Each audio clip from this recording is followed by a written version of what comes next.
Доброго дня. Дорогі Good колеги, morning, dear colleagues. Greetings to all at the 10th Annual International Forum on the Case Law of the European Court for Human Rights. I'm Larissa Denisenko, I'm the lawyer and the moderator of today's event. At least today I'm with you until 16 o'clock. Then we'll have other colleagues.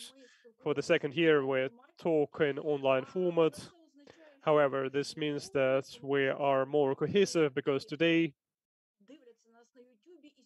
people watch us on YouTube and we talk via Zoom. People who influence practice of the European Court for Human Rights, people who influence the case law of European Court of Human Rights, people who influence the case law of the national system of justice. So we start our forum.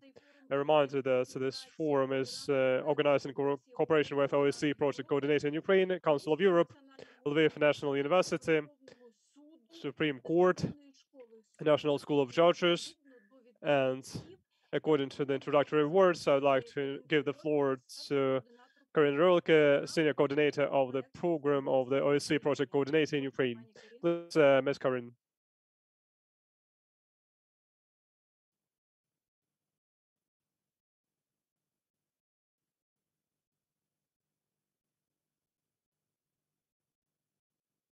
я прошу підключити пані Карін. Can we switch on the microphone for Ms. Karin if we can? Technical services, please, can we do that? Dear ladies and gentlemen, Your Excellencies, I'm happy to welcome you today at the 10th International Forum on the Case Law of the European Court of Human Rights.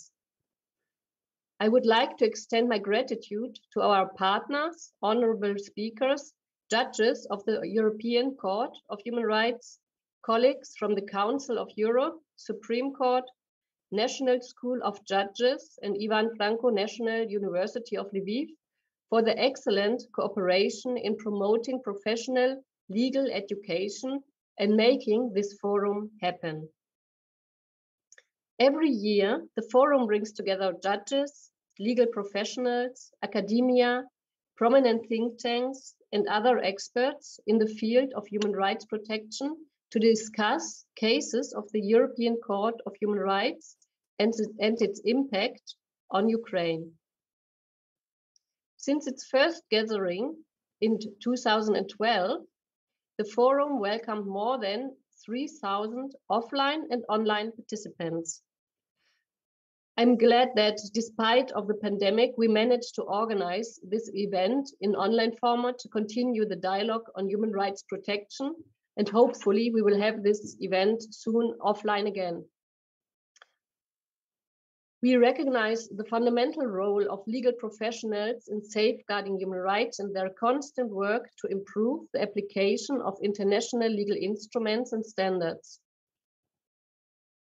Aiming to develop sustainable human rights education for legal professionals and improve legal education, we promote incorporation of the provisions of the case law of the European Court of Human Rights as a part of the standard curricula for legal professionals and law students. We are grateful to the European Court of Human Rights for the fruitful cooperation in facilitating a dialogue with Ukrainian legal professionals. Every year, and more people apply to seek justice, and the court remains true to its original intention: to uphold the European Convention on Human Rights and prevent the abuse of human rights. It is a primary responsibility of national governments to safeguard their citizens' rights. To this end, it is crucially important to equip legal professionals with knowledge on the Convention's principles and evolving practice of the court. This year's forum's topics include access to justice and the role of the judiciary in ensuring the delivery of justice and human rights protection in line with the European Convention on Human Rights. Furthermore, the impact of COVID-19 pandemic, including the issues of compulsory vaccination and human rights, and the topic of gender equality and non-discrimination in light of the case law of the European Court of Human Rights. So I'm glad that this diverse group of people could come together and share their expertise. And I wish you a productive and most of all an inspiring discussion today. Thank you very much for your attention.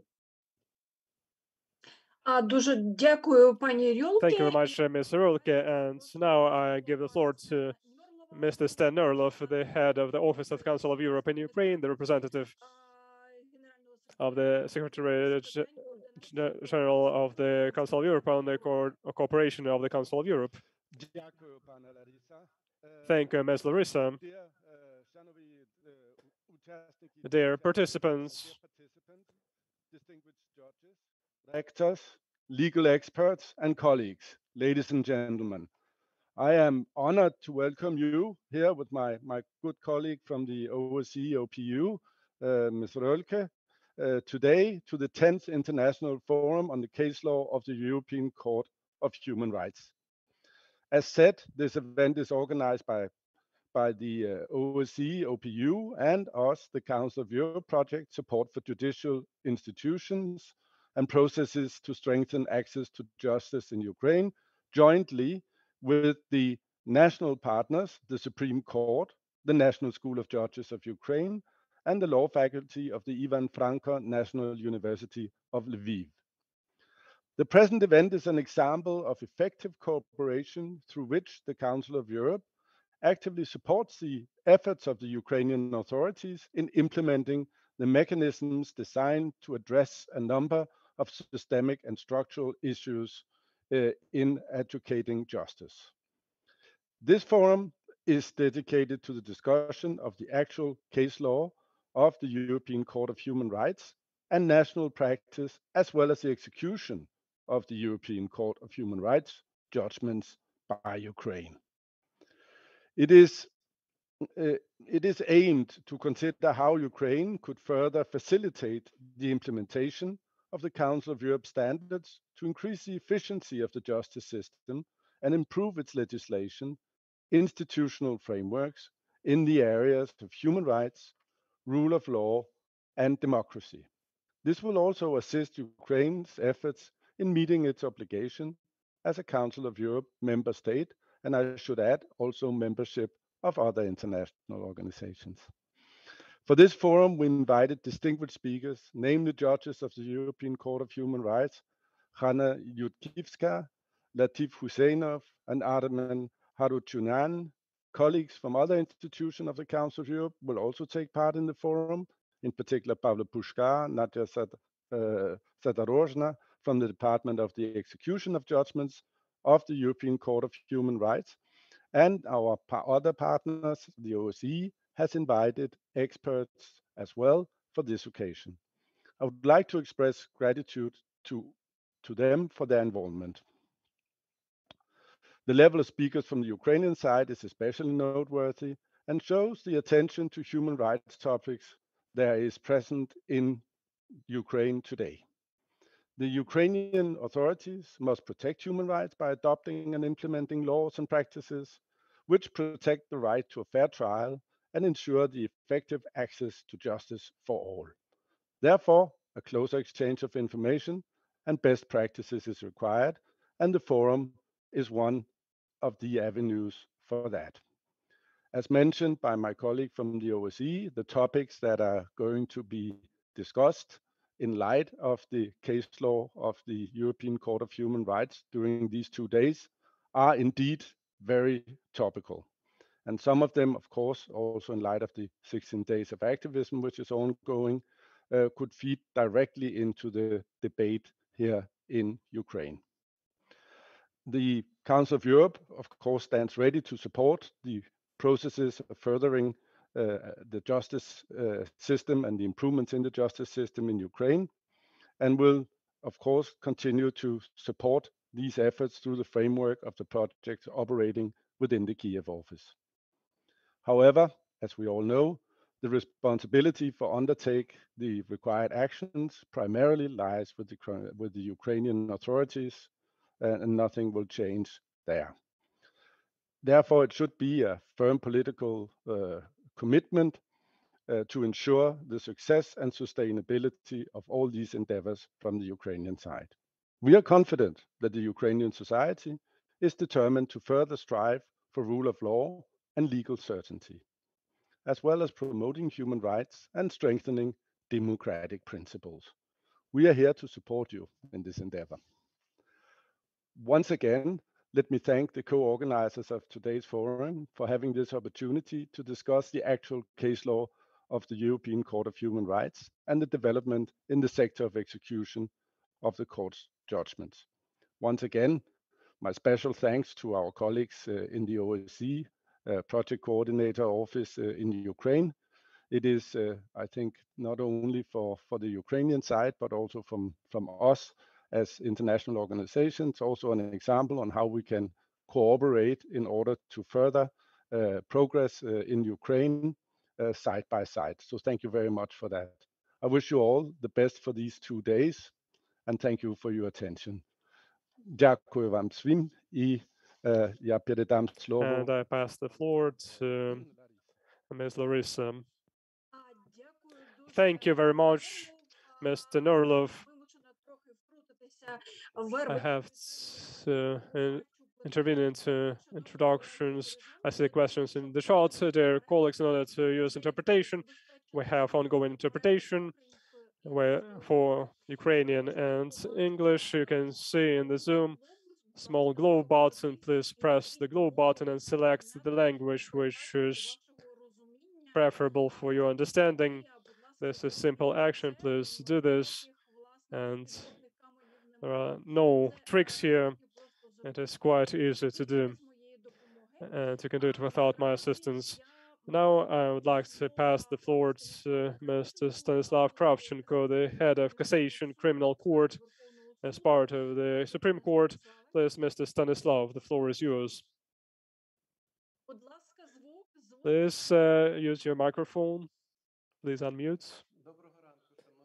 Good morning, dear colleagues. On behalf of the Supreme Court, I'm glad to greet all the participants of the forum.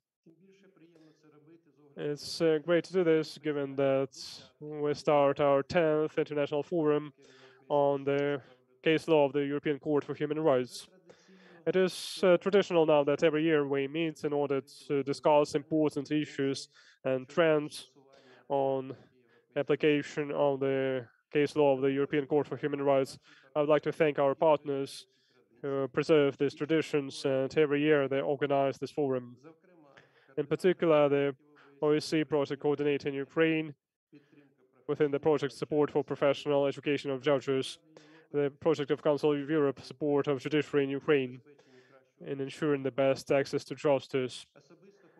Personally, I'd like to greet our distinguished guests, Karen Rolke, Senior Coordinator of the programs of the OSCE Project Coordinator in Ukraine, Stefan Norlova, the Head of Office of Council of Europe in Ukraine, the representative of Secretary General of the Council of Europe on coordination of programs and cooperation of the Council of Europe, the Charters of the European Court for Human Rights, Anna Yevgivska, Fatif Husseinov, Head of Departments of Programs and Cooperation of the Department of Human Rights and Justice and Standards for Legal Cooperation of the Director General on Human Rights and Rule of Law of the Council of Europe. Also, I'd like to greet all the participants of the forum, the judges, representatives of National School of Judges, representatives of the education facilities. It is hard to overestimate the importance of professional discussion of aspects of understanding and application of the case law of European Court for Human Rights. It is obvious that the case law of the ECHR is the roadmap for all countries of the Council of Europe in understanding the Convention of Human Rights Protection as basic freedoms and its practical implementation in the national legal systems. The perspective of the Supreme Court over the last years, we observe more professional attitudes to studying and application of the European Court for Human Rights. We believe that this happens thanks to the activities like today in particular. At the same time, we have major concern because this is our 10th forum now, and for a long time, Ukrainian judges and other participants of the judiciary started the case law of ECHR, but can we be proud of significant results? Obviously not, if we look at dynamics, in particular of the decisions of the ECHR on Ukraine. Even if we compare it to 2020, when we had 83 decisions, today we have already 140 decisions. If we analyze the decisions of the Ukrainian judges, and we tried to do this recently, on some indicators we had more than 100,000 references. At the same time, we see the situation when we call to the application of non-relevant decision of the European Court. Unfortunately, in the decisions and the judgments of the first and second instance, there is not sufficient understanding, just like in the judgments of the Supreme Court. If we talk not about court decisions, recently I've seen the application of the investigator for applying the restraining measure in the form of custody. In my conviction as a judge, there are no proper grounds for this application of restraining measure as custody. At the same time, I saw 3 references to the judgment of ECHR, as they try to justify even the gaps in legislation by this or insufficient evidence. And as a matter of fact, they try to justify this decision will be in line with European Convention. And the concern is also the attitudes of our politicians to the judgments of ECHR and to understanding what is the ECHR. This is not the 4th instance for Ukrainian judges. It is a different function, it is different direction and intentions. We have another draft law at the moment where they try to punish judges in cases if there are decisions against Ukraine at ECHR. I believe that this is the use of some pretext to try to make more claims to judges, to bring them to responsibility and so on. And given all the above mentions, we have a lot to discuss, a lot to work on. So using this opportunity, I'd like to draw your attention as the Supreme Court examines and follows the case law of ECHR. It's not only on Ukraine. Every month we have an opportunity to examine the reviews of case law of ECHR published by the Supreme Court. They contain the information and description of the most important judgments approved by the Strasbourg Court. At the end, I would like to express the words of gratitude to the organizers and participants of today's event. Your work is very important.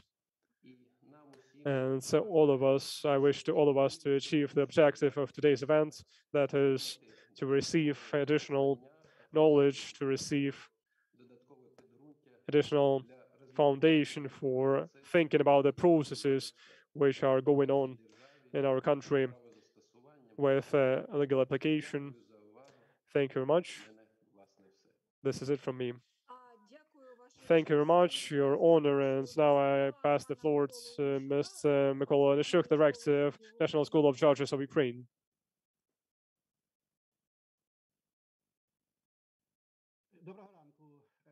Good morning, dear colleagues, dear participants of the forum, our partners for many years. I'm glad to greet all of you on 10th Jubilee Forum, dedicated to the traditional problem of protection and guaranteeing of ensuring human rights in the context and through the prism of decisions of ECHR. Traditionally, the focus of the forum, as we discussed before, is guaranteeing the protection of rights It is pleasant that now the focus of review of issues at the forum will be dedicated to the role of national judiciary in this process, and not only execution of the court decisions, which was the focus of the previous fora. For more than 20 years, as we all know, Ukraine, our country, is involved in a general European system of values on guaranteeing the rights, and the leading role in this is played by the European Court for Human Rights and all the system of mechanisms which ensure not only the review of the cases which go to the ECHR, but also the ensuring of execution of these judgments. At the same time, I have to state that Ukraine is still among those countries which today develop the agenda, so to say, of the ECHR, because the number of applications to the ECHR still remains excessive. I don't want to say that we stay leaders, quote unquote, in terms of applications, although most applications come from districts which are non-government controlled at the moment. I mean, Donbass and Lugansk. Still, this is the systemic problem of lack of execution of judgments of ECHR, and still important. As we know, the law on execution of judgments and application of case law of ECHR dedicates special significance to country taking measures of general nature to execute the ECHR judgments. When we talk about making general measures, taking general measures to remove systemic problems mentioned in the judgment and their primary causes, this is to ensure the professional training of all lawyers who are participants of the judiciary processes or are directly related to enforcement of the court decisions and enforcement of the ECHR. National School of Judges is the state institution in the system of judiciary, which ensures this type of activities of general nature to ensure a training of qualified judiciary staff for the judiciary system and to provide appropriate research activities. I'd like to mention that the case law of ECHR is in the focus of School of Judges. It is included into the training process of initial training of judges and also activities to provide continual professional development for judges. This is not just separate lectures or trainings related to specific articles of ECHR, but this is cross-cut in the case law of ECHR, which is included in all system of training in all specialties according to the problems outlined in judgments of ECHR as they relate to the problems in the system of justice. In this context, I'd like to say that ECHR judgments, which are included into the curricula for training of judges, they are selected based on the decisions from the Minister of Justice. We have ongoing cooperation with the Minister of Justice. They focus attention of trainers of the National School of Judges and the judges to the most important systemic problems which emerge today in the context of judgments approved by the Ukrainian judges. In this regard, I would like to very briefly, given that we'll not have a special presentation, I'd like to mention that recently we observed that the focus of the government on the ECHR judgments which they follow. These are cases where Article 10 of the Convention is violated. This is freedom of speech, also so-called Maidan cases. In this context, the Achilles heel is still a justification of the court decision, which is mentioned by ECHR. And we have to mention the ECHR groups cases on the same type of applications like Tele versus Ukraine, where ECHR stated the merger or ensured the merger for complaints on different issues of payment of alimony, right of ownership, and violation of Article 6 of the Convention, because found proper justification of the court decision. A separate group of cases is related to those that are under special supervision of the Committee of Ministers of Council of Europe. Committee of Ministers of Council of Europe, I'd like to mention Svitka versus Ukraine, Fedorshin Kudlazenko versus Ukraine, Kryniski and Kryniski versus Ukraine, and the last application of the Commissioner on ECHR on the group of cases Merit against Ukraine and Svetlana versus Ukraine. This has motivated the National School of Judges to take additional measures related to studying the appropriate judgments of ECHR and to hold specialized training activities to remove systemic problems which were identified during the review of the complaints in the ECHR. Dear colleagues, I cannot cover all the set of problems that we have in the system of justice which produce the complaints and judgments of ECHR, but it is obvious that today the judiciary probably identified the standards of use of practice of case law of ECHR, although it was mentioned rightly by Stanislav Kravchenko, head of Cassation Criminal Court of the Supreme Court, that still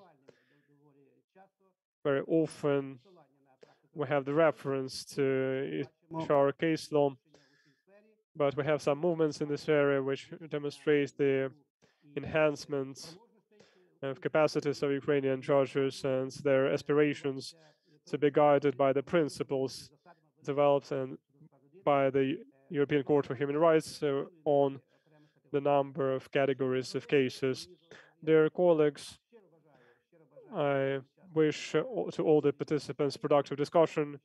I'm convinced that it will be the case. And once again, I'd like to thank our partners, traditional partners, OSCE and Council of Europe, and all others engaged participants for your attention and assistance to ensure the quality and fair justice in our country. I wish success in the work of the forum. Thank you. Thank you very much, Mr. Mikola. I'd like to give the floor to Mr. Sergei Riznik. He plays two roles, the speaker, and now I invite him for introductions from Lviv National University of Ivan Franko as Vice Rector, Doctor of Legal Sciences, Professor of the Department of Constitutional Law. Please, Mr. Sergei. Larissa, dear colleagues, dear international colleagues and national partners, on behalf of the rector of the university, on behalf of university community, let me perform this mission and apply to you with introductions on behalf on the occasion of 10th Jubilee International Forum on ECHR case law. There are many symbols about the date of today's event. By the way, this year also at our university, we actively celebrate the Jubilee, the anniversary of Lviv University, and also today so happened, although I know that organizers did not plan this, so on December the 1st, we opened the forum on the day when many Ukrainians think on what happened 30 years ago, this all-Ukrainian referendum, when we confirmed the act of proclaiming of independence of Ukraine. And in fact, at that point of time, we can say that the global arena, we had one more political entity, the state in the center of Europe, with a diverse 52 million population at that point. But at that second, in terms of worldview, we were disoriented after the bloody Soviet occupation, without experience of democratic building, democratic governance, without clear internal political and external political vector. And we have to recognize, without understanding of the principles of the rule of law, templates of development of the legal state, but with a high aspiration of people to organize the life on new grounds. We are continuing this building of the state, and as we're having this forum in the University of Lviv, we had revolution and the war which is ongoing. Of course, all these difficulties afflicting great damage to Ukraine and Europe make us stronger, also in terms of certain legal comprehension of values, which we will discuss today. And I'm confident that at this historic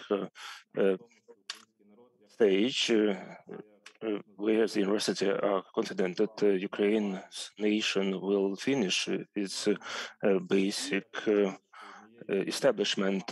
And I'm glad that one of the specific features of this historic moment is the recognition of by the absolute majority of Ukrainian citizens and politicians the legal values of Western civilization in comparison with the national values. And we stipulated it in the constitution, joining with Europe and NATO, and the practices of ECHR cannot be overestimated. Of course, our audience in our attendance, we don't need to convince anyone. And for many years, Lviv University is the venue for this unique forum, which plays not only just simply legal or methodological functions. The speeches that it's second time held in online format, and we are inviting you to the Mirror Hall of Lviv University next year, where we could discuss all these difficult issues and values which we are discussing today. Again, on behalf of the rector, Vladimir Mikhailovich Melnik, and on behalf of the university, we wish you a fruitful discussion. Thank you very much. Thank you, Mr. Vice Rector, and I invite Mariana Kiko, Head of Department of Programs for Collaboration of Department for Implementation of Human Rights, Justice and Standards of Legal Cooperation of the General Directorate of Human Rights and Rule of Law of the Council of Europe. Good morning, and thank you for giving me the floor. Dear participants, I'm truly honored to welcome you to the 10th International Forum, the Case Law of the European Court of Human Rights, on behalf of the Directorate General of Human Rights and Rule of Law, namely the Division of Cooperation Programs of the Council of Europe. This forum, this event is organized jointly by the Council of Europe Project Support for Judicial Institutions and Processes to Strengthen Access to Justice in Ukraine, and partners, in particular the Supreme Court, the National School of Judges of Ukraine, the OSCE Project Coordinator in Ukraine, and the Law Faculty of Franko National University of Lviv. And many thanks for their cooperation in making this forum happen. I would also like to thank the staff members of the Council of Europe of the project on support for judicial institutions for working hard and making this event possible. This forum is dedicated to the discussion of the case law of the European Court of Human Rights, but at the same time the national practices as well as execution of the court's judgments by Ukraine. Everyone knows that Ukraine ratified the European Convention on Human Rights back in 1997, and since then, its legal system has been subject to numerous changes, certainly with the aim to guarantee the provisions of the human rights and interest from the European Convention of Human Rights. These changes concern legislation and legal practices, aiming in particular to align the Ukrainian legal system with the Convention.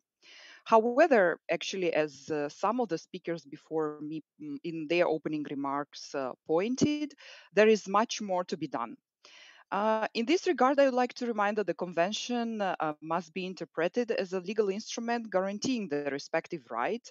At the same time, it is also crucial for Ukraine and actually for each member state to the Convention to take appropriate and timely measures for the implementation of the treaty standards. If the national legal framework is found by the European Court of Human Rights in breach of the Convention, it should be changed Otherwise, it would mean that depriving the court's judgments of its real effect, thus basically rendering the Strasbourg court's remedy illusory. The forum today is an excellent opportunity to discuss and reiterate again these principles, to discuss the case law of the European Court of Human Rights, to exchange opinions, also lessons learned from this case law, to discuss future plans for Ukraine concerning the execution of judgments. Thus, I would not take too much of your time and actually give you the opportunity to the speakers and participants to dive into the discussions.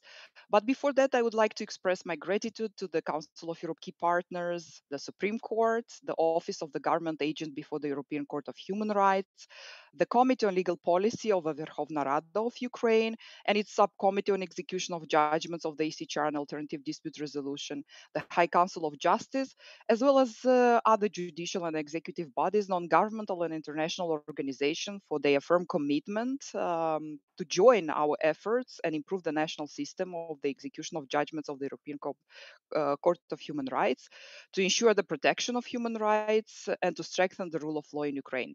In conclusion, I would like to reiterate that the Council of Europe stands ready to support the national authorities, and including for the particular project that we are implementing and hosting, and which is hosting our event today.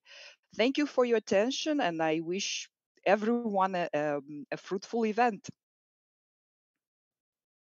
Дуже дякую, пані Мар'яна. Перед тим, як розпочати першу Thank you very much, Mariana. Before we start the first session, I would remind that the first speaker will be Sergei Riznik.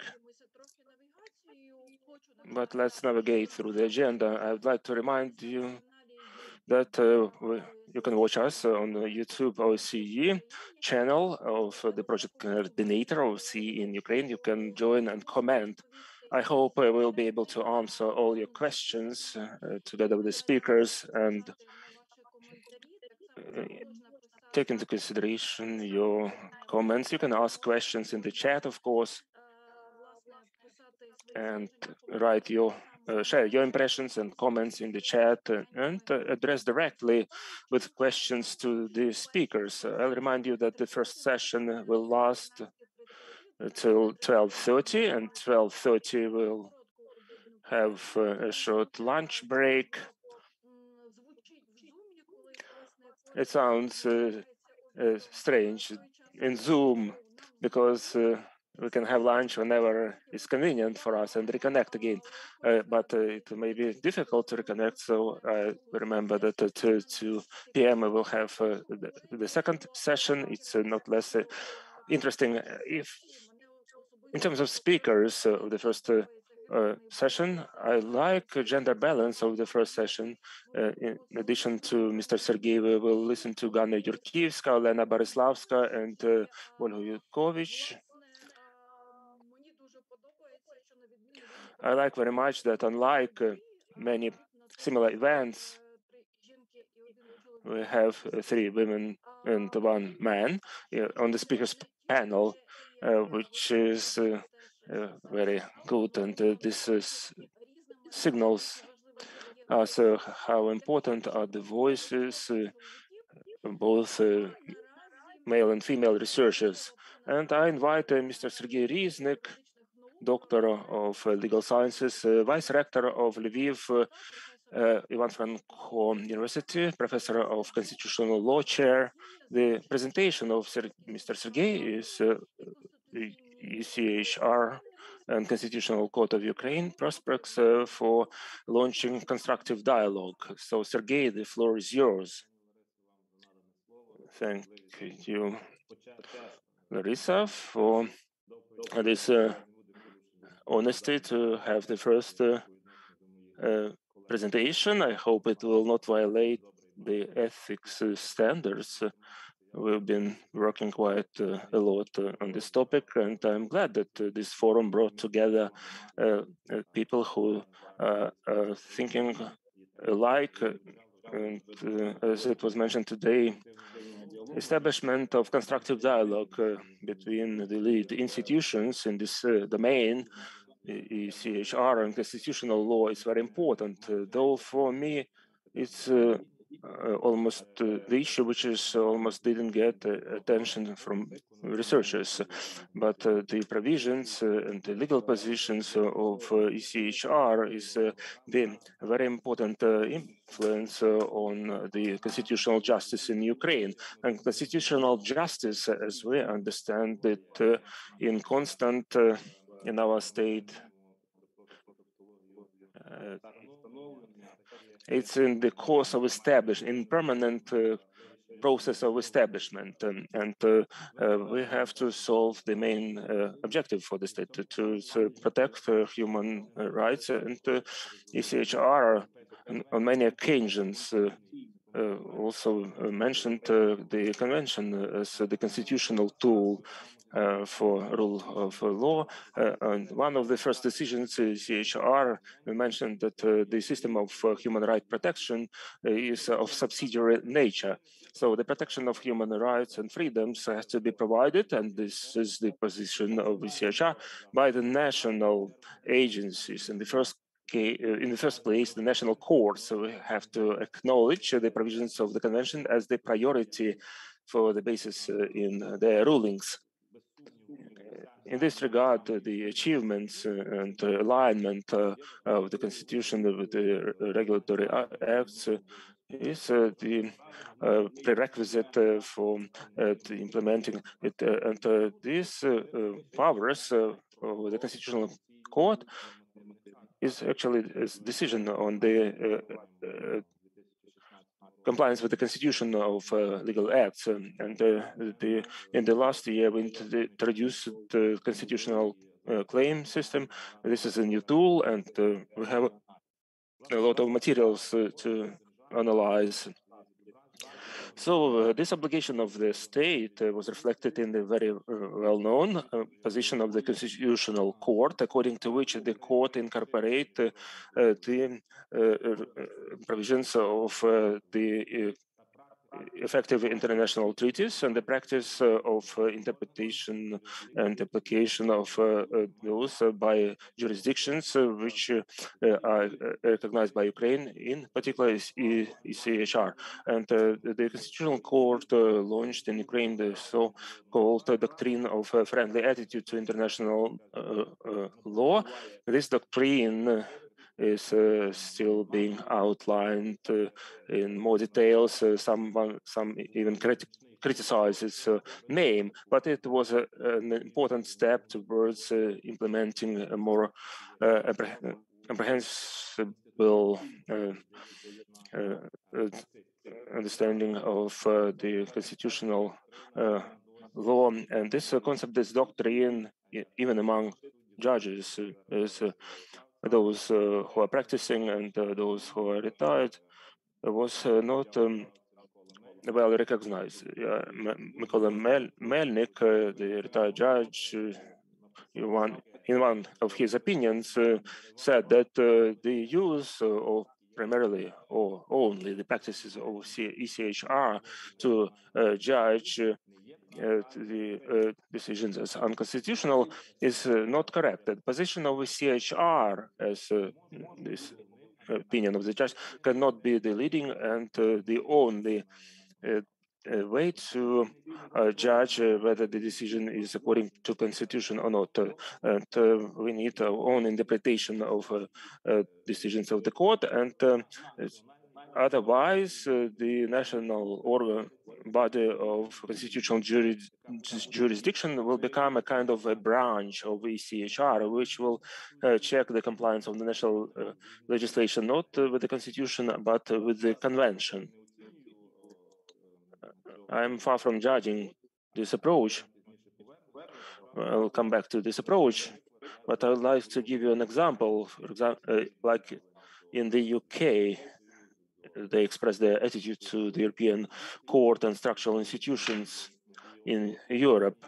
So the big question is, this problem was discussed for a long time, and the decision was they approved in 19 1998, the Domestic Human Rights Act, with references, they provided the most of those rights which are in the convention, and it allowed them applying or implementing them in the national legislation. So now the court in the UK can acknowledge acts as those not compliant with the convention, though they are not losing their effectiveness automatically, but they may not be applied further on, apart from some those which need to be approved by the parliament. By and large, my opinion is that something happened also in Ukraine when we approved the constitution. By the way, we have a Jubilee anniversary, but the rights and freedoms of citizens practically reflect all the provisions of the convention. So the acuteness of this problem, which Mr. Nicola Melnik mentioned, it removes that problem, whether it complies with constitution or convention, if we're talking about the Convention of Human Rights, because basically these are the same rules and values reflected in the text of convention, have been implemented into the text of the national constitution. So the word and the meaning of them is the same. So to distinguish between the two, whether they comply with the constitution or not, my colleagues will complement it later, it's not correct. It's important to underline that the Constitutional Court, being the governmental branch of authority, which acts on behalf of the state to a certain degree, its decisions often contradict the interests of the leadership of the country. And we understand that the nature of constitution is will of the people, which control the state if it goes beyond the powers defined by constitution. So the mission is similar of the constitution and the convention. It's second part of the constitution and the European Convention. Foreign colleagues, it's a good citation that on the ruins of Europe, the aim of the convention would be to ensure the rights and freedoms of people and collective tools of their implementation. This tool was not initially made for asserting the new human rights, but to establish an international mechanism which would enable individuals to control institutions.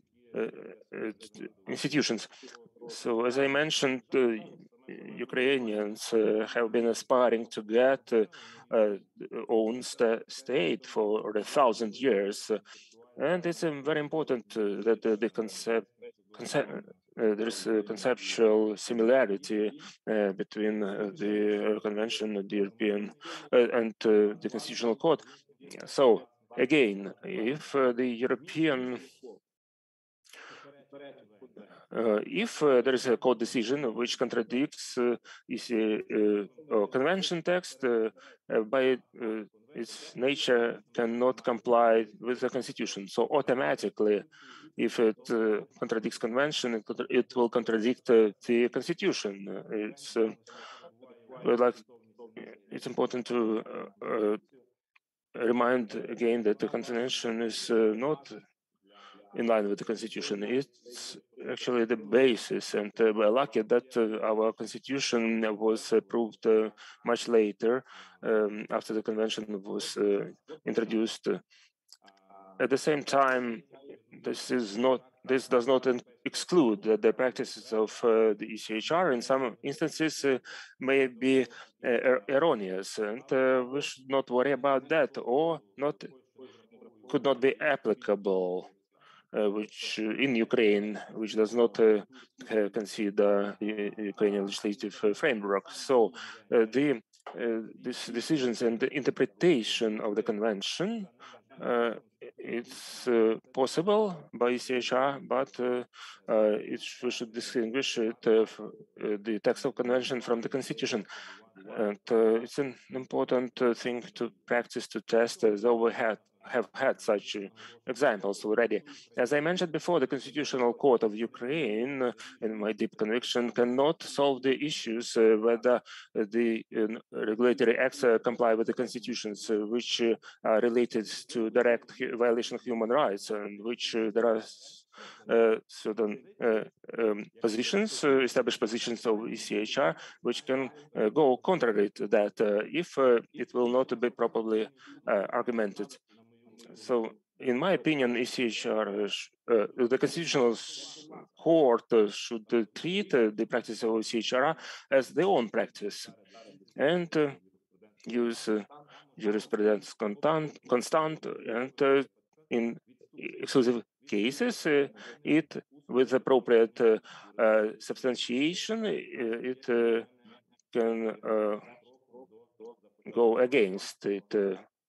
So this will be the first step in implementing the constructive dialogue, of which in Ukraine we don't speak very often so far. So in view of the above,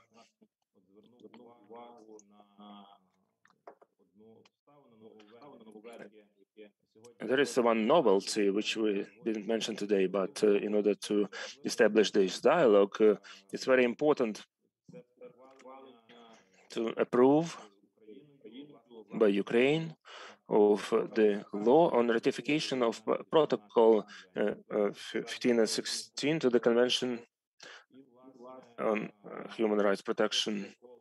This is the protocol.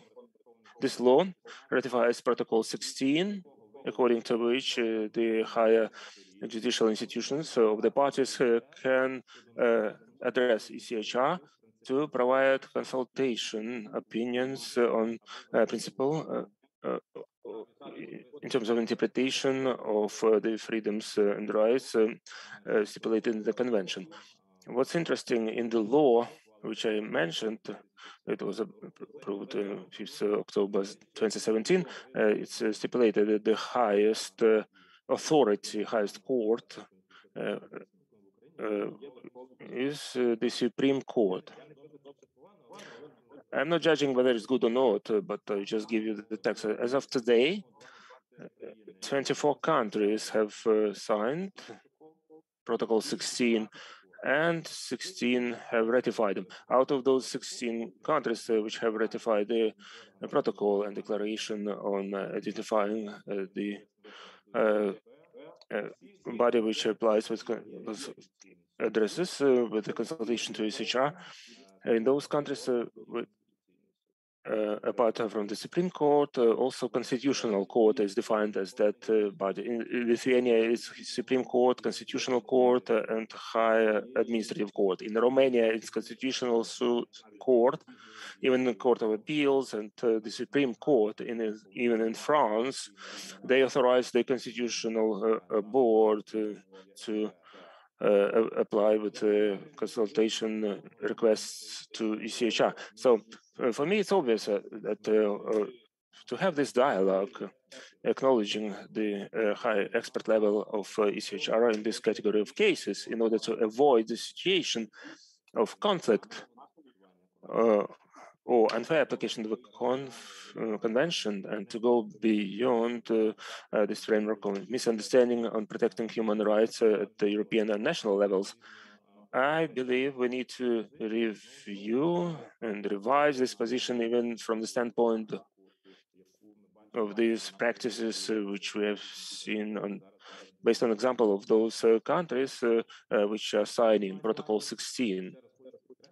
And again, I would like to emphasize that these differences between the European Court, not only by application, but the practices of the Constitutional Court and CHR, it's very minor. And very famous researcher in Europe that according to its legal nature, the European Court of Human Rights is a constitutional court. And frankly speaking, I like that thought. Of course, we should not treat it very narrowly, but he believes that the powers of ECHR are comparable to the authorities of the national constitutional courts. And today it has a wonderful opportunity to have a decisive role in the establishment of European constitutionalism based on human rights. And as the professor mentioned, in Strasbourg, the judges come across the same problems as their colleagues in constitutional courts, and they use similar methods to solve them. Also, interesting opinion, and Professor Ornstein emphasizes that national courts can select different ways in their interaction with ECHR, but what's common among them that the national courts have to interact with ECHR in a constructive way. It's like going outside the box and passive approach to ensure that the national legislation does not violate international obligations, and the national courts interact and have to interact as the bilateral in the framework of bilateral mechanism. This is different of what is taking place now in the national legal systems, but it has constitutional features in the sense that the ECHR, the national bodies, national courts, have similar functions in terms of observing human rights and freedoms. I see that according to agenda, I don't have much time left. And I'd like to focus on some other aspects in terms of practices. It's clear that not everywhere in Europe constitutional courts treat constitutional courts treated differently. Like in Spain, the constitutional court gave an opinion that the decision of ECHR has of declarative nature. And they are not applicable in the legal framework of Ukraine. Maybe it's a mistranslation. Though the constitutional court said that the other body have to be to take it into account if the basic rights are ensured. The Supreme Court of the UK, it's ruled that the court in 2010, there was a Manchester City Council against Pinnock. It's ruled that the court which decides on the case in terms of convention has to take into consideration the opinions and recommendation of ECHR. At the same time, the court said that it has not to follow every decision of ECHR. It wouldn't be practical or irrelevant if it would ruin the ability to conduct a constructive dialogue with ECHR, which is necessary for development of European law. To summarize that, on the one hand, we have a position of radical position of the Russia Federation of the so-called Constitutional Court, which is not acceptable, which actually devalues the position of the ECHR, and we have the position of our colleagues from the Belgian Constitutional Court, which openly give supremacy to the ECHR. That's clear from the standpoint of the situation in Europe now. I don't judge whether it's good or not, but these are different approaches, and Ukraine can find its own way of cooperation with the ECHR. As I mentioned, we don't have much difference between those two acts, and for us it's good that the Constitutional Court acknowledged, though initially this friendly doctrine, and we have this powerful community of legal professionals who discuss these difficult issues, and they have to be discussed because they need experts' opinion and thorough analysis. I hope that today we'll come back to these issues. Thank you very much for your attention. So that's all on my side. Thank you, Mr. Sergey. There is one question now to you, if you allow me to articulate it. Do you believe the claim to a constitutional court is an efficient way to protect human rights, taking into consideration that in civil and administrative cases there is it's very limited to use constitutional court decisions in terms of efficient way how to protect human rights, to identify a constitutional court as the necessary body to use, and the practice proves that that the functionality of the Constitutional Court of Ukraine at the moment does not allow efficiently, as this term used in to protect human rights, because even as I mentioned today, this constitutional claim, we need to determine that their sphere of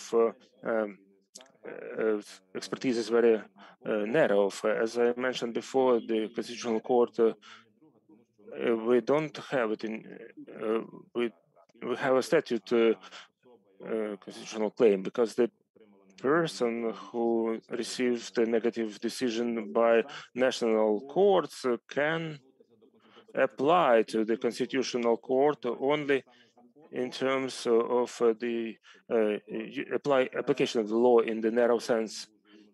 For me, it narrows down very much the capabilities of this institution. And the second, which is most important, why cannot we talk about the Constitutional Court and applications to the Constitutional Court as efficient means of protecting human rights? Because the rulings of the court, according to consideration, even if the law is not acknowledged as a constitutional, it doesn't mean that the decision of Supreme Courts or the lower instance courts will be revised, because one of the laws can be the basis for such a decision, and there are also issues about the terms and so on.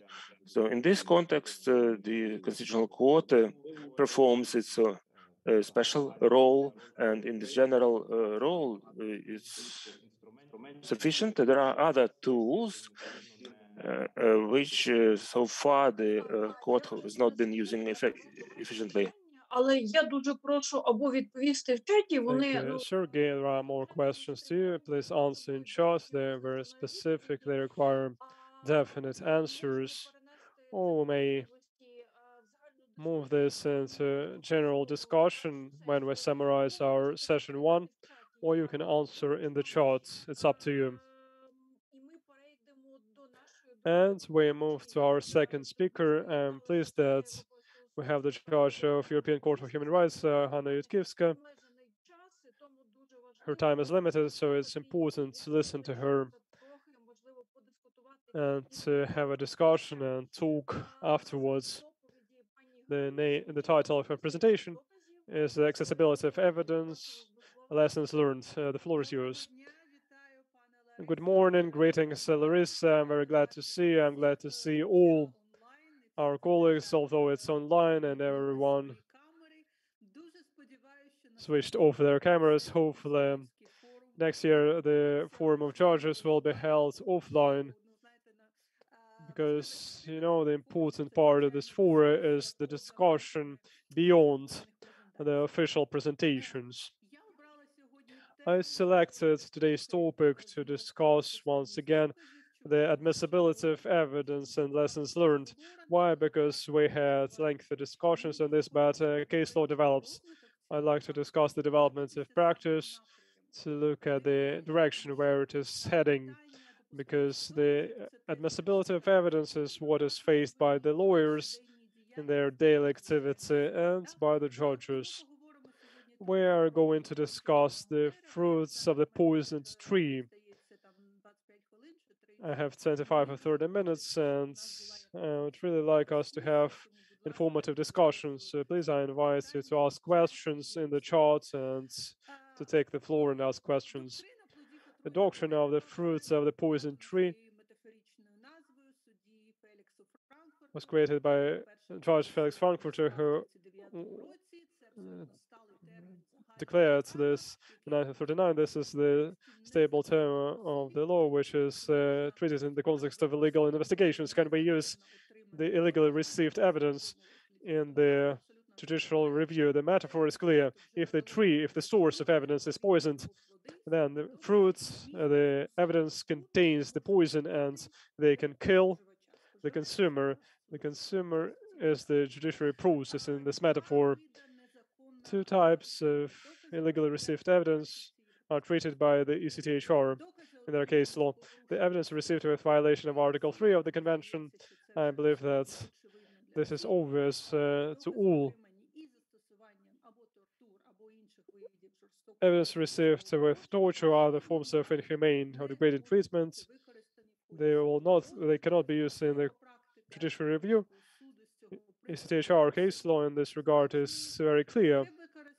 This use, regardless if this is torture or inhumane or degrading treatment, the use of this evidence makes a case review overall automatically unfair. It violates Article 3.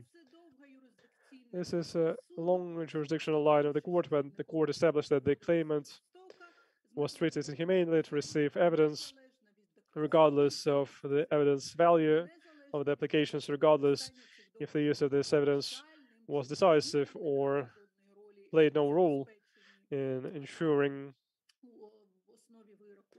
the basis of the verdict. The court will find the violation of Article 6 of the Convention, one of the most famous cases in Gafkin versus Germany, when the court emphasized that it cannot accept, it cannot reject the fact that Article 3 of the Convention, it is the absolute law, absolute prohibition, with no exemptions. It cannot be overbalanced by any interests, including the important interests of human life.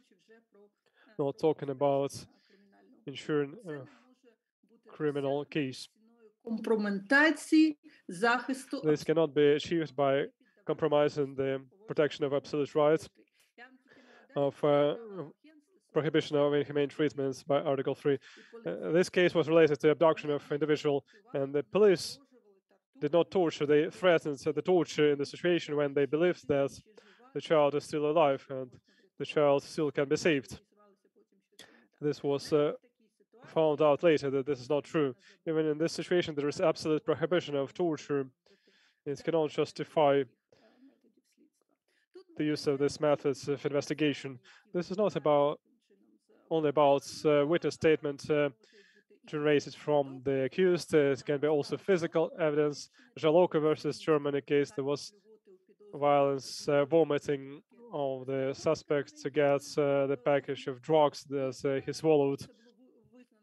It was recognized as a violation of Article 3 of the Convention, and the use of this package with drugs in the court as evidence became the violation of Article 6 of the Convention.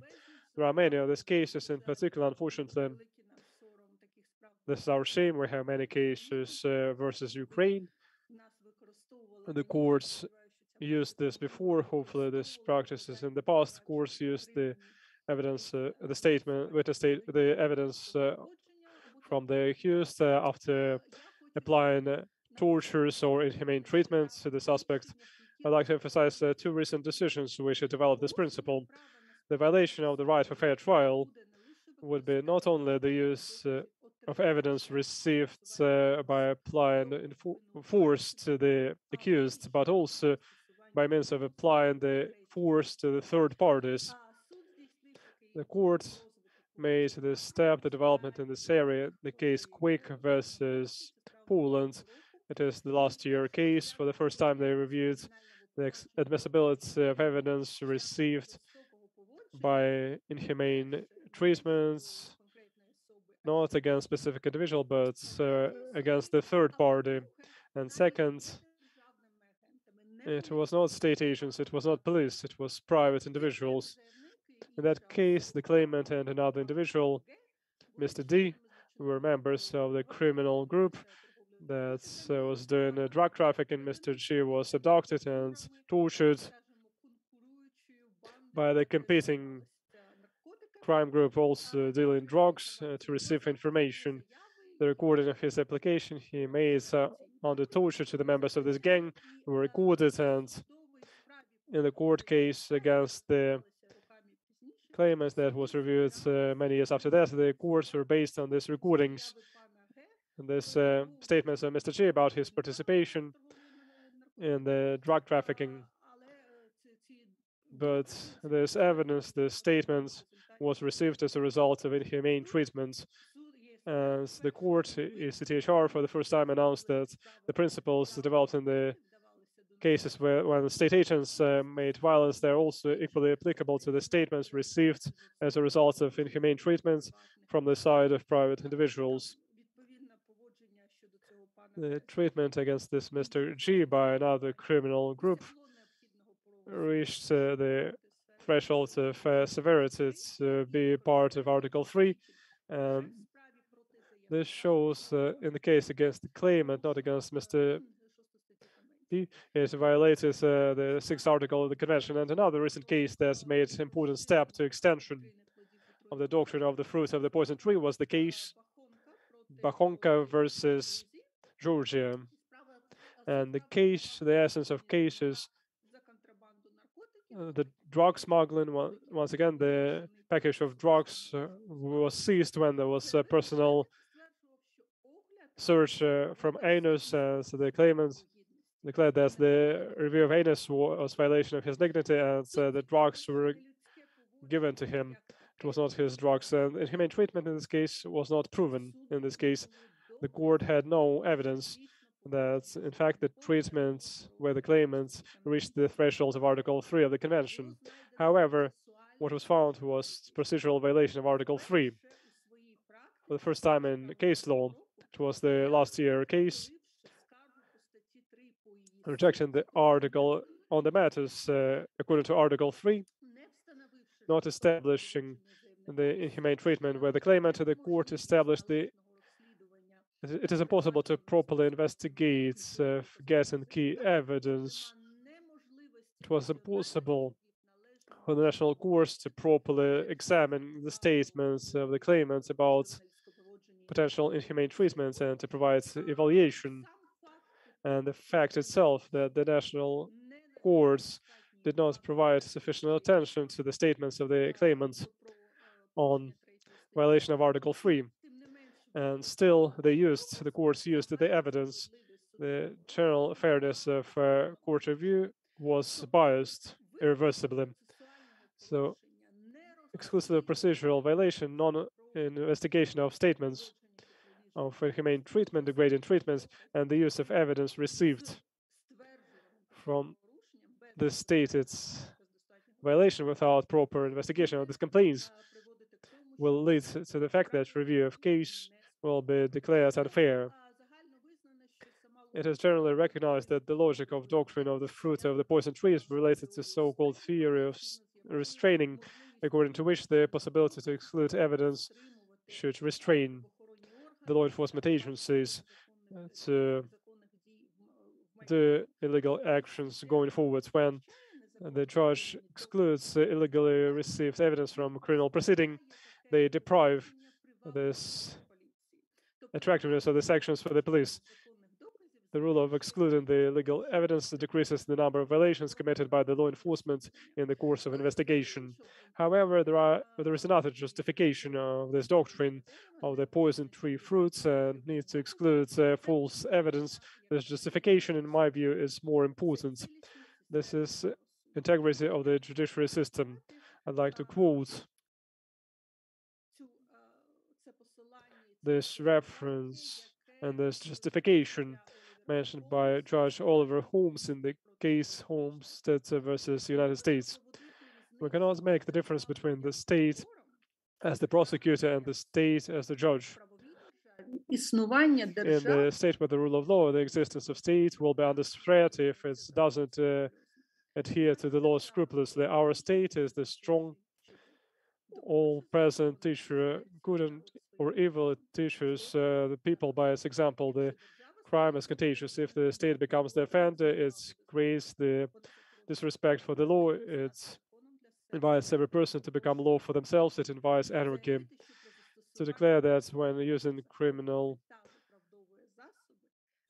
law and justify the means to declare that the state can commit crimes to ensure the conviction of the criminal, this would lead to terrible retribution against this bad doctrine. The court should be very decisive.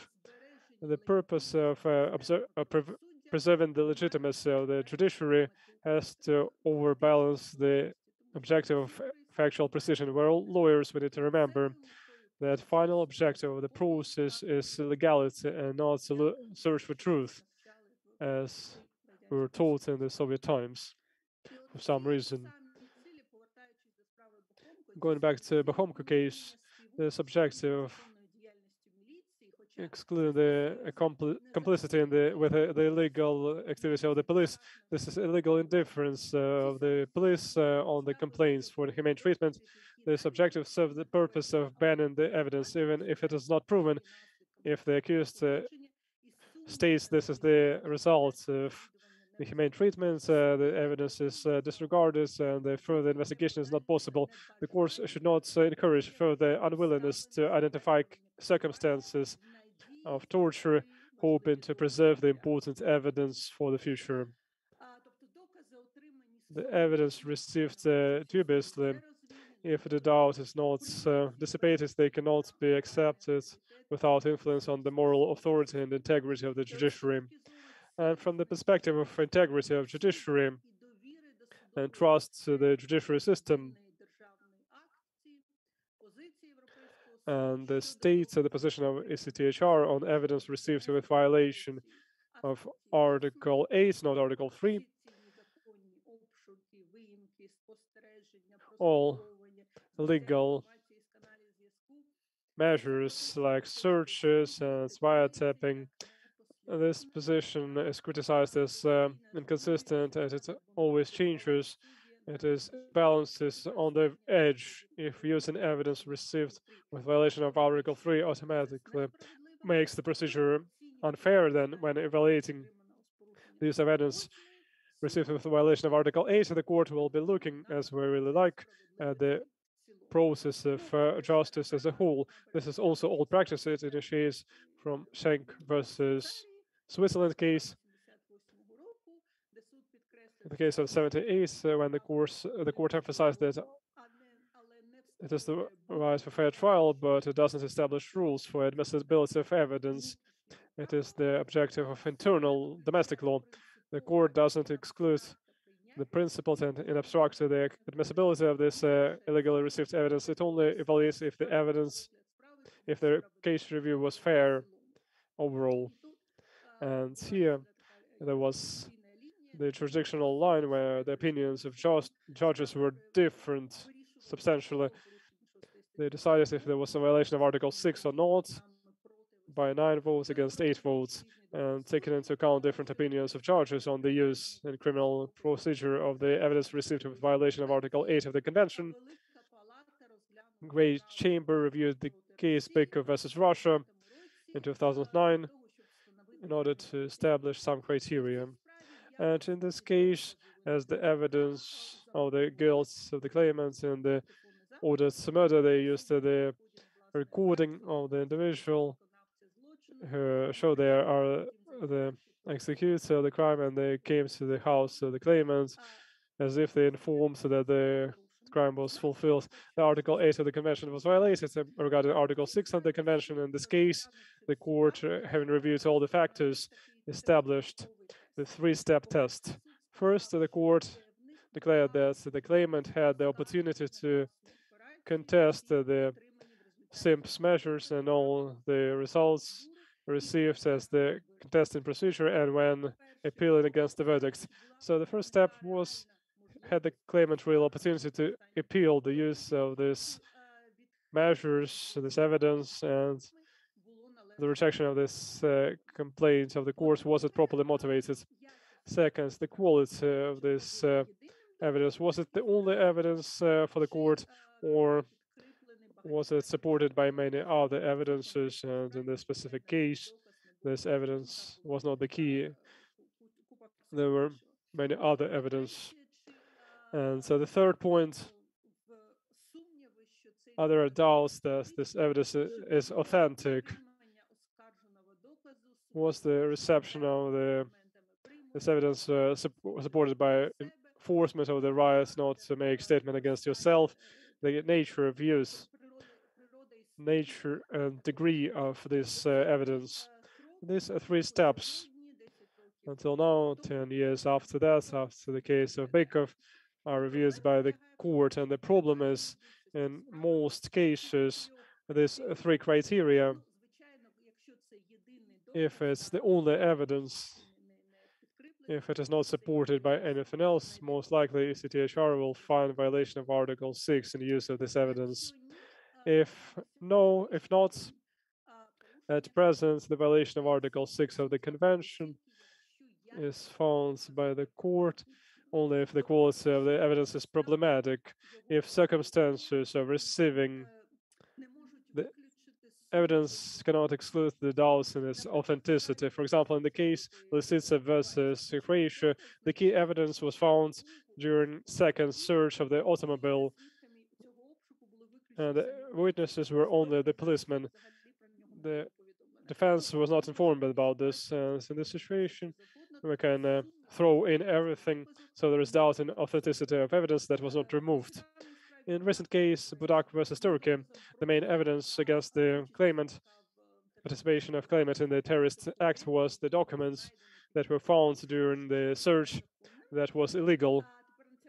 Now, national courts reviewed the complaints of the claimant and said, why is it illegal? The court sanctioned the search. Yes, there was sanction of the court, but according to the law, when having search, the witnesses have to be present. In this case, there were no witnesses, and the court did not explain why there were no witnesses during the search. And even in the absence of witnesses, this evidence is still legal. But because in this situation, it's impossible to remove the doubts in authenticity of evidence, Article 6 of the Convention was violated. In other cases, unfortunately, so far at this point, most judges choose the path if there are no doubts in authenticity of evidence, if it's not the only one, if the claimant had the opportunity to raise this issue at the national level, the violation will not exist. There are some special opinions for judges who do not see the efficient way of restraining the police from a repetition of unacceptable behavior if we don't find the violation of Article 6 of the Convention. The situation is in fundamental clash with the principle of procedural fairness, and this shows that maybe gradually the court will change its approach to this issue, and the case law of the court is developing in the way that fairness of trial is given great attention. We had two recent cases versus Ukraine on admissibility of evidence received with violation of Article 8 of the Convention. This is Berezliv case and Lisik case, very recent case. Berezliv case, the claimant raised the issue on illegality of recording based on which he was accused only in the cassation instance. And in the cassation instance, the court had no opportunity to properly respond. And given that this was not the only evidence, the court ruled that in this case he deprived himself the procedural opportunity to raise this issue to the national courts. In the second case, Lisik case, it was the recording that was made illegally, as the court identified it was violation of Article 8, the video recording of receiving the bribe by the claimant. He did not contest the authenticity of this recording, and it was not the one that provoked doubt. He raised this issue to national authorities.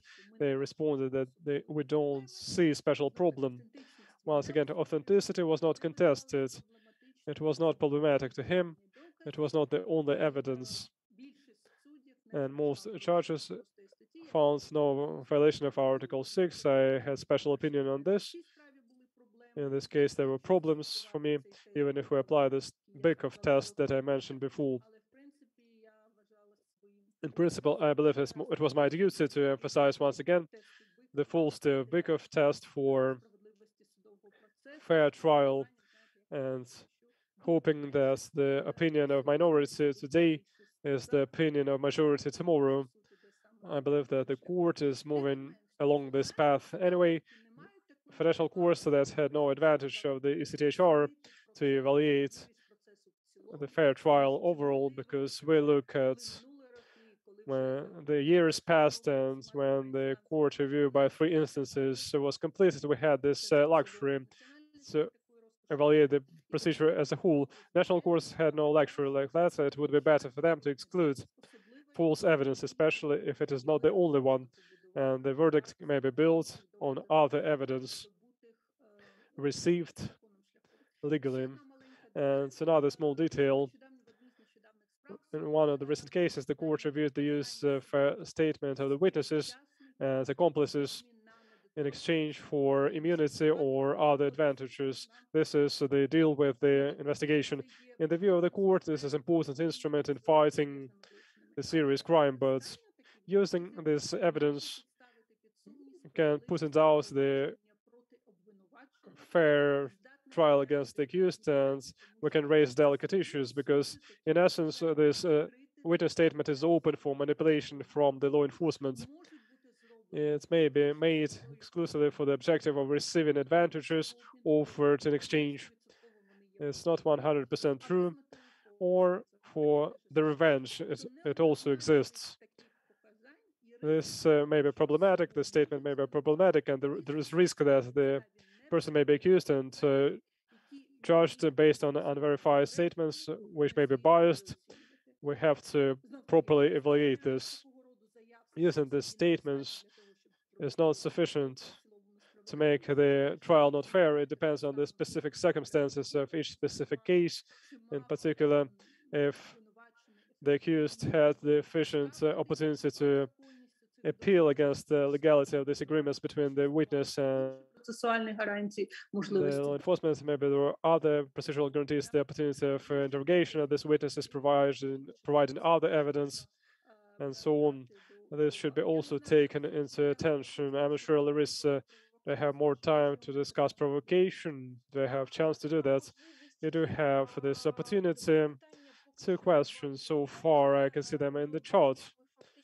One of them was answered by you. Actually, at least you gave several variants of answers. How the court can review the reference to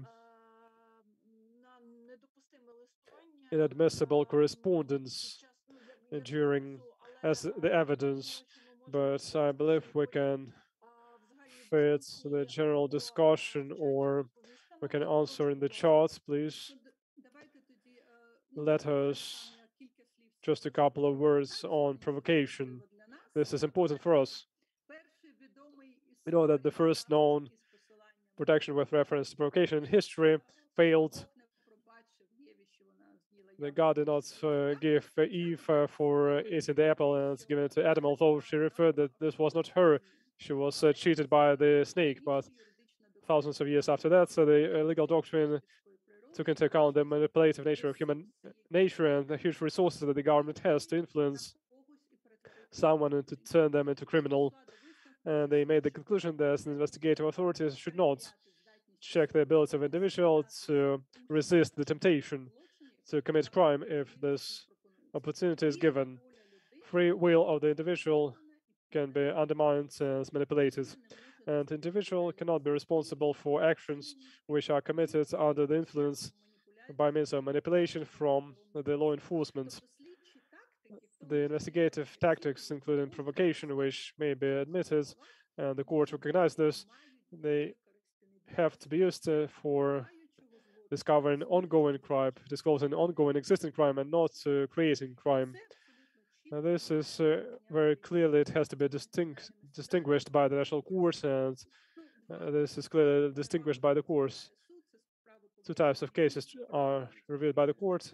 The quick purchase of drugs, the accelerated Castro case of 1996, where the court for the first time established this barrier of use of agents, undercover agents. This has to be limited by the disclosure of ongoing crime and not by creating crime. For the first time, they set the limit, which cannot be crossed when doing the undercover activities. We cannot instigate committing crime. What instigation means? The crime can be considered to be provoked by the actions of undercover agents when it is impossible to state that it would not be committed without intervention. If, for example, the controlled procurement of drugs was sanctioned after the wiretapping of talks, when we can see that there is illegal drug trafficking and the agent joined as the passive observer, even if they went into operative procurement. This is not provocation. The same as with bribes. If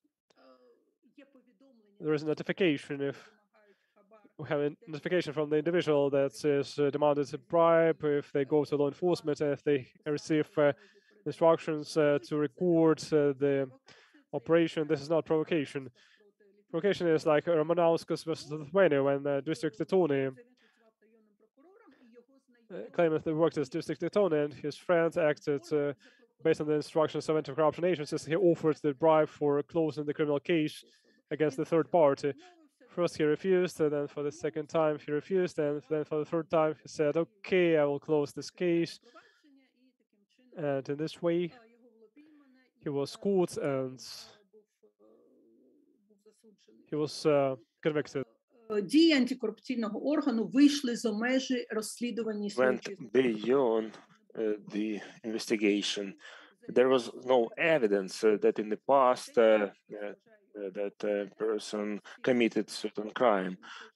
Here, everybody can see that the corruptionist, but that cannot be used as evidence in court if there is no concrete evidence. And to provoke it in such a way eliminates the possibility to imprison the person according to fair justice. Antonovich against Croatia, the court expressed it that there was a head of a privatization fund, one of the Russian businessmen, complained that he is required to pay a bribe, and again, then Huzinik took that bribe, and then also was in negotiations on certain kickback from the investment project. And the court made a good test, which is advisable to use by national courts and lawyers. First step, based on available material, if this crime would be committed without provocation, or it was there a suspicion that some crime is going on, or this person is inclined towards criminal activity? What was the impact of investigative authorities on the claimant, whether it was provocation or instigation to commit a crime? If this was a provocation, and the court uses a 6th article of convention, and that's the end. If it's not that obvious, court uses another phase. It considers in which way the national courts considered that complaint on provocation. How clearly the national courts demonstrated that it was not a provocation, and why it was not a provocation. What was the role of the national courts in sanctioning these intelligence activities? So this is a procedural thing. And acknowledging of guilt according to criminal accusation does not alleviate the court and the prosecutor has to prove that. Here, the prosecutor only entrusted this businessman to become an informer after he informed about that criminal offer. Anti-corruption bodies joined to the crime, which was already ongoing. The national courts considered it in proper way. This provocation case. So the second test was also performed, and the court didn't find violation. The procedural test has to be carried out if the existence of provocation is not obvious. If it's checked on merit, and if checked on merit, the court acknowledges provocation. It is violation. It's enough for acknowledging violation according to Article 6. If not, the procedural test has to be conducted. We had the first case against Ukraine on provocation. It was not published yet. I will mention briefly about it. But why it was the first case? Well, you know that provocation has been used for a long time. The problem is that for defense lawyers, this entrapment or trap of defense is not a good practice for tactic for defense. They, lawyers say that there was no crime, I didn't buy those drugs, and so on. And this excludes any statement about provocation. And so the person doesn't say, I took that bribe, but I was provoked. It's enabled the national courts and the ECHR to judge whether it was a provocation. The same as for drugs. But again, the defense lawyers take another path. Recently, we had a case. I issued an opinion on that because, in principle, I didn't agree that it's subject to the notion of provocation. It was about assassination. So not the performer was not the assassin killer was provoked, but the provocation of the guy who ordered that crime. I don't see this case in the context of provocation, actually, because I understand that the person is weak and you can convince, like Mr. Romanovskis, to convince to take a bribe and to convince about drugs, but to order murder if that person was not going to that. My understanding of human nature does not allow me to believe that the enforcement bodies are so strong to convince a person to commit a murder. And the decisions of ECHR enables local courts, national courts, consider the possibility of provocation of crime. Thank you very much for your attention. I'm ready to answer questions. I don't see the chat here. Anna, I will read those questions. I'd like to ask, how long can you stay with us? It's 12, as it was agreed. And then I apologize that we will steal a bit of your time, but I would like to read those questions which I see here. Whether it will be a violation of Article 6 of the Convention if the court uses witnesses and letters which were taken with a violation of Article 8 and against the law. There is no clear answer to that. There are 3 steps. First, whether the claimant could challenge that before the national, and how adequately the national courts consider that. If they just waited, nothing happened, everything is to the law, then it becomes a problem. If they substantiated why they believe this evidence can be accepted, and if this is a single evidence, this is a problem. If it's in the basis of judgment. If it's supported by other corroborative evidence, it's not a problem. If, again, there is no doubt in authenticity, and if the authenticity of those letters was not challenged, if the national courts adequately reviewed that, most likely the court will not find violations. But again, this is a practice which is developing, and I really want to hope that it will move towards the fair justice. You cannot use evidence used in an illegal way. Thank you, Anna. And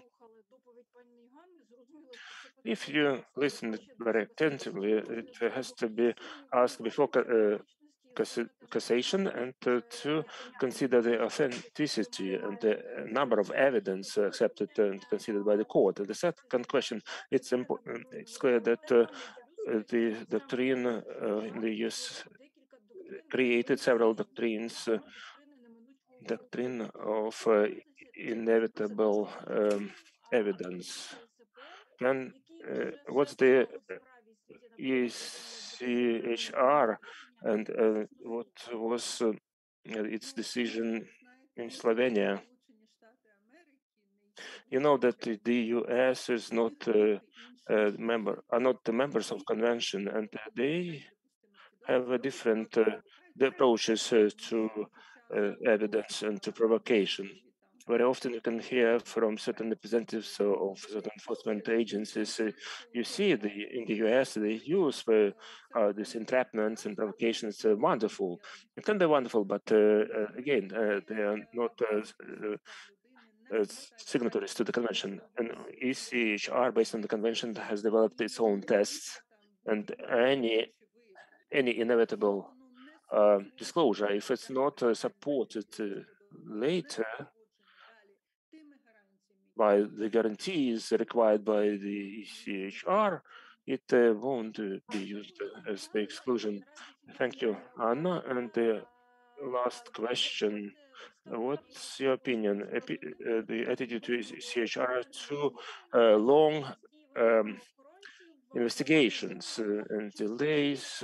What is this the provocation of the authorities to further criminal offenses and canceling out of the basics of the criminal law, because those lengthy, inefficient investigations enable to evade punishment and violate the rights of the claimants. You know, they also violate the rights of the plaintiffs, and again, nobody wants to be under that sword of Damocles for 10 years, for them, of being persecuted because there are certain restrictions on the person. So, you know, the attitude of the CHR is bad to that practice, and this is quite a wide practice. That these cases go like in automatic mode. We have this procedure, fast track.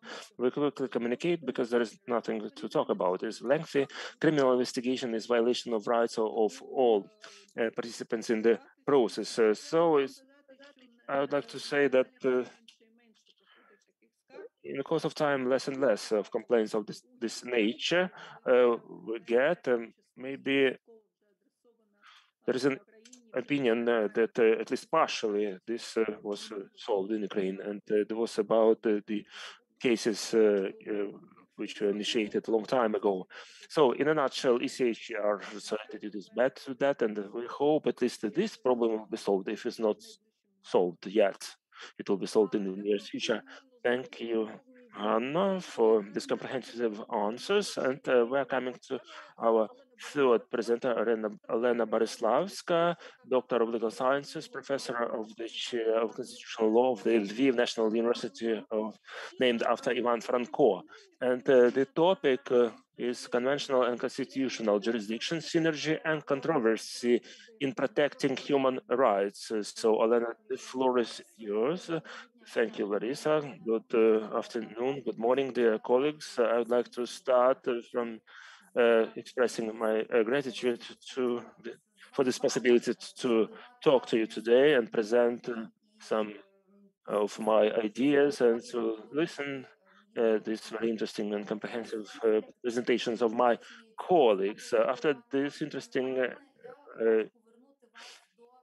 presentation of Anna, I would like to come back to interaction of conventional and constitutional jurisdiction. And in the beginning, I would like to mention a few words why I believe this topic is important, because in the context of those issues which are in the focus of this forum. The point is that from the time the ECHR became operational between it and national courts, I mean general jurisdiction courts, there was certain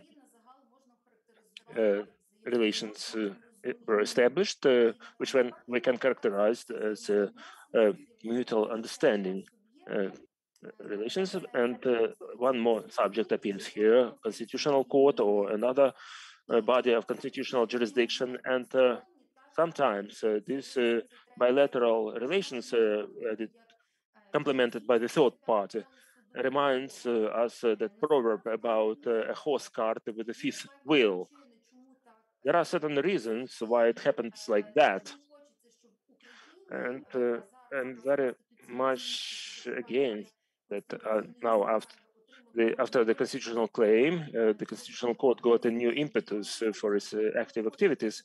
So I would not like that in Ukraine the activities of constitutional jurisdiction was reminding of that fifth wheel to a horse cart. And for us, it's better not to have the horse cart, but some fast modern car, which would move us towards efficient protection of human rights. So if you allow me, I understand that there is not much time left, not much time before the break, and Olga Denkovich has a presentation. So I will briefly focus only on some key issues which I would like to highlight. At present, the political and legal reality of European countries is very interesting and complex at the same time, because in those countries they have several legal orders which are put on one on another: the national order, the conventional order, and conventional jurisdiction, on which we're discussing today. In addition, it's the EU order with appropriate judicial bodies and jurisdiction of the European Union. From the standpoint of a human being, this very favorable condition, because this situation gives you wider possibilities to protect your basic rights, and it envisages a kind of diversification of legal remedies. But on the other hand, this political and legal reality causes the certain difficulties, which I will discuss later. The interaction of the constitutional jurisdiction and conventional jurisdiction, I decided to review from the standpoint of synergy and controversy. What is this synergy when we are talking about the activities of two powerful bodies of power which have authorities to protect human rights? In this case, the synergy will mean that the cumulative effect of interaction of these two agencies will be much higher than just the sum of effects of the individual activities. So the activities of ECHR by itself is powerful in terms of protecting the basic rights, human rights, and in many countries, including Ukraine, the address to the ECHR often is considered by a person as the last resort, means of last resort. And in addition to that, the appearance of constitutional complaint and the use of this tool in European countries also opened an access to using the means of constitutional justice to protect the basic rights. In this situation, if the European Court of Human Rights, as it's the key tool is the Convention on Human Rights, and implements and uses and develops common standards for the Council of Europe's member countries. The Constitutional Court, in the first place, by itself as its first tool, and at the same time the object on which it focuses its activities, has the national constitution. Of course, the standards, its constitutional standards, cannot be lower than the standards of the convention. And this is generally accepted rule. There are no exclusions in any of the European countries. And as a result, as these two tools are synchronized, we get not just some summary effect, but much higher effect from this synergy. Just a few brief examples. What's the result of this synergy of the European Court of Human Rights and the National Court? In the first place, application by the Constitutional Court of the positions of ECHR, which have been developed already on the human rights, which enables you in the framework of the national justice to find answers to complex questions, and they use algorithms which have already been developed and tested in other countries which live according to the same European standards. I will give you specific examples on the practice of constitutional court but later, but now I'll make a next statement.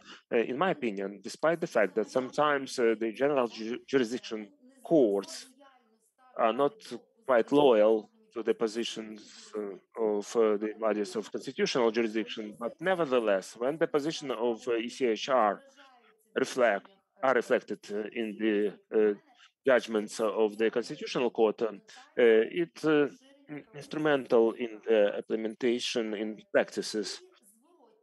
And there is also a reverse effect. So jurisprudence of the national constitutional courts also have an impact on the practices of ECHR. And here the classic example, which is often cited by the experts on constitutional law, is the impact of the doctrine of human dignity, which was developed by the Constitutional Court of Germany, according to the practices of ECHR. I would like to come back to these two positions, these two statements. In what way the application of the developed by ECHR constitutional courts algorithms enables solving complex problems which exist in the national justice. The Constitutional Court of Ukraine, in the course of its activities starting from 1997, considered quite a few cases where the key issue was a restriction of human rights. And in most cases, the Constitutional Court considered this problem from the standpoint of narrowing down the contents and the existing rights and freedoms. So there is a whole range of opinions of the Constitutional Court of Ukraine on that issue. And only in 2016, on one of its judgments, the Constitutional Court of Ukraine applied also a test on legitimacy on restricting the human freedoms, which was developed a long time ago by CHR, and it was only to the benefit because in this whole range of judgments approved by the Constitutional Court after that, according to this established scheme, it used this test, which enabled considering quite effectively a whole bulk of cases related to social and economic rights of people. Another example, which is also related to the practices of Ukraine's constitutional court, is related to discrimination test. In general, it's very interesting to track in what way the constitutional court was attempting to independently develop the appropriate algorithm of checking the situation and regulatory acts in terms of the availability of discrimination or illegal differences in attitudes to the person. Now, you can see on the slide how long the Constitutional Court it took to take that path from. It was on the elections deposit in 2002. The Constitutional Court decided that you have to analyze the purpose of this difference. Then maximum age on the position of the leadership of the higher educational establishment. It also singled out other criteria, indicating that this different attitude has to comply with constitutional provisions, have to be justified and fair. So it tried to develop certain own criteria to define whether there is discrimination. Also, in the number of decisions of Constitutional Court, the decision it rejected to analyze or apply certain criteria, just mentioned about the presence or absence of discrimination, and based on that, it judged whether the acts are constitutional or unconstitutional. And at last, in July this year, there was a decision of the Constitutional Court. It was about the law of Ukraine on provision of functioning of Ukrainian language as the national language. The Constitutional Court of Ukraine used the discrimination test, and it enabled to develop a quite detailed and justified argumentation and make appropriate decision which proved the absence of discrimination and compliance with the constitution of that law. Of course, we dream about having interaction between the Constitutional Court and the ECHR would be the synergy. But often we have instances of controversy. If synergy is progressing on one path, controversy is a movement in the opposite path. And for this contradiction, there are some objective reasons. And those reasons are established not by the nature or different nature of constitutional justice and conventional jurisdiction, but also by the certain nature of the conventional jurisdiction. So if you allow me, I would like to draw your attention to the recent work of Andras Shayo and Renat Witz, Constitution of Freedom, in which they reviewing the problems of interaction of constitutional justice and conventional jurisdiction. They envisage in this conventional jurisdiction, which is a result of multi-level constitutionalism. And Andras Shayo gives you a good illustration here, comparing multi-level constitutionalism, which begot constitutional jurisdiction, with platypus. At the same time, he probably hints that the constitutionalism, this multi-level constitutionalism, has the same attitude to constitutionalism as platypus to a duck, because that animal is closer to serpents. So it's clear that multi-level constitutionalism was called like that because they didn't find a better word. But at the same time, the national jurisdiction has a number of positive things. In the first place, such positive things include that the cases on protecting human rights, as the conventional jurisdiction is deprived of impact or pressure of the national bodies of power, it results in better objectivity and unbiasedness in considering cases by the European Court of Human Rights. In addition, one more doctrinal problem is removed. counter-majoritarism, when the constitutional courts acknowledge as unconstitutional acts adopted by the parliament, the body which has a democratic legitimacy.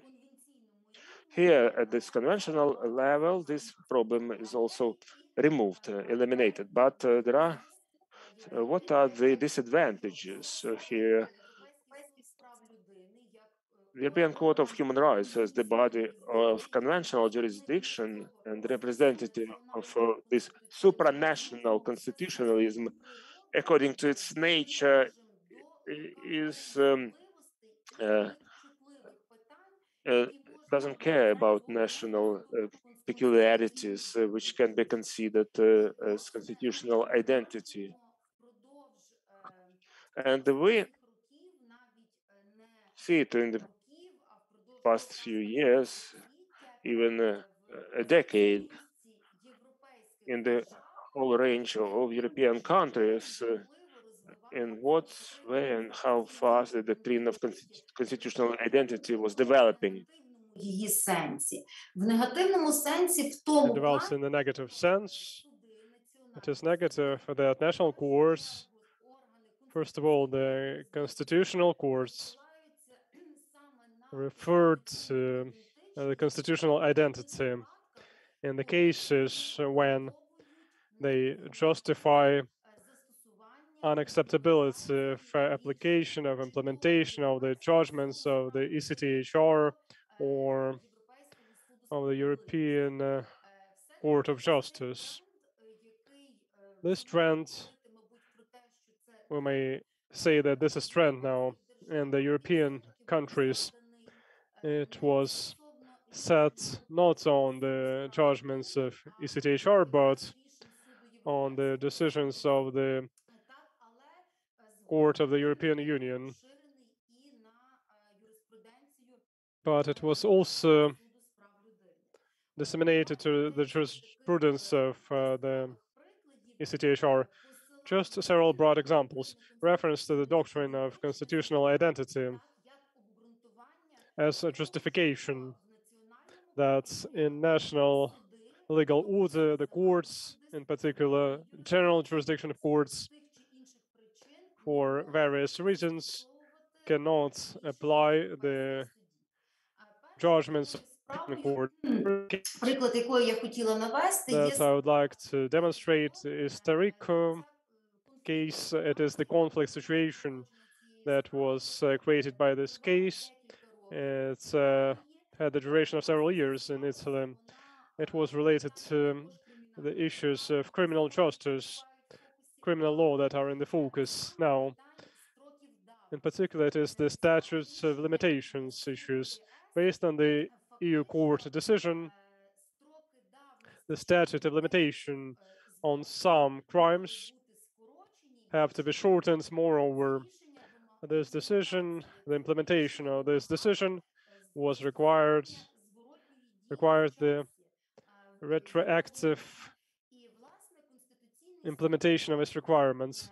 And the Constitutional Court of Italy made the decision that in this form, the decision of European Court of Justice cannot be applied, but first the Constitutional Court of Italy applied to, within the dialogue, to the European Court of Justice to resolve this issue. The solution was not found, the one that would satisfy the Constitutional Court of Italy. And in the decision of the Constitutional Court of Italy, with reference to the constitutional identity of this country, with reference to the principle of legal certainty, it was stated that actually direct application of this decision in the country is not possible.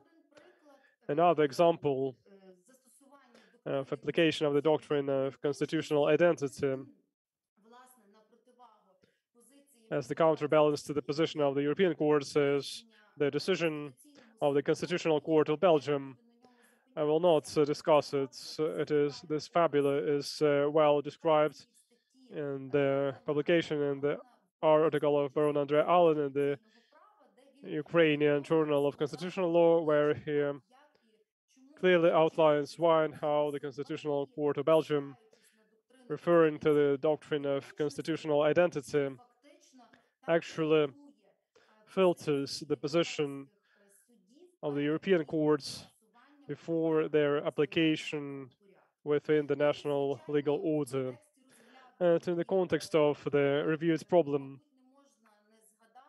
we have to mention the decision of the Constitutional Tribunal of Poland, which now is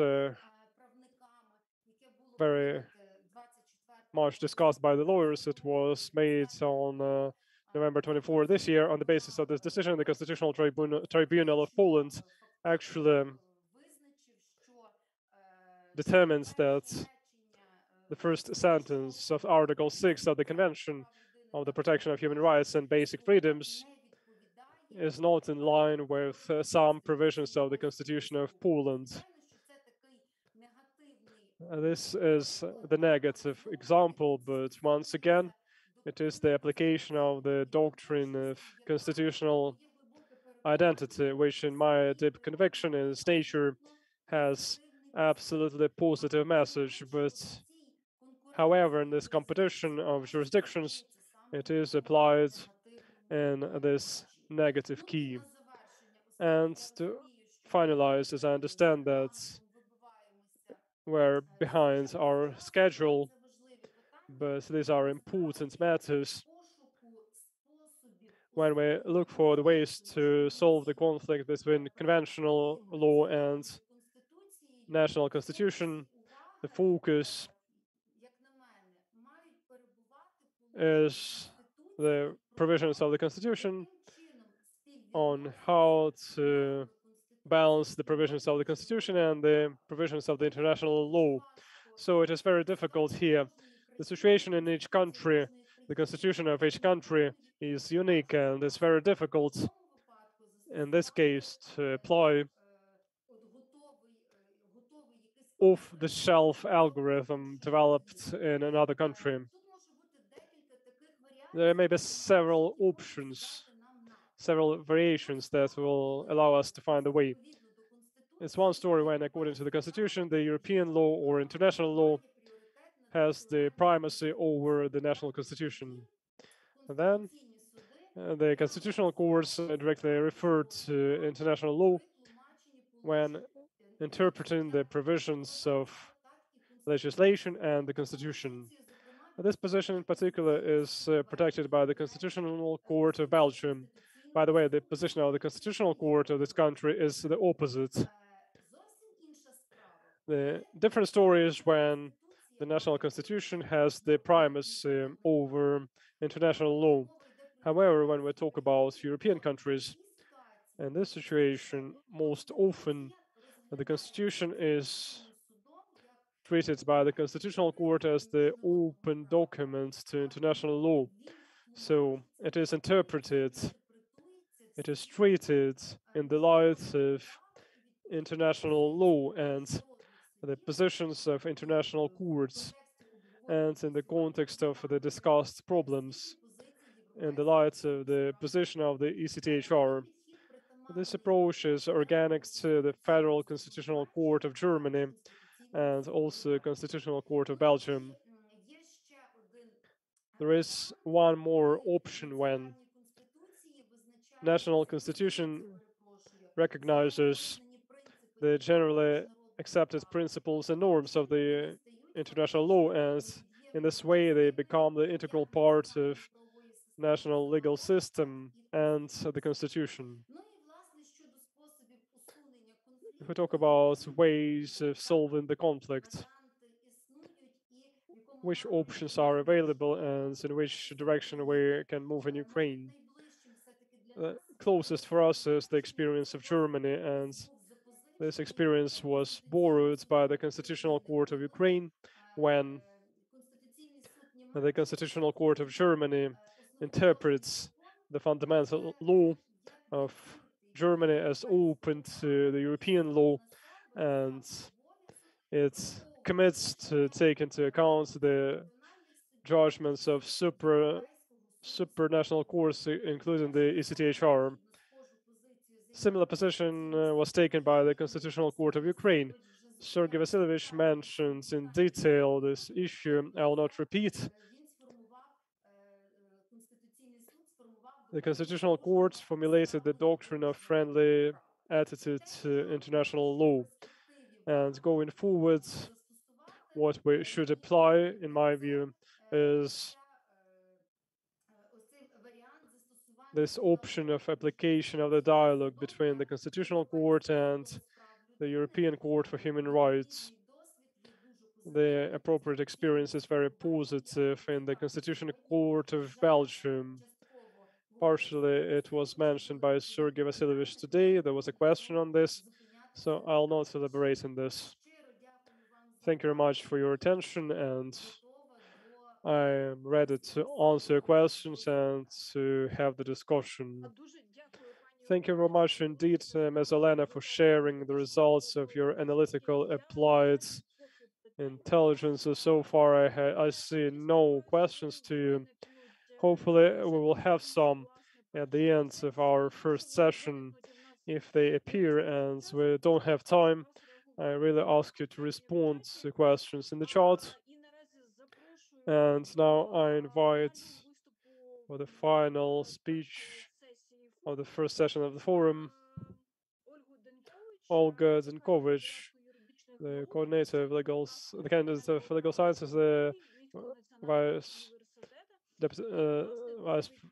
professor of the criminal law of the Lviv University. The presentation is the dynamics of criminal law of Ukraine under the influence of the case law of the ECHR. Olga, the floor is yours. Thank you, Larissa. I will show my presentation. I'll share my presentation, and immediately I move to the topic of my presentation, as I understand that we're behind our schedule. I have to express my gratitude to the organizers for this opportunity to speak to this distinguished audience and to share my considerations and ideas on how the ECHR case law influenced the criminal law of Ukraine. The uniqueness of platform we use today is that it unites lawyers from different areas. First of all, these are people who create law, conventions, the charges of ECHR,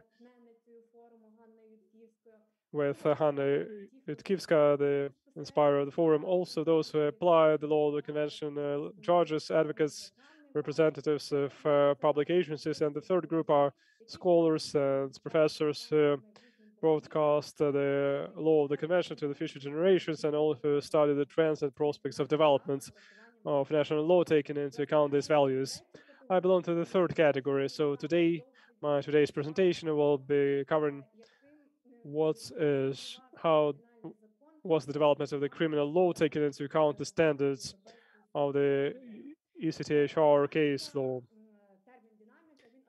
The dynamics is associated to mechanics, which studies the reasons for the mechanical movement, the causes of movement. It's recognized that laws of mechanics also cover the social processes, and the dynamics illustrates the correlation linkage between the phenomenon and the external factors which influence the development of this phenomenon. So the dynamics of the criminal law, I suggest to understand this as change of content under the influence of external factors. And in this case, this is the influence of conventions and case law of ECHR. Having analyzed all the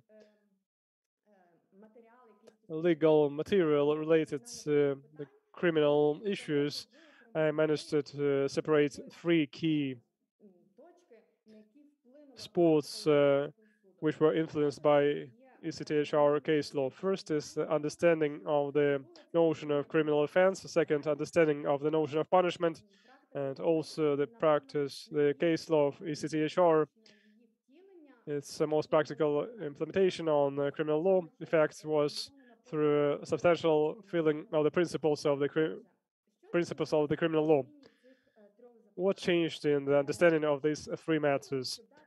Initially, to give the answer on what is the direction of our movement. We need to look at the history and the historic preconditions. 2006 can be called the version, the change of status of ECHR and how this convention guarantees influenced the criminal law. Today, the answer to the question on whether the convention and the case law of ECHR is the source of criminal law, in principle, it does not provoke concerns, but before 2006, before adoption of the law of Ukraine on execution of decisions and application of practice case law of ECHR, among scholars and those who apply criminal law, another more skeptical approach dominated to feasibility of the law and its feasibility of the law of ECHR and its significance for criminal law. And in fact, this approach was justified that criminal law is the public law and it is the domestic affair of each state which offenses are recognized as criminal offenses and what are the forms of response that are chosen to commitment of some criminal offense.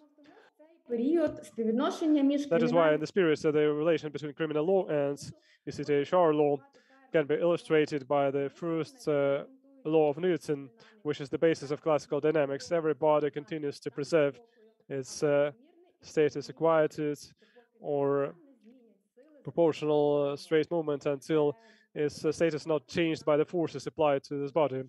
We have to say that at the same time, the broadcaster of legal positions of the ECHR into the criminal law was the Constitutional Court.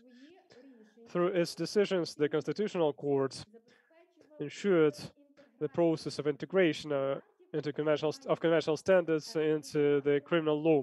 Having analyzed all the jurisprudence of Constitutional Court related to the issues of criminal law before 2006, I managed to identify 17 cases in which the Constitutional Court, referring to Article 19 of the Constitution of Ukraine, indirectly applies the conventional standards in interpreting the provisions of the criminal law or other laws and regulations which influence the contents of the criminal law.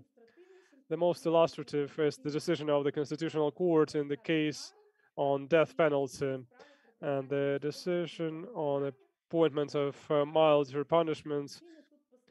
In the last decision, the Constitutional Court refers that principle of justice and its non-discrimination component causes the declaration of Article 69 of the Criminal Code unconstitutional of inability to apply this to individuals who committed crimes of low gravity. In the spirit, we have to recognize that the practice of application by the Constitutional Court of Ukraine of legal positions of the European Court in interpreting the provisions of the criminal law was not always successful. At least in one case, the jurisprudence of the Constitutional Court competed or even contradicted the jurisprudence of ECHR. This is the decision in the decision on retroactive effects of the criminal law, in which constitutional law used the narrow understanding of the term of the criminal law and gave retroactive effect only to those legal provisions which directly are envisaged in the criminal law. After adoption of the law on execution of decisions and applying the practice of the European Court for Human Rights, the significance of jurisprudence for criminal law was re-estimated, and since 2007, the precedent practice brightly strengthens its positions not only in activity of the Constitutional Court. This year, we moved to the second. Since that year, we moved to the second law of Newton, which is the basis of classical mechanics. Acceleration, which the material point receives, is directly proportional to the force which causes it, coincides in the direction and has the reverse relation to the mass of the point. When the strength of practice of case law of ECHR increased after it was recognized in Ukraine as the source of law, intensity was increased with which conventional standards influenced the criminal law. I managed to follow three trends in the direction of influence of practice of the European Court of Human Rights and conventional values on the criminal law. First, we had to rethink of the significance of the principles of criminal law for the mechanism of criminal legal regulation. Second, there was a reevaluation of the relationship between criminalization and conventional standards of protection of human rights. And the last trend was the recognition of imperativeness of international standards of human rights and building the system of punishments and their application. If we discuss the first trend, the rethink of significance of principles of criminal law, we had the transformation of these principles from theoretical provisions into practical instruments. The principles of criminal law now are treated as the set of specific provisions, specific criteria, through the prism of which we evaluate quality and contents of the criminal law. The illustrative and bright examples are examples of application of the principle of legal certainty and evaluation of the provisions of Article 368/2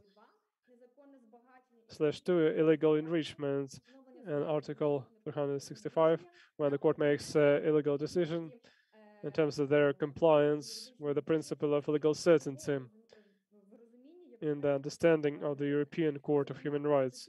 In particular, the Constitutional Court, having analyzed the conventional practice and conventional values, came to the conclusion that both articles of the criminal law contradict the principle of legal certainty and also are not consistent with conventional standards presented in the case OSCE versus UK.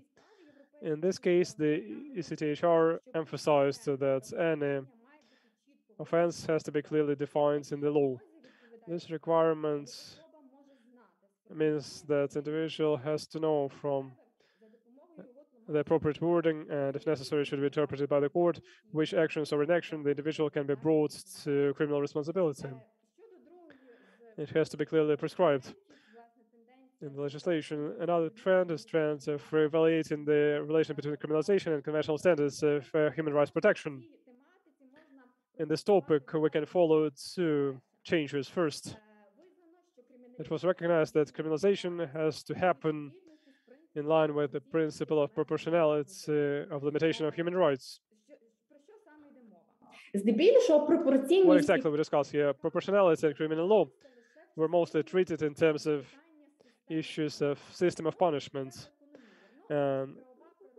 This is normal, as the legal nature of punishment is about limiting the rights of convicted individual. At the same time, the case law of ECHR shows that human rights may be limited in the case when we talk about establishing the criminal legal prohibition, criminalization of some type of activity. For example, the decision of the court in the case of INI versus Hungary demonstrated that the Article 436/1 of the Criminal Code of the country, which envisages criminal responsibility for producing, spreading of communist or Nazi symbols, limits the right of individual for freedom of expression of views.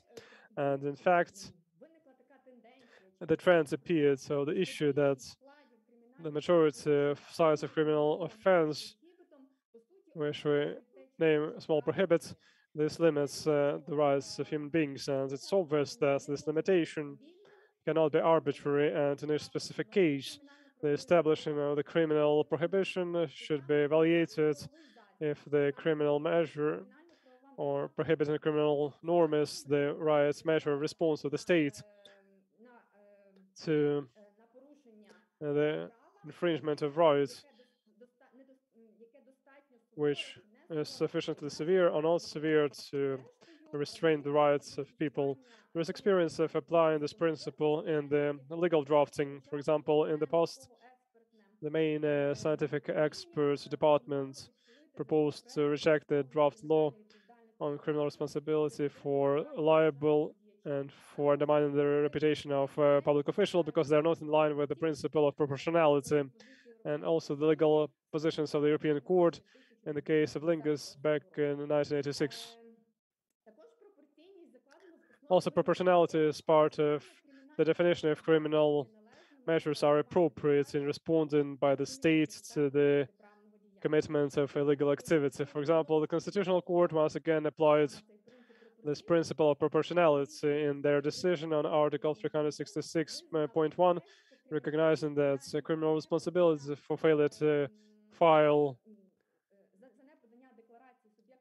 the asset declaration or declaring false information in the asset declaration is too severe measure of limiting of the rights of individuals.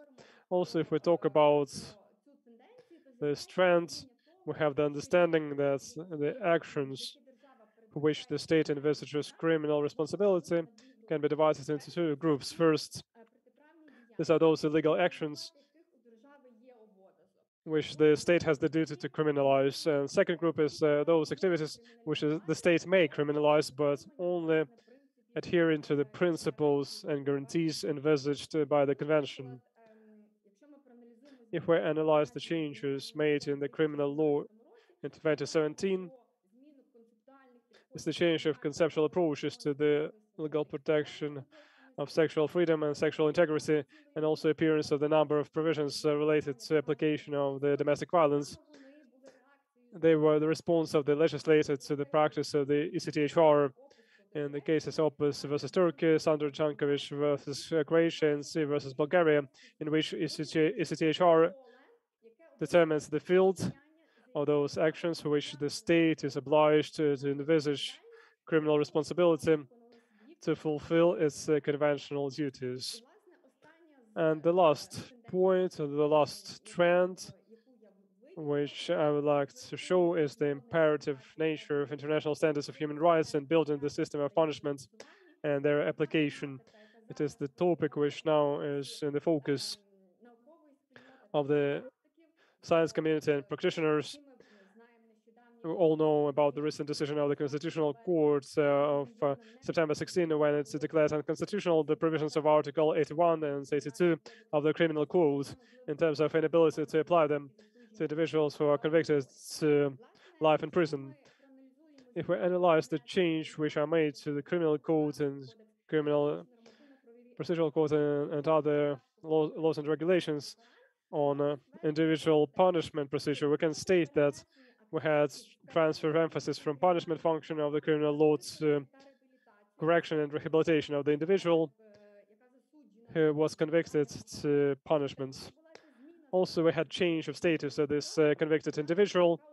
This individual starts to be treated not as the object of influence, but as the fully fledged subject of criminal legal relations, which has in particular the rights for respect to human dignity. And the last is the understanding or idea which was accepted by the matter of criminal law. This is a recognition of partnership between the convicted individual and the state in ensuring the effectiveness of punishment. It is visible that effectiveness of punishment as the means for correcting the individual depends not only on the individual itself, who spends punishment from their insistence, but also from the system of measures of punishment, which are the area of responsibility of the state. For justice, it has to be mentioned that this changes in terms of re-evaluating the system of punishments and their application happened even earlier. I mentioned today the decision of the Constitutional Court in the case on death penalty and appointment of softer punishments compared to one envisaged by the law, but obviously ECHR decision in Butko versus Ukraine case, it shows the problems which were mentioned before at the forum of case law of ECHR, and it was one of the first fora at which Svetlana Heluk mentions the assumption that taking into account the convention practice of ECHR in cases versus Hungary, the procedure of punishment in the form of life in prison in Ukraine does not comply with the practice of the ECHR. At that time, her assumption was accepted quite skeptically by the academic community and practitioners. But at the moment, this is not the assumption, this is a reality. that we faced after the judgments in the case of Peskov versus Ukraine and the decision of Constitutional Court on September 16, 2021. Having discussed what's already happened, I suggest to look into the future and to try at least partially to project changes waiting for us and what changes are possible, what to expect. In my presentation, I focused on 2 points. First, the point that the Constitutional Court now reviews the issue of determining the legal nature of special seizure and should give the answer to the question, is it a simultaneous application where the punishment doesn't violate the principle of a non-bis in idem. If we analyze the ECHR case law and if we analyze the science based on which the ECHR identifies if some measure is punishment or not, we can assume that the legal nature of special seizure is different than legal nature of punishment. If punishment has the objective to punish and correct the individual, then special seizure has the purpose to restore justice on one hand, and on the other hand, to oblige the owner to properly fulfill their commitments related to the object of possession. Implementation of conventional standards with the adoption of the new criminal code of Ukraine, whose draft is being developed now. Among positive moments which are incorporated in this draft related to the practices of ECHR, one can mention the following. First of all, principles of the criminal code will be reflected in legislation. In the draft criminal code, there is a number of articles which include the provisions of the criminal code and explain the contents. And there is also direct indication that the criminal law implements its by means of resocialization of person who committed crimes. So the focus is moved from the punitive nature of the law to its resocialization function. Also, there is an approach typical of ECHR that the traditional, there are 2 ways of punishment, it's fine and incarceration. So there are 3 now,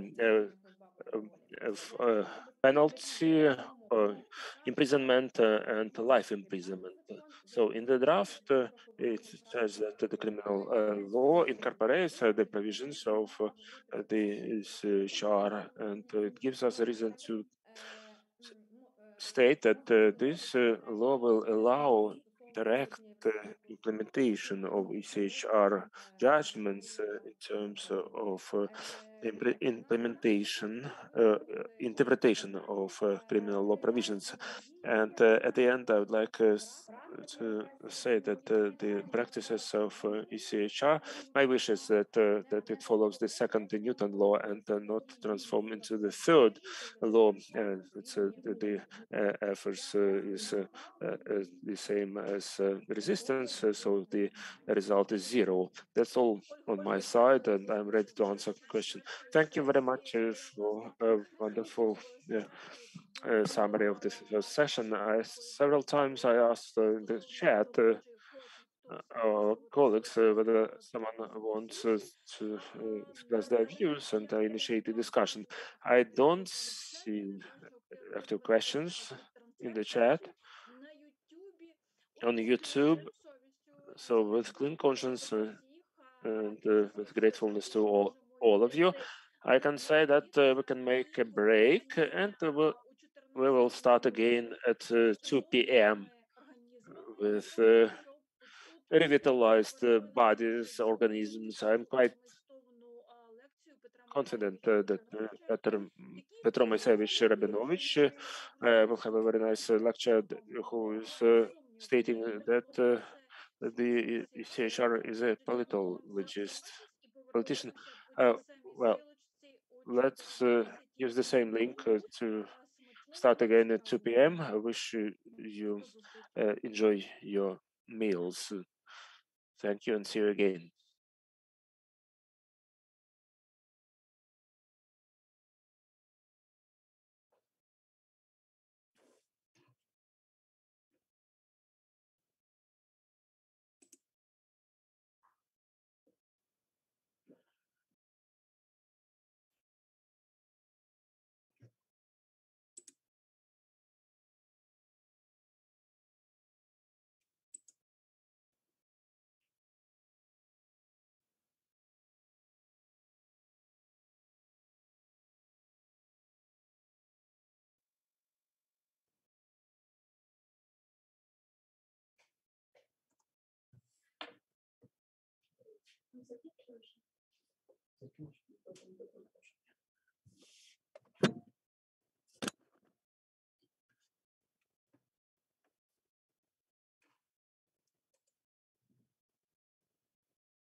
Петро Моїсеєв.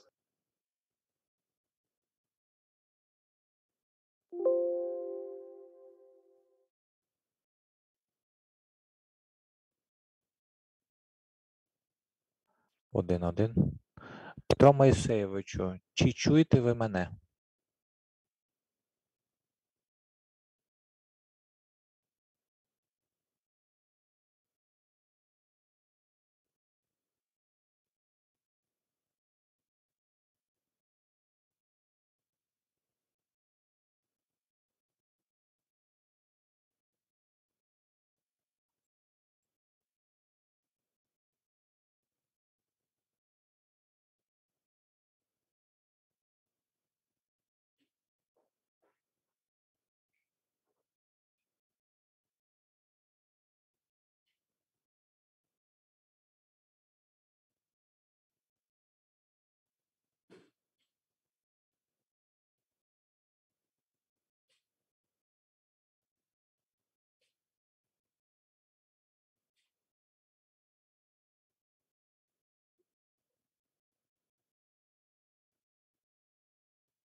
Мене чути.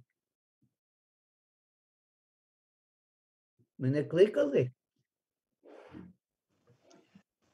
Так, чути вас, Чути. Петро Моїсеєвичу, так. Чуємо, але не бачимо. Да, не бачите. Але я ж 2-ї години, так? Так. Ми хотіли переконатися, що звук у вас є, що все добре. Да, значить, ну, все добре, але щоб ви і бачили мене, то от зараз яка година? За 15, 2? За 20. За 20. Ну, то хвилин через 10 підійде там мій син, і він там ще щось включить, щоб ви і бачили мене. Добре, Я чудово. вас чую, і ви мене чуєте. Чудово. Те, що ми вас чуємо, вже прекрасно. Тому дуже дякуємо. Давайте тоді дійсно за 10. А це я вибачаюсь, з ким я зараз спілкуюсь. Наталія Беца з ОБСЄ. Ага, дуже приємно. Так. А Дякую. Наталя Степанівна Ступницька є також, вона зараз відійшла, підключиться трошечки пізніше. Да. Ну, добренько, значить, отака ситуація, бо щоб ми не бачили, то він, кажу, там ще щось додатково має підключити. Добре, чудово. Пані Наталія, скільки людей було присутніх на першій половині? Десь 170 на початку було. 170. 170? Так. Ну так, бо мені сказали, там я помічниця, що вона бачила 20. Ну, може, вона не всі. Ну, це можливо на початку, коли реєструвалися. Ну, да. А так 170, ну так це гарний результат. В минулому році, я пам'ятаю, було щось 40-43. Ні, минулого року так само приблизно було. Ну, значить, не десь 150, та. А там же наче би цифра висвічується, так? Так, висвічується цифра. Зараз 79 учасників, але ж зараз перерва, то о 2-й годині ще доєднаються, сподіваємося. Ага. Ну, добре. А дивіться, в першій половині, бо я так слухав, майже всіх, то часу для обговорення не вистачило, так? В принципі, на початку був трошечки час для питань. Вже наприкінці ми якраз підійшли відповідно до регламенту о 12:30 і вже не було наприкінці запитань, тому ми, в принципі, вчасно завершили. Ясно.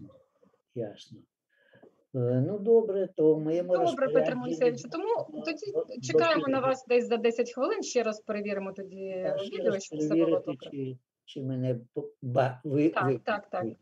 Добренько, але я вже сиджу перед екраном, перед комп'ютером. Чудово, дуже дякуємо. Добренько. Тоді до зв'язочку. До зв'язку, так. Дякую.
Марта Євгенівна, добрий день.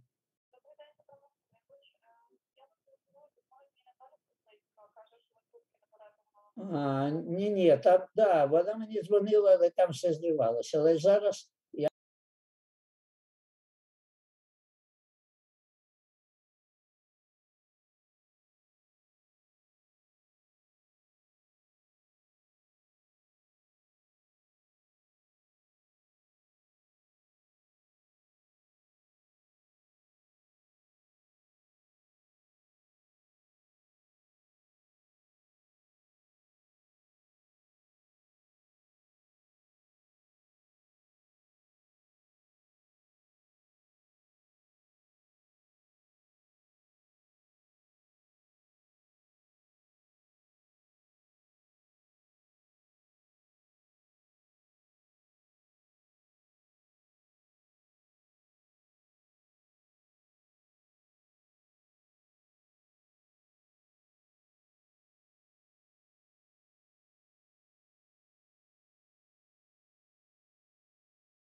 Что мне как-то...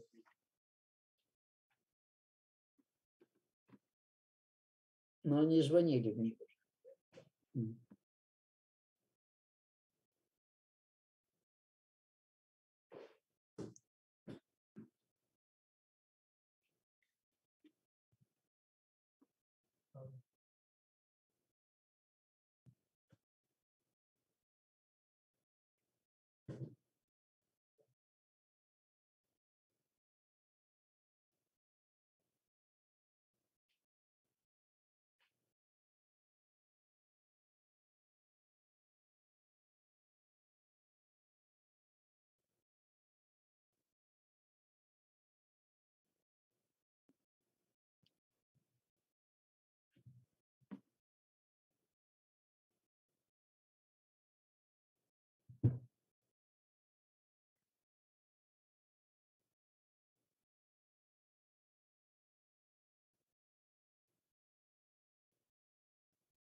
Нам обидно и звонила там одна из организаторов, почему-то слово «Россия» назвала новость. Где я пропал, не отвечаю, они тут уже меня вызывали.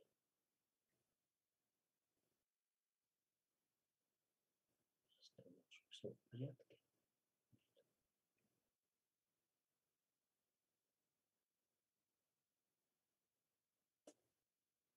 Ну, выступал в приветствиях, там всегда считается, что они тоже соорганизаторы. Национальная школа судей Украины. До этой школы судей Украины было несколько лет. Сейчас это включают. Вітаю всіх, хто повернувся з обіду і долучився до другої сесії 10-го щорічного міжнародного форуму з практики Європейського суду з прав людини. З вами Лариса Денисенко. Я модерую другу сесію першого дня форуму. І наразі трохи навігаційних правил для усіх. Ми працюємо з 14 години до 16:00. Це тривалість нашої сесії. За нами спостерігають ті, хто хоче долучитися до роботи форуму через YouTube, YouTube-координатора проєктів ОБСЄ в Україні. Нас дивляться, слухають і вже готові слухати 3 дивовижні доповіді, котрі заплановані на ці 2 години. І, власне, наразі я запрошую до слова пана Петра Рабіновича, професора кафедри теорії та філософії права Львівського національного університету імені Івана Франка з доповіддю «Страсбурзький суд як політолог». Дякую, пані Лариса. Добрий день всім присутнім, але, на жаль, чомусь реєстратор не підключив мене на відео.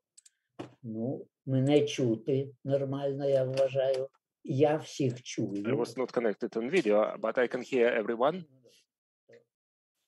Now the video is on. Can you see us? Yes, we can see you very well. We're ready to listen to you. Thank you. Greetings to everyone again, and before I start,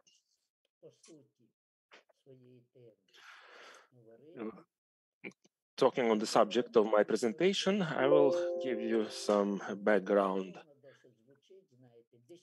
It sounds like very modest, a 10th forum, and it brings me back 10 years ago. Because 10 years ago, Mr. Gudima, who will also present again, Taras Igorovich Pashuk, who for 12 years have been in the Secretariat of European Court and became senior lawyer, and myself, 3 of us 10 years ago on our own initiative, and I don't remember who was the first from the 3 of us, maybe Mr. Pashuk. We conducted in Lviv, first time in history of Europe, I must say, international forum on practices of the European Court of Human Rights. This was a memorable event, and since then we have a 10th year on end. At all of those forums, I had an opportunity, and today again I'm happy to participate and to present something. Metro Gudima, for the past 5 or 6 years, has been participating as the presenter at those forums, and Taras Pashuk practically every year was visiting among the guests from the European Court who came to Lviv. For various reasons they came here, and every time as judge from Ukraine, now Hanna Yurievna Yutkivska, who's been there for a number of years, and lawyers from the Secretariat were coming to Lviv. The year before last, there were 12 representatives from Strasbourg. This was a record year in terms of participation of representatives from Strasbourg. Last year and this year, the situation was quite specific, and it's online, but I hope this will continue, and Lviv is a unique place. It's like crossroads for national lawyers, judges, and defense lawyers, and some of the professors, also professors of our university,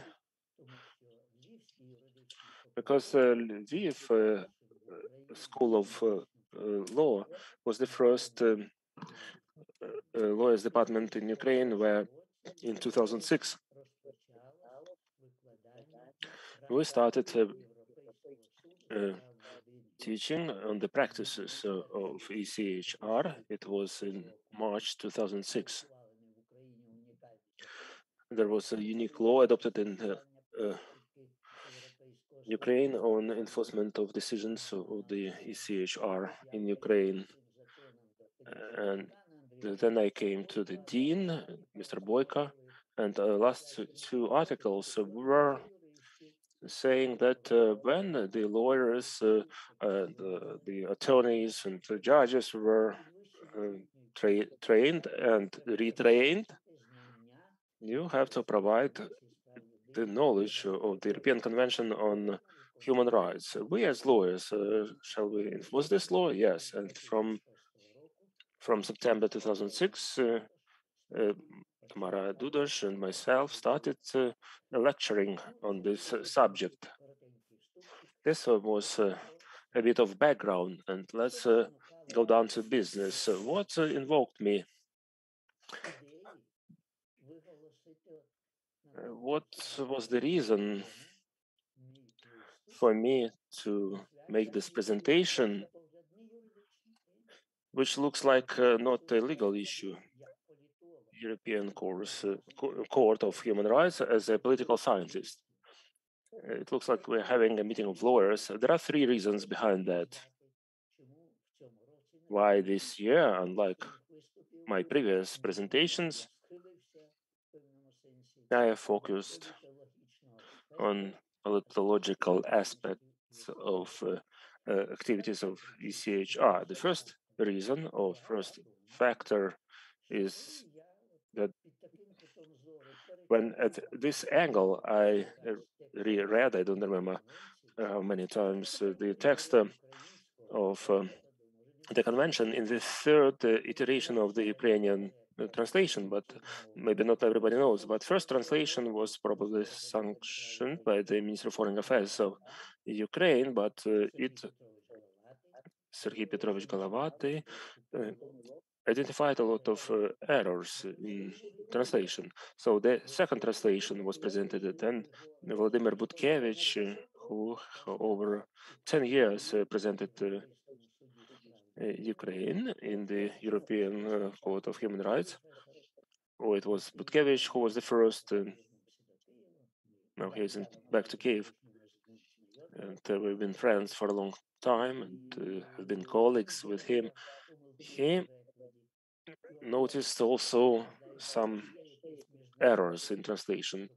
I don't know if there is any other international document which had three official translations into the Ukrainian language. And the current translation, it sounds somewhat different compared to the first one, which was voted in the parliament. But somebody told me that they voted for the English language version because at the moment of ratification of the convention in the parliament, it was not yet translated into the Ukrainian. I won't insist on that, but that what was I told. I don't need to convince you how important every word and every sound in this law And as the courts have to use this in the dispensation of justice, and this unique document, none of the European countries have this special law, if I'm not mistaken. So having read again this law, it was a certain surprise. I noticed how intensively they're using this convention on European rights, the political science terms and words, the recitals. It's about political democracy, political traditions, and ideals. And this is only in recitals. And then you know how often in the first part of the European Convention they mention the phrase or the word the democratic community, democratic society. At least 5 articles mention democratic society. And what's that? Is it a legal term or political term? And this is also a criterion for the EU. If Belarus was a member of the Council of Europe, I don't know if the current regime or in Russia, the Putin's regime, whether they could be considered as a democratic or democratic society. But such words as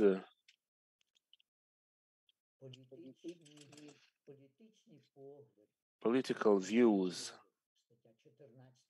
Article 14 of the Convention,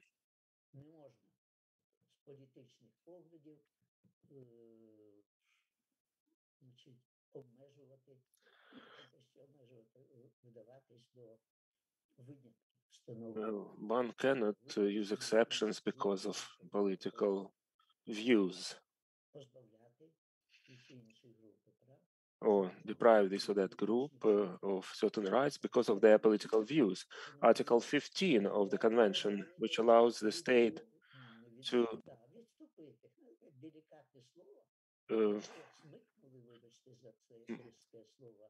move away.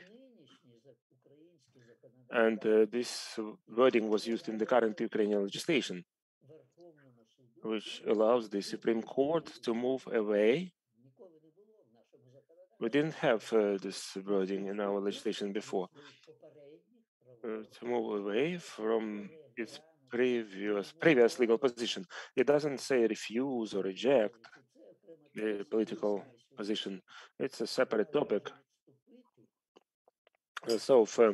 So the state can step aside or move away from that in Article 15 when there is a threat to the nation. So the content on the infusion with the political terminology is the first fundamental reason to call my presentation as you could read it. At this angle, as I remember, there were no presentations on previous at previous Lviv forums on ECHR practices. In the same Article 15,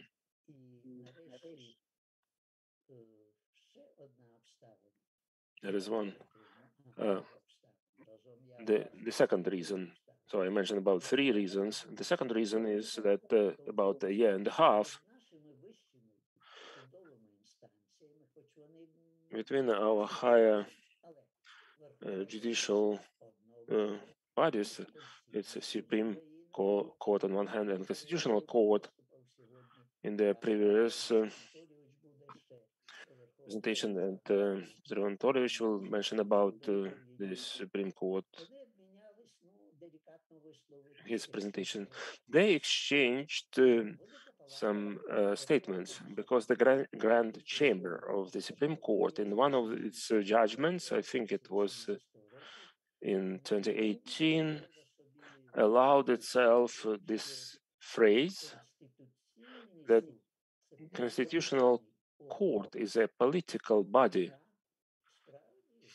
though in fact Constitutional Court in its judgment it says according to its setup and some other arguments were there that it appears not a judicial body from the standpoint of convention, but it's a political agency, and the chair at the time, it's the Constitutional Court does not want, for some reasons, to consider constitutional complaint. They could make that step.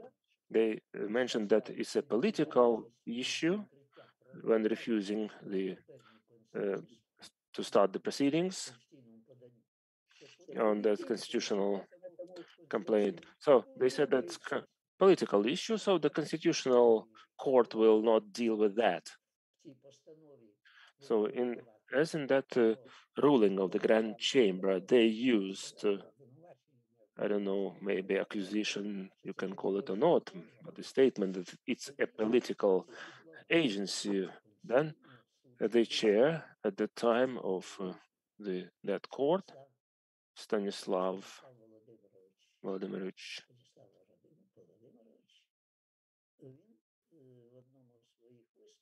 in one of its speeches, or it was an interview in the Law and Business newspaper, made an excuse and said, I'm not in charge of a political organ. So this conflict was another reason which caused me to talk on this topic. And the third topic, and the most practical one, 2 months and 10 years ago, 10 days ago, there was promulgated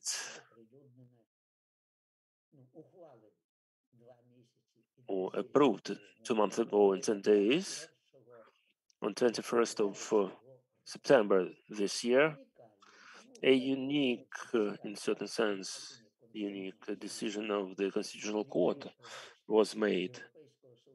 Sorry, the ECHR decision, which directly impacts this topic, the topic of my presentation, which you see in the agenda.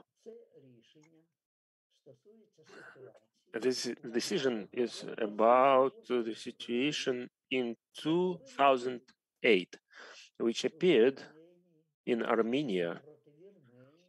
It was against Armenia. The complaint was submitted to ECHR, and now in 13 years, in 2021, these events took place before 2008, and on this situation, the ECHR made a ruling on 21st of September this year. And the comment to that ruling and the translation, I didn't check. I cannot do that to check the translation against the official English text of that ruling. I just read an article which was published on that decision.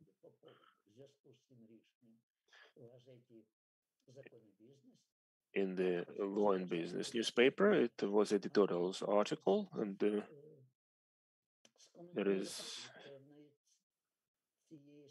was an article with certain comments with the projection to our Ukraine and putting the bridge to this situation tomorrow.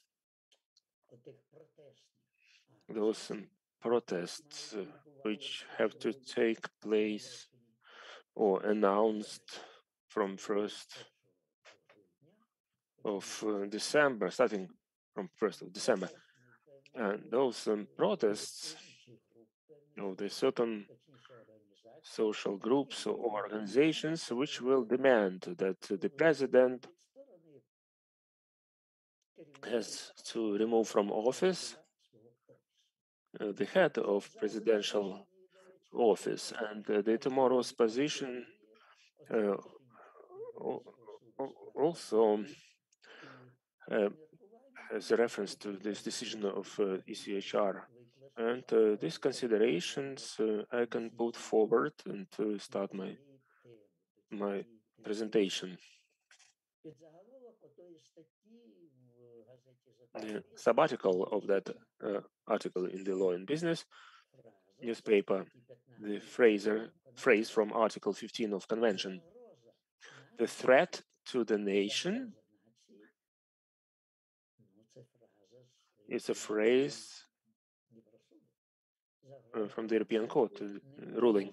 The threat to the nation cannot be a cause or the basis or substantial basis for violation of the convention's rights. Maybe the last words I reproduced not exactly, but what was the situation in 2008?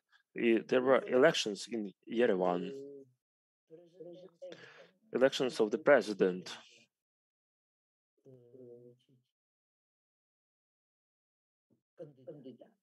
The candidates. And the candidate who lost, I will not name those Armenian names. And in the journal at that time, in Armenian journal in the Armenian language, so the name of that editor is also difficult to pronounce. It's difficult to memorize. But the editor of that publisher came to the ECHR because during the elections campaign,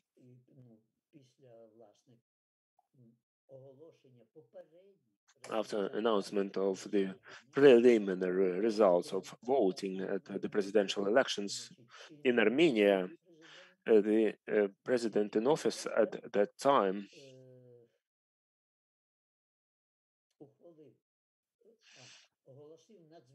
announced extraordinary state, and this is related to martial law. And the events in Ukraine, where we don't have this extraordinary state, but the parallels in that newspaper, which was published there and commented, that decision of the ECHR also enables to make certain analogies in the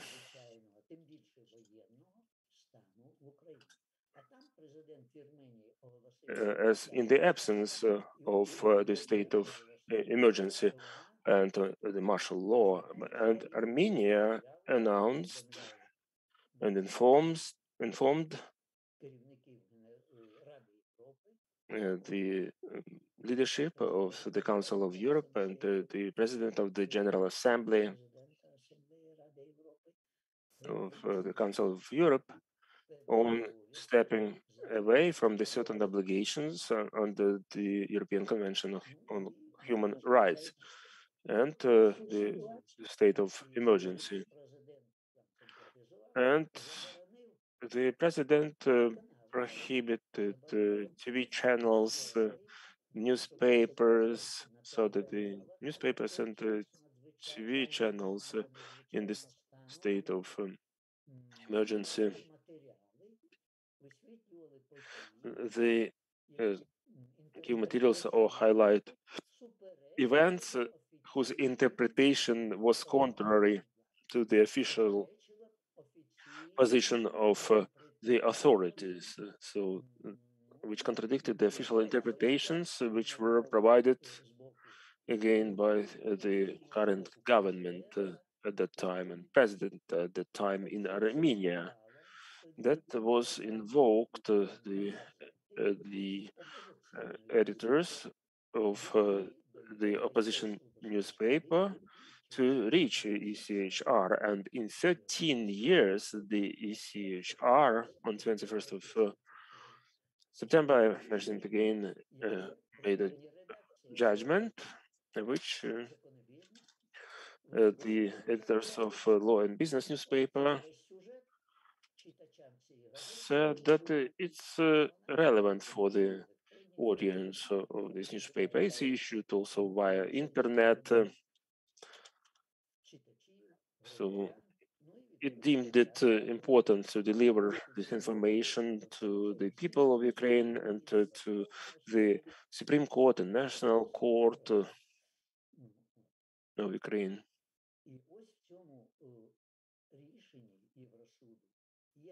And in this decision of the European Court, there are 3 or 4 sentences under different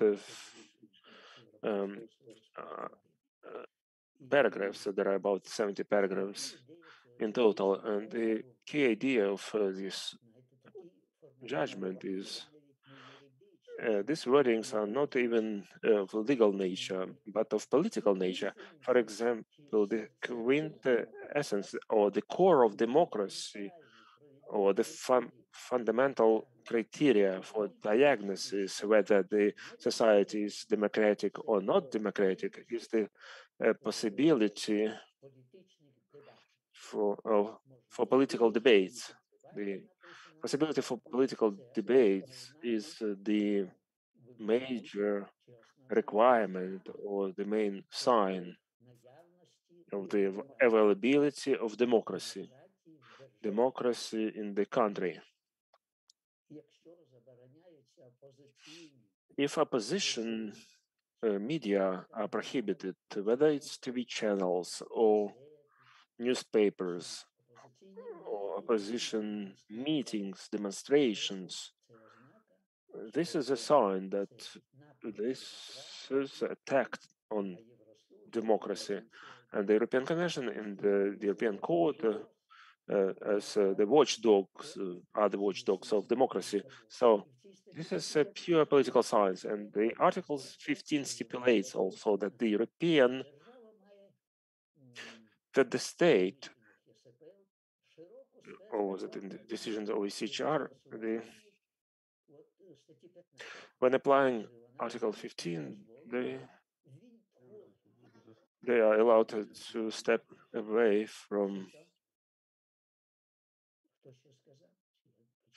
There was a comment. There was some technical problem.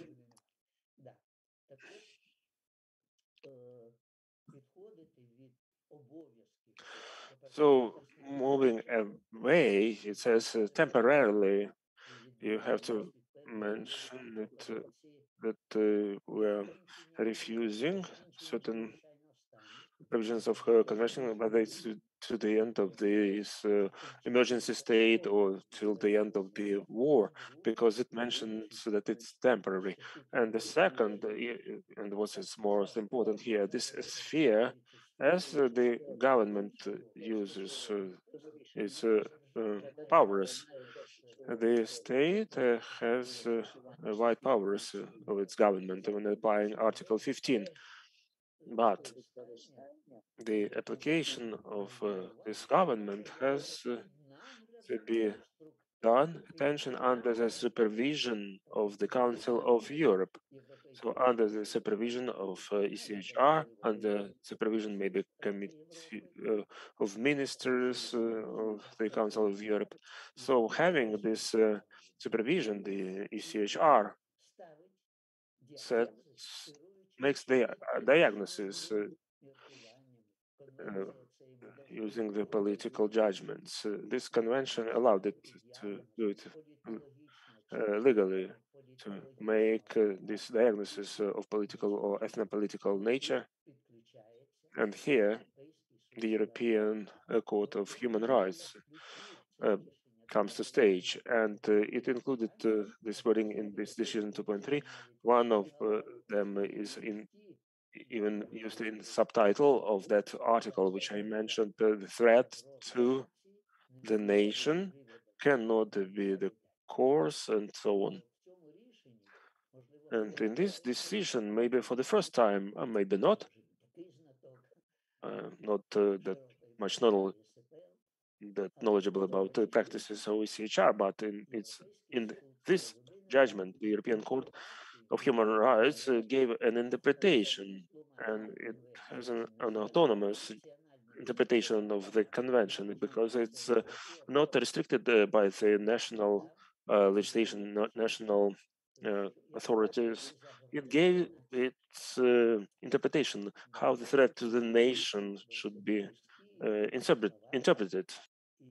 Він написав в цьому рішенні 2 місяці тому. They wrote in this decision 2 months ago that threats for the nation should be understood when there is a threat for existence, and this word is existence, of the whole population, which comprises this state. It is not for some social group. It is not for part of population. It is when we face the threat for the existence. It is dramatic. It is anthropological approach. This term that is used is existence. Unfortunately, it doesn't provoke sufficient attention of theory of law experts, sociology experts, ethics experts. A group of social sciences should pay attention to this, and European Court launches this. It's about threats to the existence of the whole population, which is part of the composition of the state. And as practice of ECHR is considered to be the source of law, and this is the radical step towards moving away to a purely normative European system, legal system, from this normative legal system to the precedent-based system.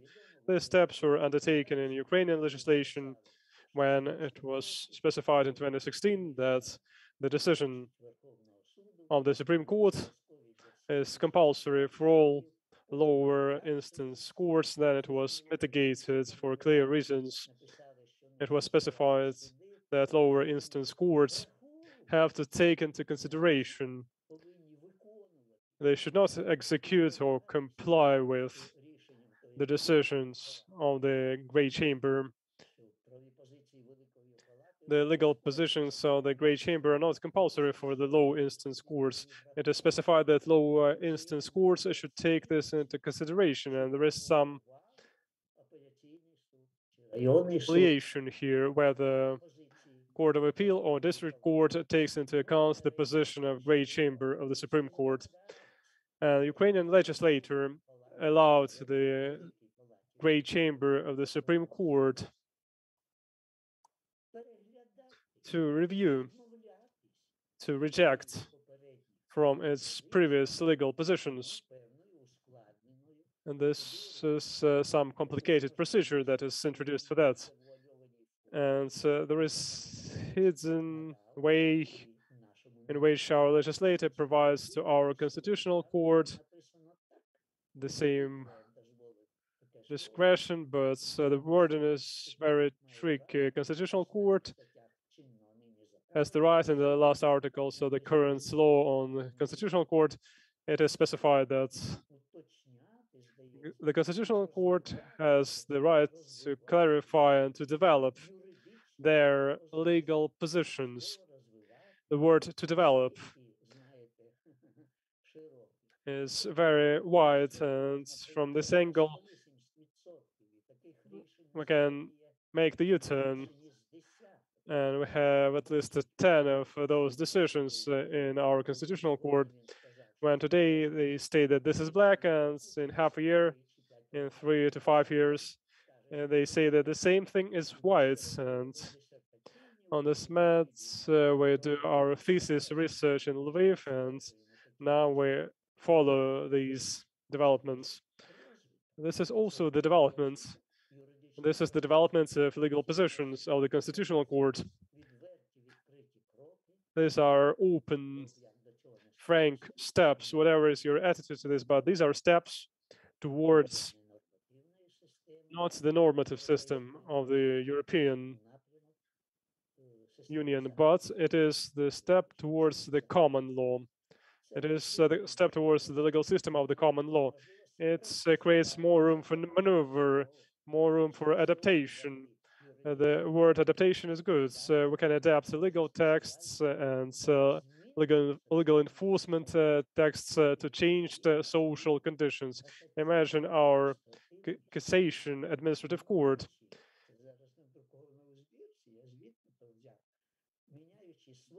changing their legal positions and justifying this by the fact that there is change of social content. And for this reason, the Cassation Administrative Court moves away from the decision of the former high specialized administrative court. We had the system of specialized courts. 4 courts were specialized. The name is not so problematic, actually. It was the second cassation instance, so to say. So the current Cassation Administrative Court justifies the refusal of the previous position by the change of the social content. So when I launched in one of my articles the word adaptation of decisions, in other words, it's maybe a dynamic decision. European Court uses this word, and there is another adjective that is used as synonym to dynamic decision. So is this the normal practice? It is, and in this unique thesis developed under my guidance by the very student Vladimir Viktorovich Goncharov, there is dynamic interpretation of legal provisions, and he identifies that this is regular in all 4 constitutional courts. This is regular practice, which used the Supreme Court of the United States as constitutional level authority, Federal Constitutional Court of Germany, Russian Constitutional Court, and Ukrainian Constitutional Court. All of them review, make changes compared to their previous positions. They try to adapt unchanged texts of the Constitution and laws to new social conditions, to new demands of the society, to change of government. And when to assess the present changes, and the Constitutional Court adapts to this president. There is majority in the parliament, and this means that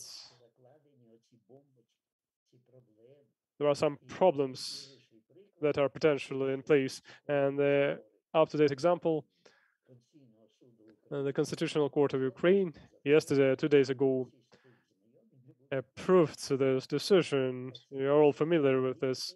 There is the conflict of interpretation, and these conflicts are caused by the willingness and needs of the majority of the society or minority of the society, or this may be a constitutional court or Supreme Court. So these conflicts are caused by the need to reduce the gap, the temporal gap between social changes in the society, between changes in the ratios of different social forces. Let's not use the word classes, although it's also good, it's okay. Let's use the word social groups. This is why the term, and it's hard to criticize it.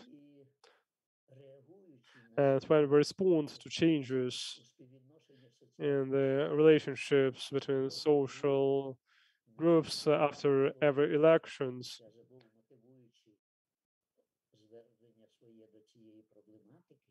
when I justified my analysis of this problem, I prepared this, the third article of additional protocol, of optional protocol to European Convention, March 1952. It has been less than 2 years after adoption of European Convention. And optional protocol, third article, which obliges all the signatories, all the high signatories, with reasonable periodicity to carry out free elections with a secret ballot, so that people, they use the word people, maybe we will not encounter this word in other European conventions. The word people, it is ethnic political notion. The people can freely express their opinions when forming the legislative power body. Maybe this quote is not precise, but it is political. This is political science. This is ethnical political science and sociology. And this article is the component of the European Convention. This is optional protocol to European Convention. So who can object to that? Applying this and other articles which I mentioned, or expressions or wording that European Court functions as the political science body, not political body, Stanislav Shevchuk, but it is the political science body, which is guided by the political criteria. When the composition of chamber changes by one individual, there is another personal composition of chamber of the European Court for Human Rights, which reviews cases. And when we have the new judge coming with other political views, and maybe other results of votes would happen when they review some decision. These are considerations I wanted to share with you. And as regards Ukraine, the article in the Law and Business newspaper, there is bridge to the events of May 2015, when our native country, Ukraine, using Article 15 of the European Convention, declared that it moves away from some commitments to fulfill some articles of the European Convention, that is, to adhere to some rights of the European Convention and the conditions of state of emergency situation in Ukraine due to events in the east of Ukraine. And at that time, for the first time in history, Ukraine invoked Article 15. And in Article 15, it is specified that there is a reference to the decision of European Court when these issues are reviewed, when exercising the control, whether it is legal or not, that the state announced the refusal from some obligations according to the European Convention and European Court. We need to take into account the severity of the condition during the martial law or state of emergency. And the court has to take into account if the state making the decision on moving away from obligations, on waiving obligations, the state has to take into consideration the severity of the condition the severity of the situation, the severity of the social situation. Once again, European Court controlling this becomes not so much a lawyer, but a political scientist. What is the severity of the situation? This is the subject to evaluation, and evaluation criteria may vary. Is there the threat to all the population of the country? And this concludes my presentation. I'd like to thank the participants for your attention. And if there are some questions, I'll be happy to answer. I'll take this risk. Thank you. Thank you very much, Petrov. I'm sure that every one of us is grateful for your historical analysis and deep considerations. But this is an easy question. I see that so far we don't have any questions. Maybe they would emerge during a general discussion. So I would take this opportunity, given that our time is limited, to give the floor to our second speaker, Mr. Dmytro Gudima, the judge of the Supreme Court. And the topic of Dmytro's presentation is execution of the judgments of the ECHR, the review of case law of the Great Chamber. Good afternoon, dear colleagues, dear organizers. First of all, I'd like to thank the organizers of this event for invitation to participation.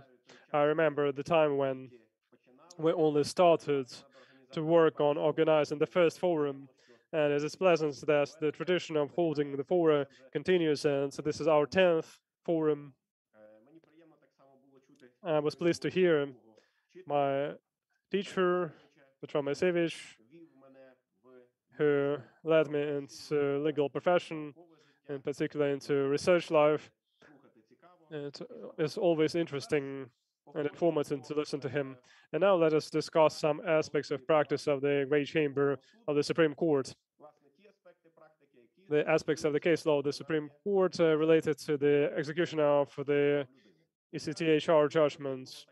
For illustration purposes, just to confirm what I'm saying and to facilitate the perception of information, I'd like to share my screen. This is going to be my presentation. Hopefully, everything can see this. And so let us start our discussion. First of all, I'd like to dedicate some time to statistical analysis for the review of cases by the Great Chamber of the Supreme Court. These are issues related to execution of ECHR judgments in terms of adoption of additional measures and individual nature to the claimants.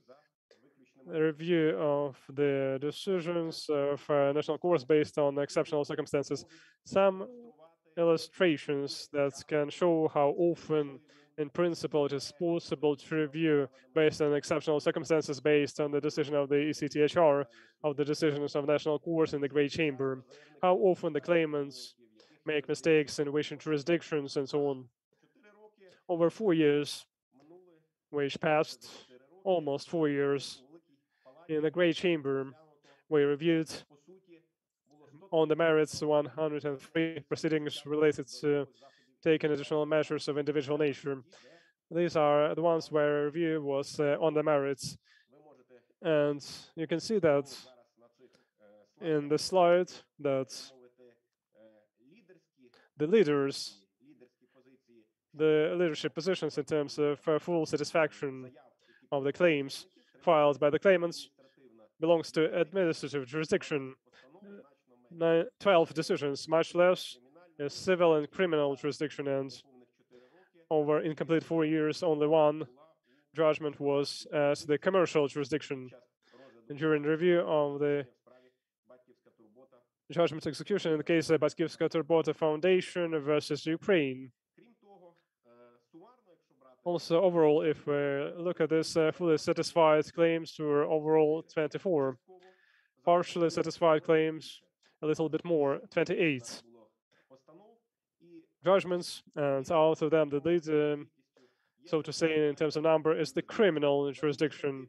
In administrative, we had 9 decisions in civil 4 decisions in the commercial 1 decision, and 14 decisions in the criminal jurisdiction. Overall, if we compare this to the proceedings where we had full or partial satisfaction of the claims of the claimants, approximately the same number is the rejections in satisfying of the claims. 51 decisions of the Great Chamber, based on the results of review of cases, is dedicated to rejection of satisfaction. And once again, the situation is different. Leadership positions are held by the civil jurisdiction, 21 decisions, compared to 18 decisions in administrative jurisdiction, and 3 in commercial jurisdiction, and 9 in criminal jurisdiction. Besides the fact that the Great Chamber reviewed a significant number of decisions on the merits of the claims of the claimants, obviously, in part of the claims, we dedicated attention only to some procedural actions, and 20 decisions ended up in closure and dismissal. The greatest number is in administrative jurisdiction. Besides, we had also a significant number of rejections in dismissal and refusal to open the proceeding over incomplete 4 years from 143 cases.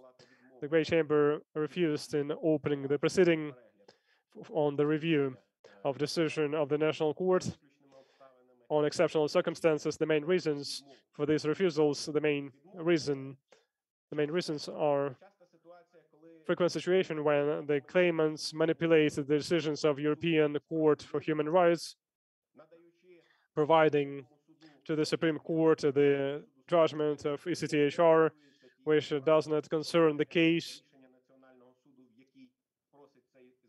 on which this claimant asks to review the decision of National Court. Sometimes claimants submit the ECHR judgments in which they did not establish the violation of requirements of convention, which allow the person to claim the review of the decision of National Court, in particular when ECHR established exclusively the violation by the state of the reasonable terms of review of the case at national level or duration of execution of the judgment. Among these refusals, once again, the conditional leader is the criminal justice, criminal jurisdiction. The significant number of claims of the claimants in this jurisdiction is about not so much violations of their rights directly during the review of criminal proceeding and during the approval of verdicts on the case, but about custody, excessive term of custody, or absence of grounds for custody, which doesn't allow to review the final verdict issued by national courts in the cases. In 143 cases, there were refusals by the Great Chamber to open proceeding, and also in 77 proceedings, the claims were returned as claimants did not remove the deficiencies in their claims. One was left without review, and in one case, the court refused to accept the claim. At the moment, there are 5 ongoing proceedings in the Great Chamber. One of them is in criminal jurisdiction. It is very long term. It is since 2019, and the proceeding is suspended due to application to International Committee of the Red Cross for the support to receive files on the criminal case, which are located in the temporarily occupied area. And without these files, this review hardly could happen efficiently. This is the case in which Great Chamber had to review due to the decision of ECHR on Dolgik versus Ukraine case. In civil jurisdiction, we have 2 proceedings on execution of decisions of ECHR, in Kadala versus Ukraine, Metelivka and others versus Ukraine, 1 in administrative jurisdiction, Eshkira versus Ukraine, and in commercial jurisdiction, also 1 case. Then proceeding Mont Blanc Trading Ltd and Antares Titanium Trading Ltd versus Ukraine. If we analyze the statistics exclusively for 2021 and 2021, we had completed in Great Chamber 11 proceedings by the merits, on the merits, not procedurally, but on the merits. 3 claims fully satisfied, 7 claims partially satisfied, and so there is one refusal and satisfaction of the claim.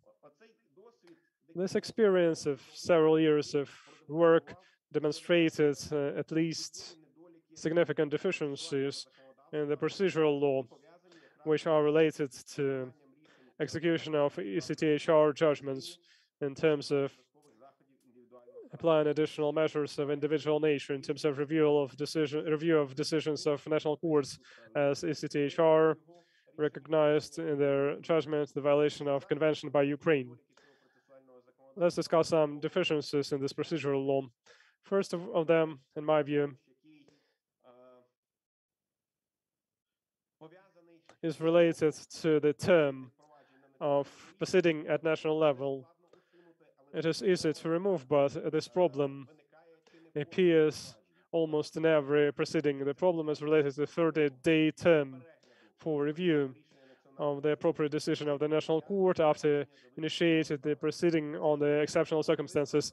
This term is almost impossible to adhere to, and currently the procedural law obliges the court, the judge, actually, the person that first solved the issue of opening the proceeding on exceptional circumstances, then to demand the files, and the term starts for the review. The countdown starts from the moment of opening of the proceeding, and while the file of the case are delivered from the archive, the first instance court, to the first instance court, usually this 30-day term is expires, and the time that is necessary to inform the parties to their subpoenas and to fulfill with its procedural requirements is almost impossible. It is feasible to increase this term of review at least to 2 months, if not more than that, because in some situations, in some cases, 3 and 4 months are not sufficient. The second problem is the problem of availability of authentic translations of the ECHR judgments. At the moment, procedural laws, 3 of them, Civil Procedural Code, Commercial Procedural Code, and the Code of Administrative Justice, they make a dependence, get an authentic translation of the judgments based on the appeal to demand this copy with authentic translation from the state. If the claimant doesn't raise this issue, then the issue emerges which translation should be used. Does every judge have to know the language in which the ECHR judgments are made to the level to consider this level is sufficient to make appropriate measures? On the other hand, we have the decision on application of case law of the ECHR, which clearly specifies that in the absence of translation, the court is obliged to use the judgment of ECHR in the language of original. However, it is obvious that in Ukrainian realities, not all judges have sufficient level of knowledge of English. Moreover, if we have decisions in French, in order to know the language properly and to be able to analyze the situation and to select the best option for execution of ECHR judgments. Moreover, in the criminal procedural law, it is not envisaged to demand the authentic translation of the ECHR judgment, which is not logical if we compare it to the appropriate decisions of 3 other procedural laws. It would be desirable to envisage in all procedural laws to demand this authentic translation of the ECHR judgments in all cases, and not only when the claimant mentions this in the court on purpose.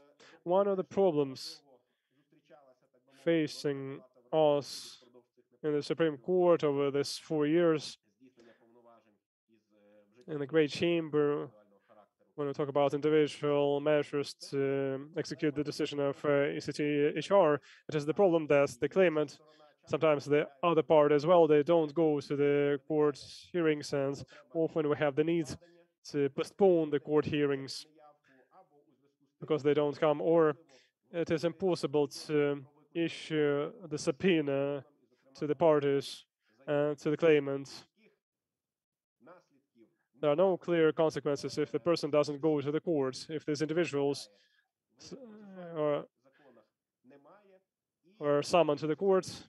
If they don't come, there are no clear procedural effects, and the issue arises how possible it is to review case without participation of parties on the exceptional circumstances to provide the review of the decision of National Court due to the ECHR judgments which established the violation of the convention by Ukraine. And it lies on the surface the proposal to stipulate in the procedural law the chance to review the application on the review of judiciary decisions based on the rules of civil, commercial, and administrative law without holding the court hearing in the written proceeding. In many cases, the decision of the European courts clearly shows what national courts are supposed to do.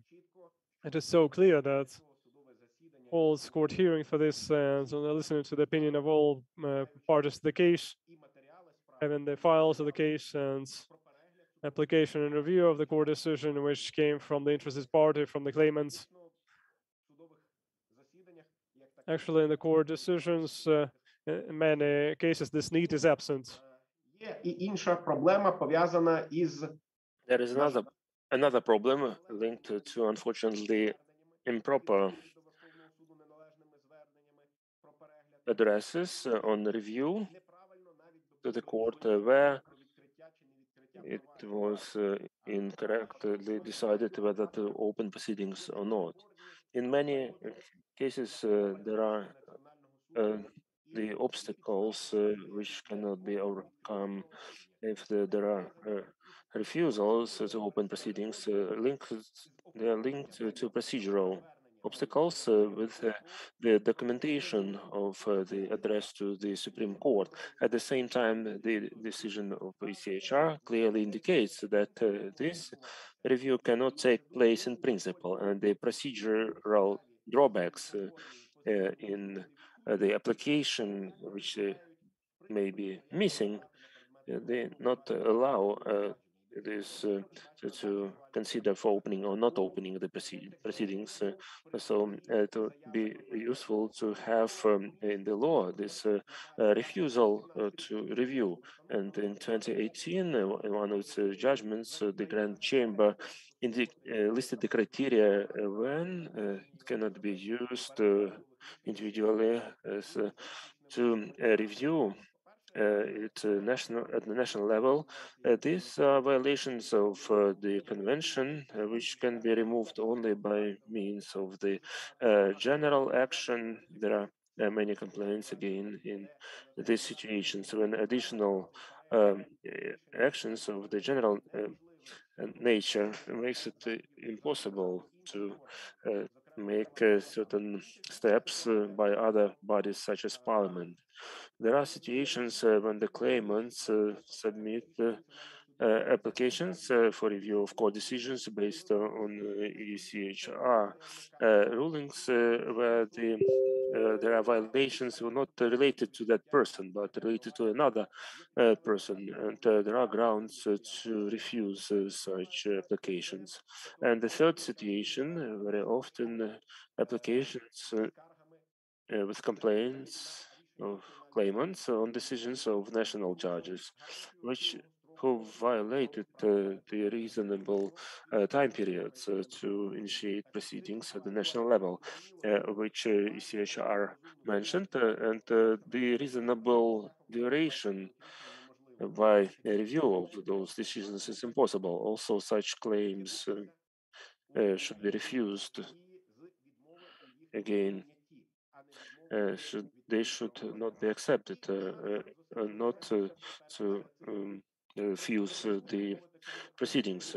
And the comments and procedures used by the Grand Chamber and the drawbacks of them and the proposals to improve within the time limits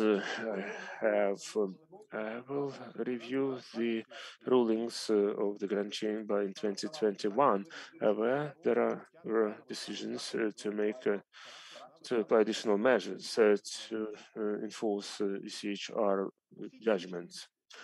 In January 2021, the ECHR approved the ruling Sosnovska and Rogers against Ukraine, and in April 2021, Grand Chamber of the Supreme Court decided how to enforce this judgment in Ukraine.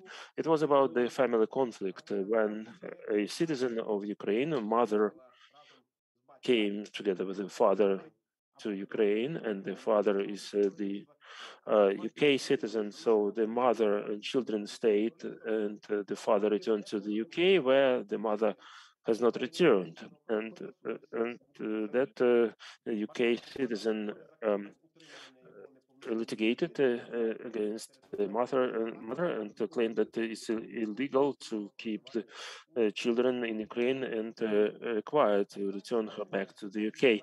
The last decision made, it was the decision of the Judge Collegium of the Cassation Civil Court as part of the Supreme Court who satisfied those claims. But mother with children applied to CHR, which established the violation by Ukraine of obligations under the convention, and the Grand Chamber has to enforce that decision, ECHR, in terms of additional individual measures and review the decision of the Supreme Court, the National Court, in terms of violations of Article 8 of the convention in the procedural aspect of which ECHR mentioned. So actually, the Grand Chamber draw attention to the fact that the Supreme Court, the Collegium of Cassation Civil Court, did not review the issue whether the opinion of the psychologist, which were attached to the case, and the verbal evidence of the psychologist, whether they are true and authentic. And the national level, there was no sufficient analysis of arguments of the claimant when these children will return to the UK, this mother will have less possibilities to communicate with children because she didn't have a visa. At the same time, the father could come to Ukraine at any time. So many of such things the court did not consider at all. So having this decision of ECHR and reviewing the decisions of various instances, courts, the Grand Chamber cancelled the resolution of the Supreme Court, considering that the opinions of the first instance courts were according to the procedural law and according to the requirements of the full evidence and acceptability of evidence, which proved the claimants, and refused in satisfying this claim of the father. There was an interesting situation in two proceedings to implement CHR judgments in case of Chernega and others against Ukraine in 2019, and the two decisions in 18th May 2021. The situation of those two claimants was bringing to responsibility for committing administrative crime, and the ECHR acknowledged that there were instances of violation by Ukraine of Article 6 of the Convention because of lack of guarantees to ensure the efficient refusal of the claimant of its right to be present during these court hearings of the Court of Appeals, and also a violation of Article 11, the freedom of peaceful assembly. It's a well-known situation when the wild nature activists blocked the construction of road in Kharkiv in 2010, and they were brought to administrative accountability for resistance to police. We'll draw your attention to this case because it's probably the single case where the Grand Chamber decided, based on what the ECHR decided, to close this proceeding, not because the time of limitation was expired, the period of limitation expired, right? Because the claimant don't have this, didn't make a crime. So the Chernega and others against Ukraine the Grand Chamber of the Supreme Court closed the proceedings on administrative violations because of lack of crime in their actions.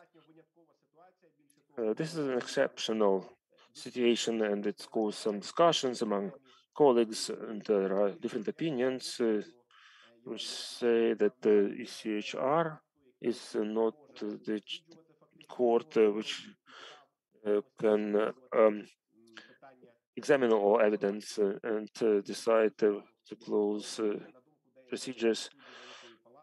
Some opinions of some judges of Grand Chamber, it didn't have this possibility. And for the sake of time, I'll draw your attention to one case of administrative jurisdiction. It's the case of improper performance by the state of its obligation to procedures to make payments to the children of war. The situation was in 2006 when there was an appropriate provision in the law on social protection of children of war. And as courts at the national level, for 2 periods, they satisfied those claims, and for 1 period, they didn't consider the argument. That's 2006 period, when the state did not establish any mechanism for those payments. And they decided that those payments have to be made gradually according to the law, but according to the procedure established by the Convent of Ministers. But that procedure was not issued in 2006. So the Grand Chamber of Supreme Court to pursue the decision of ECHR to make additional individual actions decided, as the previous instances courts refused the claimant in terms of her claims for the period of 2006 as the most appropriate way to protect her right to cancel the court decisions and to submit it for review by the court of first instance.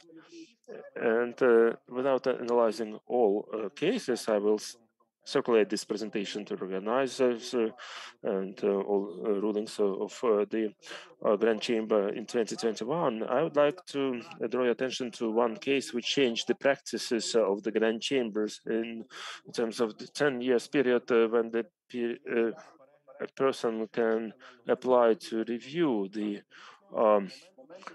rulings. And when this court ruling, 10 years period after that court ruling becomes effective. And this was the case when the Grand Chamber had to enforce the ECHR ruling against Ukraine. This was an exceptional case when the European Court decided that there was a violation of Article 10 of the Convention on the Freedom of Views by the prosecutor, who published an open address. And in this open address, she referred to the instances of pressure to local prosecutors to make legal actions for remuneration, or they caused them to resign. And in this open address was the reason for the dismissal of that claimant, and she litigated to restore her rights and her position, and it was not successful. So ECHR mentioned that it was a violation of Article 10 after 10 in this 10 years period. Unfortunately, this 10 years period in the processional law does not allow the person to to review decisions of local judges after that period expires. It's a preclusive period, and the other way is they cannot do anything but refuse.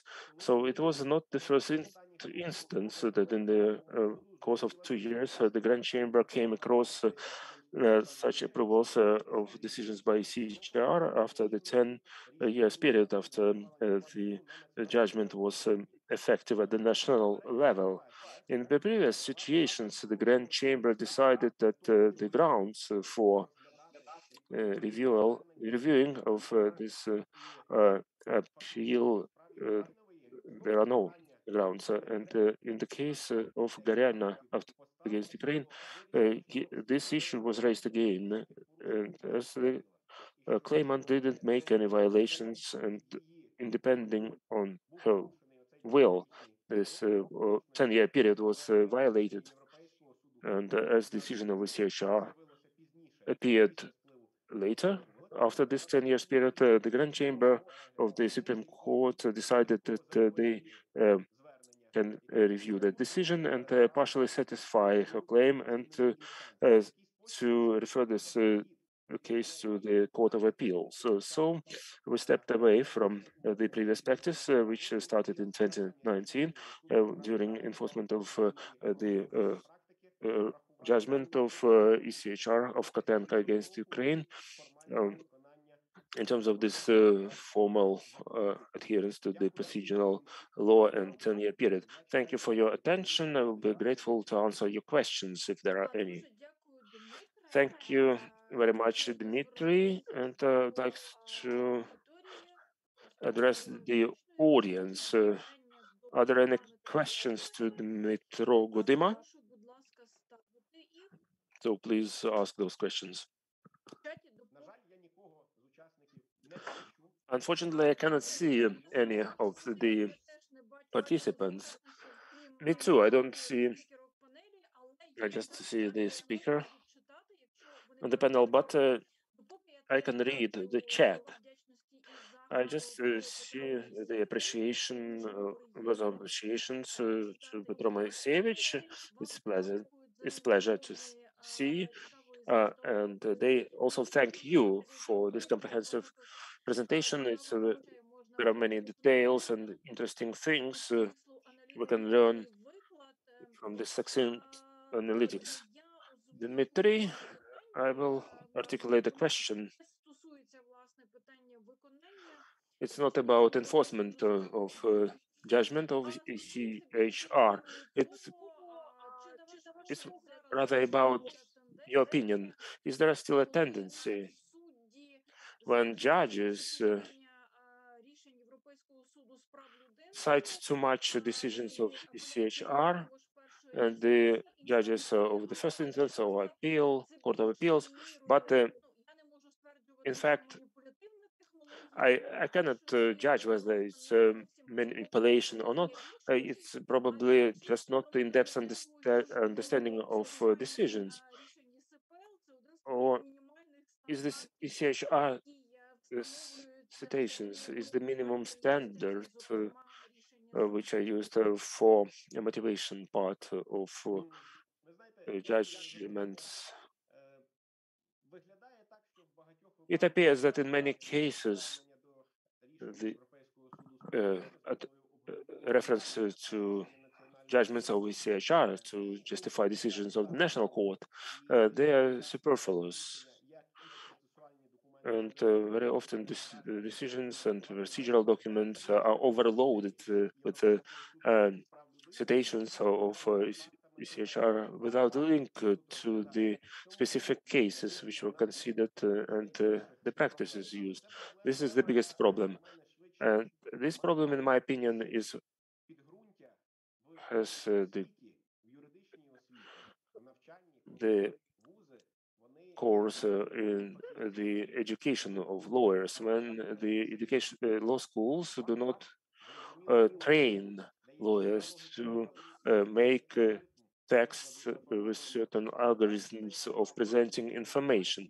Unfortunately, this algorithm of presenting information, which is quite well known in the Western Europe countries and in Canada, in the US, and many other countries, this algorithm is violated as in documents sent by the lawyers of the parties and in those documents which are compiled by the courts. And I envisage a great role of the Supreme Court in that gradually to demonstrate to adopt those algorithms explain motivation of judgments and demonstrate those algorithms for the first instance court judges and other courts. And the Supreme Court, there was a training course developed to train judges on the issues of improvement of texts of judgments, and one of the aspects of that was the writing of judgments in a simple and understandable words. I think in the course of time, this overcitation of ECHR decisions will disappear. It's just the issue of education and enlightenment, and we need to devote time and attention to the National School of Judges. What is their role in training new staff who will become judges? Change of the judgment practices by the Supreme Court. How often does it happen in our reality, and how it correlates with the legal?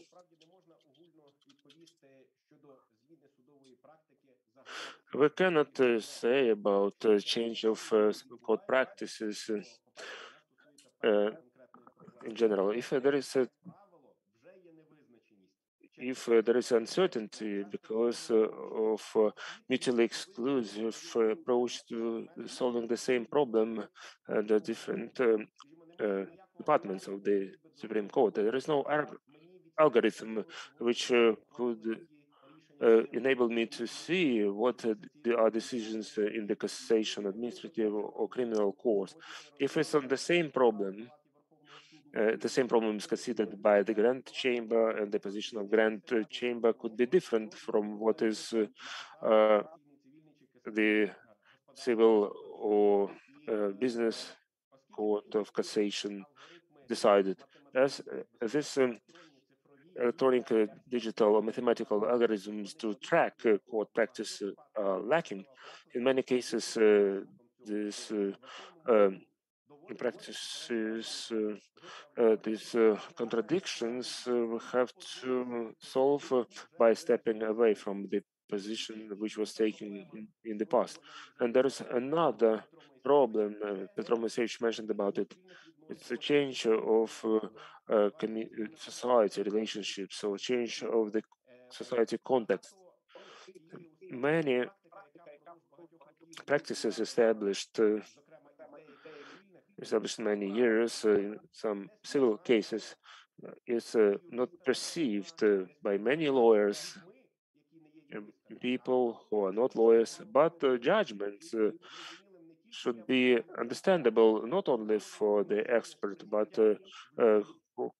which could be perceived emotionally by people who are not knowledgeable about laws, but who know that the judgment should be fair, and development of society relationships cause that stepping away from the previous practices or changing the practices or reversing the practices, which is in line with present-day realities.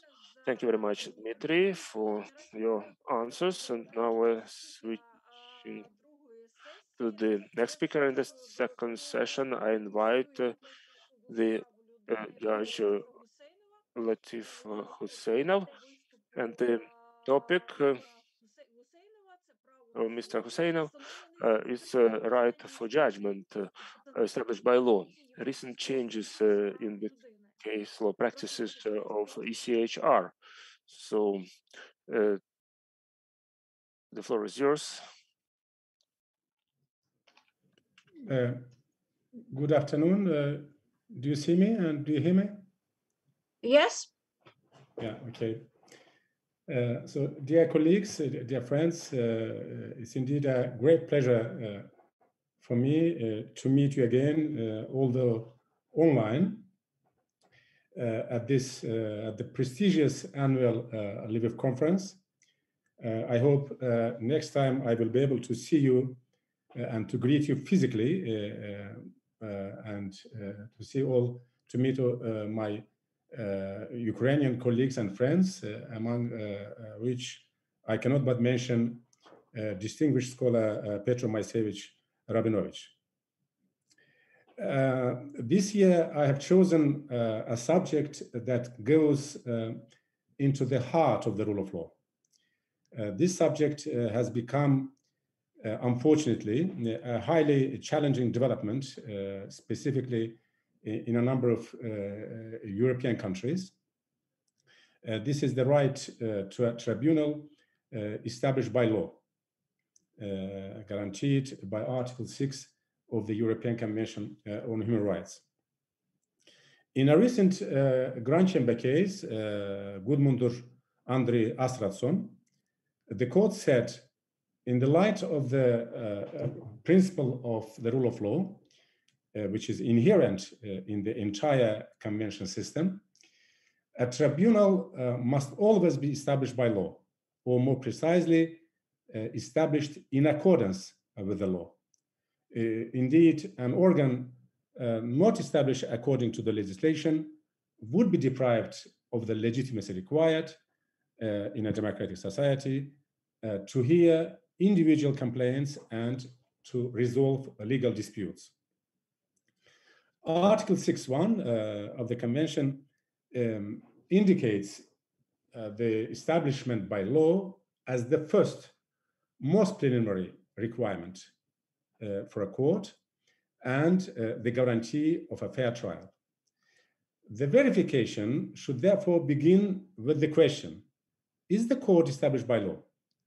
If the answer is yes, it is only then that the examination continues. That's to say whether the court is independent, and if yes, and then whether it's impartial. So if the court is not established by law, the examination should be discontinued. Nothing else needs to be checked in that case because there is no object of inspection anymore, since there is no court or judge. In its judgment, Panjikidze against Georgia, the European Court of Human Rights held that a court not established by law is not capable of guaranteeing a fair trial to the persons within its jurisdiction. Tribunal established by law has three components according to the case law of the European Court of Human Rights. It's understood through these three components. First, competence of the tribunal in a matter, whether the tribunal is competent to examine a case, the case at hand. Second, required composition of the tribunal. And the third one, the process of appointment of judges. And tribunal established by law, in this context, law implies laws, acts emanating from parliament, or any other domestic rule determining composition of a tribunal, such as provisions concerning the independence of the members of the tribunal, the length of their term of office, impartiality, and the existence of procedural safeguards. In an Albanian case, the court held that a body established by law on an exceptional and transitional basis is not in itself precluded from being regarded as a tribunal established by law within the meaning of the convention. Allow me to give you some examples of cases where the court found by a breach of the right to a tribunal established by law. Just a few examples. For example, internal reassignment of cases without clear rules. So it's DMD group Slovakia against Slovakia. Then another example, tacit renewal of judges' term in office without a basis in law, as Gurov against Moldova. Tacit renewal of the president's term in office, who then decides upon the composition of a chamber. So in this case, the judgment must be known to you. This Alexander Volkov against Ukraine. Another Ukrainian case Sokerenko and Strugin, the court said higher court adopting a decision which is not in its competence also is in violation of Article 6.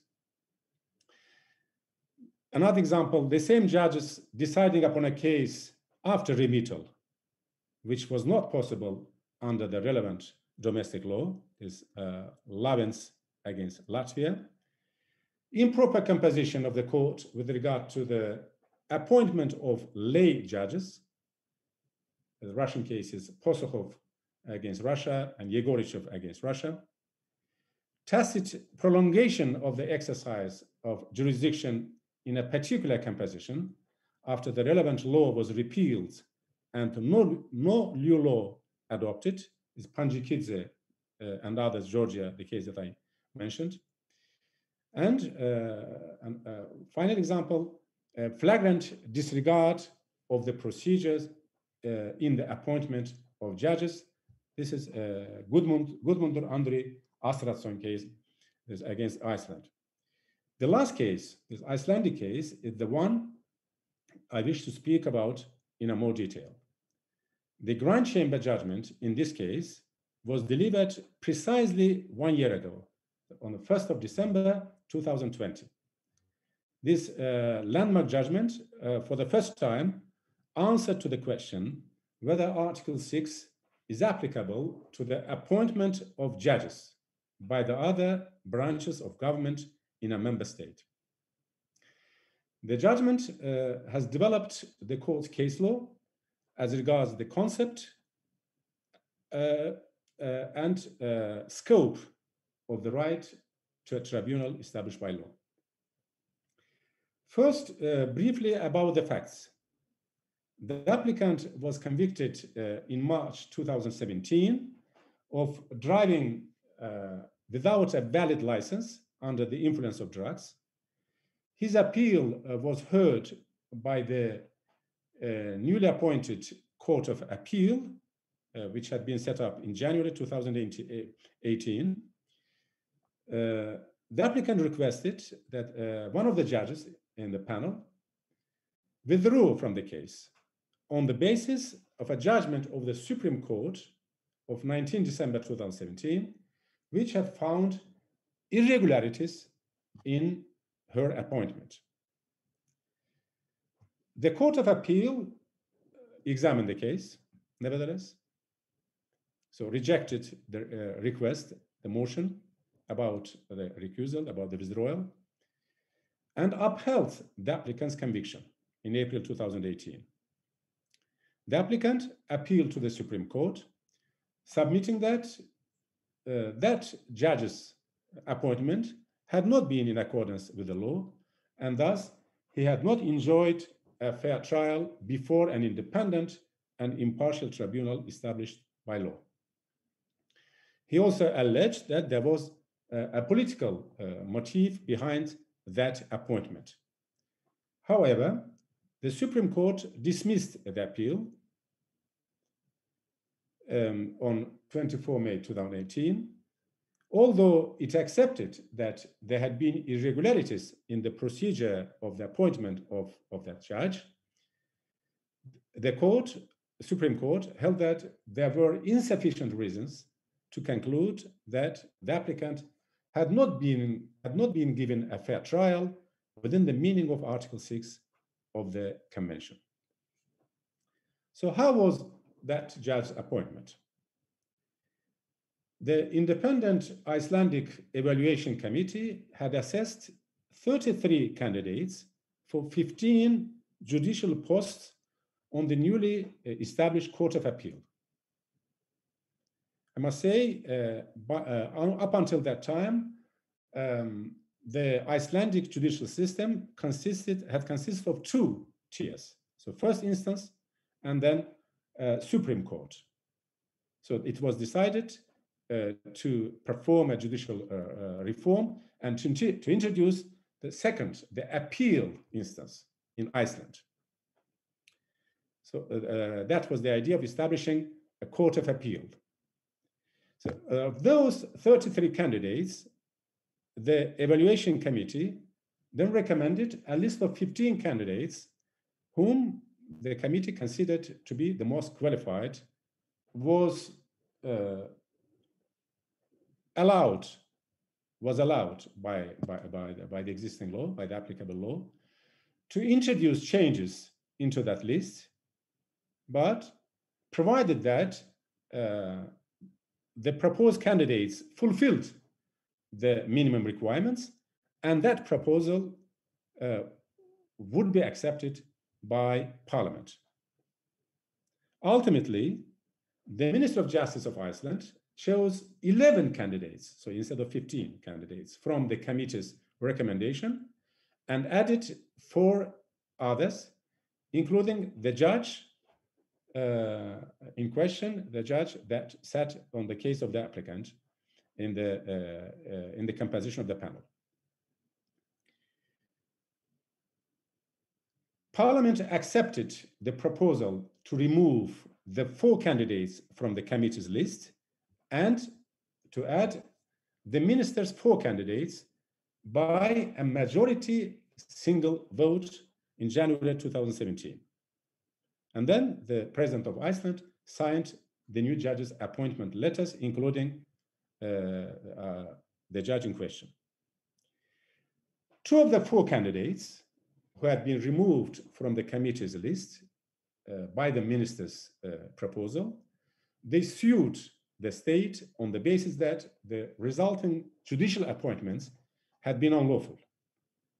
The Supreme Court found that the minister had breached the domestic rules for judicial appointments in her failure to provide Parliament with the reasons for her departure from the evaluation committee's recommendation.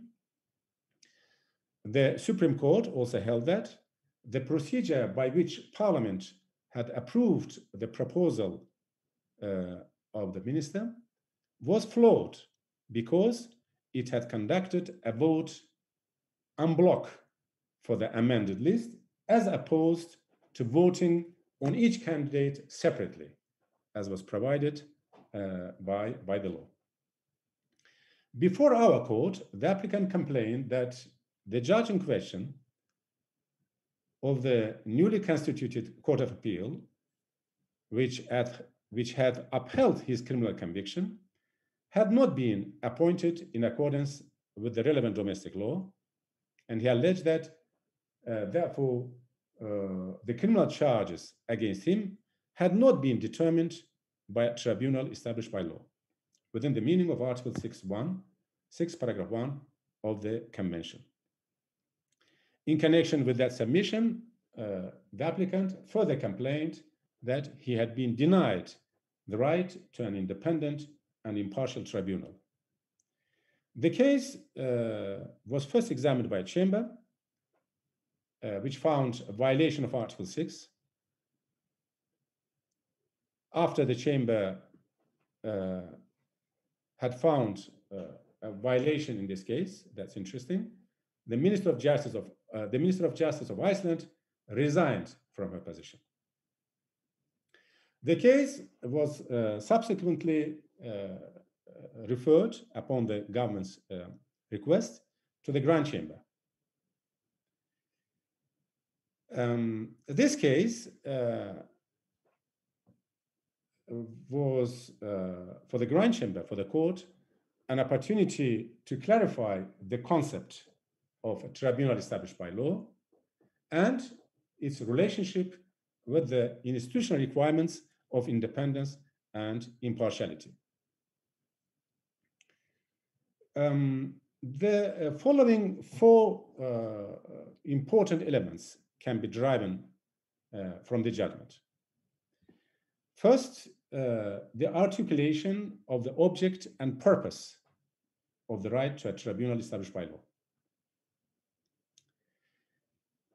The court held that under Article 6, paragraph 1 of the Convention, a court or tribunal must always be established by law, as this expression reflects the principle of the rule of law, which is inherent in the Convention system, the idea that I mentioned at the outset. A tribunal that's not established in accordance with the law will necessarily lack legitimacy required in a democratic society to resolve legal disputes.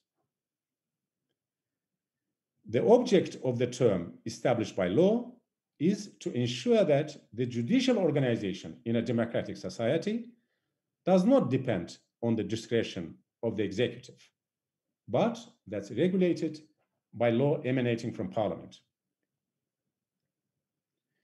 The Grand Chamber held that, having regard to its fundamental implications for the proper functioning and the legitimacy of the judiciary in a democratic state governed by the rule of law, the process of appointing judges necessarily is an inherent element of the concept of establishment of a court or tribunal by law, and an interpretation to the contrary would defy the purpose of the relevant requirement. The court, by giving this reasoning, deployed an interpretation based on the text of Article 6, Paragraph 1, and the term establishment, in order to sustain its finding that the appointment of judges falls in principle under the right as provided for in that provision.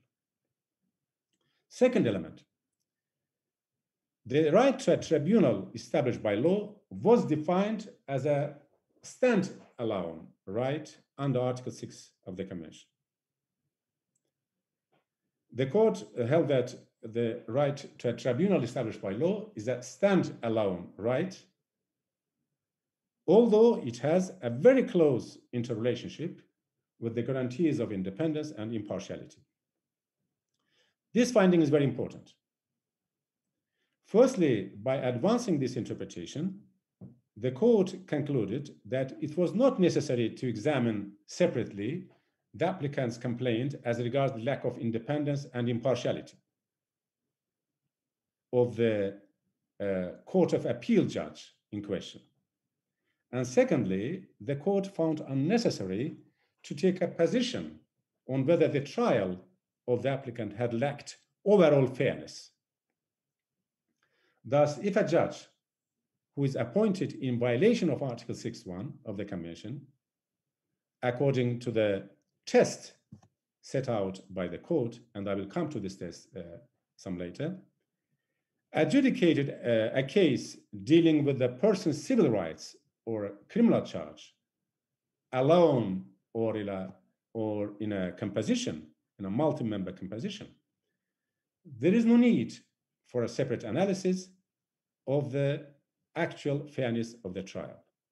So this is the idea, the principle that I mentioned at the very outset of my intervention, that this is a standalone right. Once a violation of this right is established, there is no need to examine the overall fairness and to examine whether the court in question or the judge in question was independent or impartial or not. Third element that flow from the judgment is that the methodological steps that must be taken in order to ascertain whether the right to a tribunal established by law has been violated. The court adopted a three-step threshold test for the determination of whether the right to a tribunal established by law is violated. First, it has to be ascertained whether the breach of domestic law were manifest. So only manifest breach of domestic law would give rise to a violation of the right in question. In our case, there were two manifest breaches. First, the Minister of Justice did not provide reasons why she introduced those 4 candidates instead of the 15 candidates selected by the evaluation committee. And second, the Parliament did not vote on each candidate separately. Second test, analysis has to be performed of whether such breaches pertain to a fundamental rule of procedure for appointing judges. So not in procedure rules, technical rules, or let's say ordinary rules, but fundamental rules of procedure, having a fundamental nature, must be breached in order to conclude on a violation of Article 6 and or specifically of this right. So in our case, this Grand Chamber case, the breaches by the minister were not merely technical or procedural irregularities, but they went to the very essence of the right to a tribunal established by law. And the applicant's allegations, the applicant's complaints that the parliament's decision had been driven by party political considerations was not unreasonable. Third test, it has to be determined whether the allegations regarding the breaches were effectively reviewed and remedied by the national courts. In our case, although the Supreme Court found irregularities, but it continued the examination of the case and it convicted the applicant. The Supreme Court failed to strike a fair balance between the principle of legal certainty and upholding the rule of law. So that means the allegations regarding the breach of the right to a tribunal established by law were not remedied at the domestic level. As we can see, this test, this three criterion or three-step test, sets a very high threshold, which is understandable, as you might see and you might understand, which is understandable because there is inherent, or there might be inherent tension or conflict between this important right to a tribunal established by law, which I already emphasized, and not once, that goes into the heart of the rule of law, and on the one hand, and the principle of legal certainty and irremovability of judges on the other hand. And this is, in fact, the fourth element that can be driven that flows from the judgment. The court noted that a finding that a court is not a tribunal established by law may have considerable ramifications for the principles that I mentioned, legal certainty and irremovability of judges. However, upholding those principles at all costs and at the expense of the requirements of a tribunal established by law may, in certain circumstances, inflict even further harm on the rule of law and on public confidence in the judiciary. As in all cases where the fundamental principles of the Convention come into conflict, a balance must therefore be struck in such instances to determine whether there is a pressing need of a substantial and compelling character justifying from the principle of legal certainty and the force of res judicata and the principle of irremovability of judges as relevant in the particular circumstances of a case. It should be noted that the finding of a violation in such cases does raise questions about the legitimacy of all the judgments that have been issued by the tribunal or by the judge in question. clearly, the further back in time the judge in question has been appointed, the mere consequential the finding of such a violation would be. Even though the court has clarified that with the passage of time, the principle of legal certainty will carry increasing weight vis-a-vis the applicant's right to a tribunal established by law, the Grand Chamber did not establish a specific time limit in this regard. Exactly which consequences must be attached to the finding of a violation in such cases is, however, left, so let's say, it's not entirely or completely answered by the court.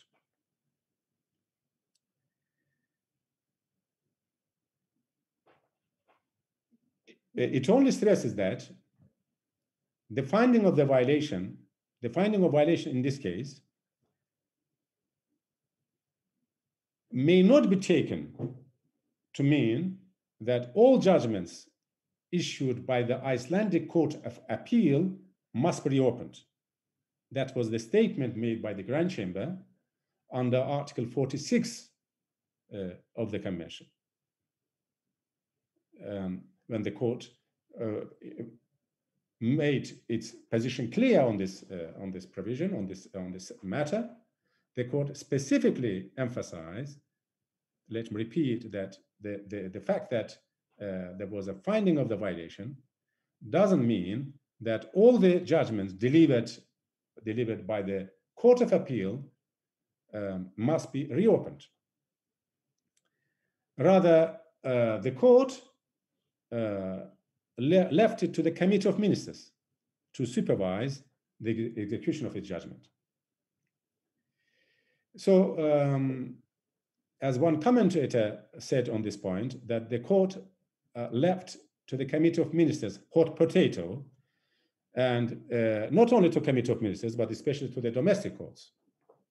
Now, it will be up to the domestic courts to strike the difficult balance between respect for the right to a tribunal established by a law on the one hand, and the principle of legal certainty on the other, and to decide what conclusion to draw from this exercise. There may be another question, and one commentator raised this question, that whether the irregular removal of a judge can also lead to a violation of the right to a tribunal established by law, even when the replacing judge has been appointed in conformity with all the procedure requirements.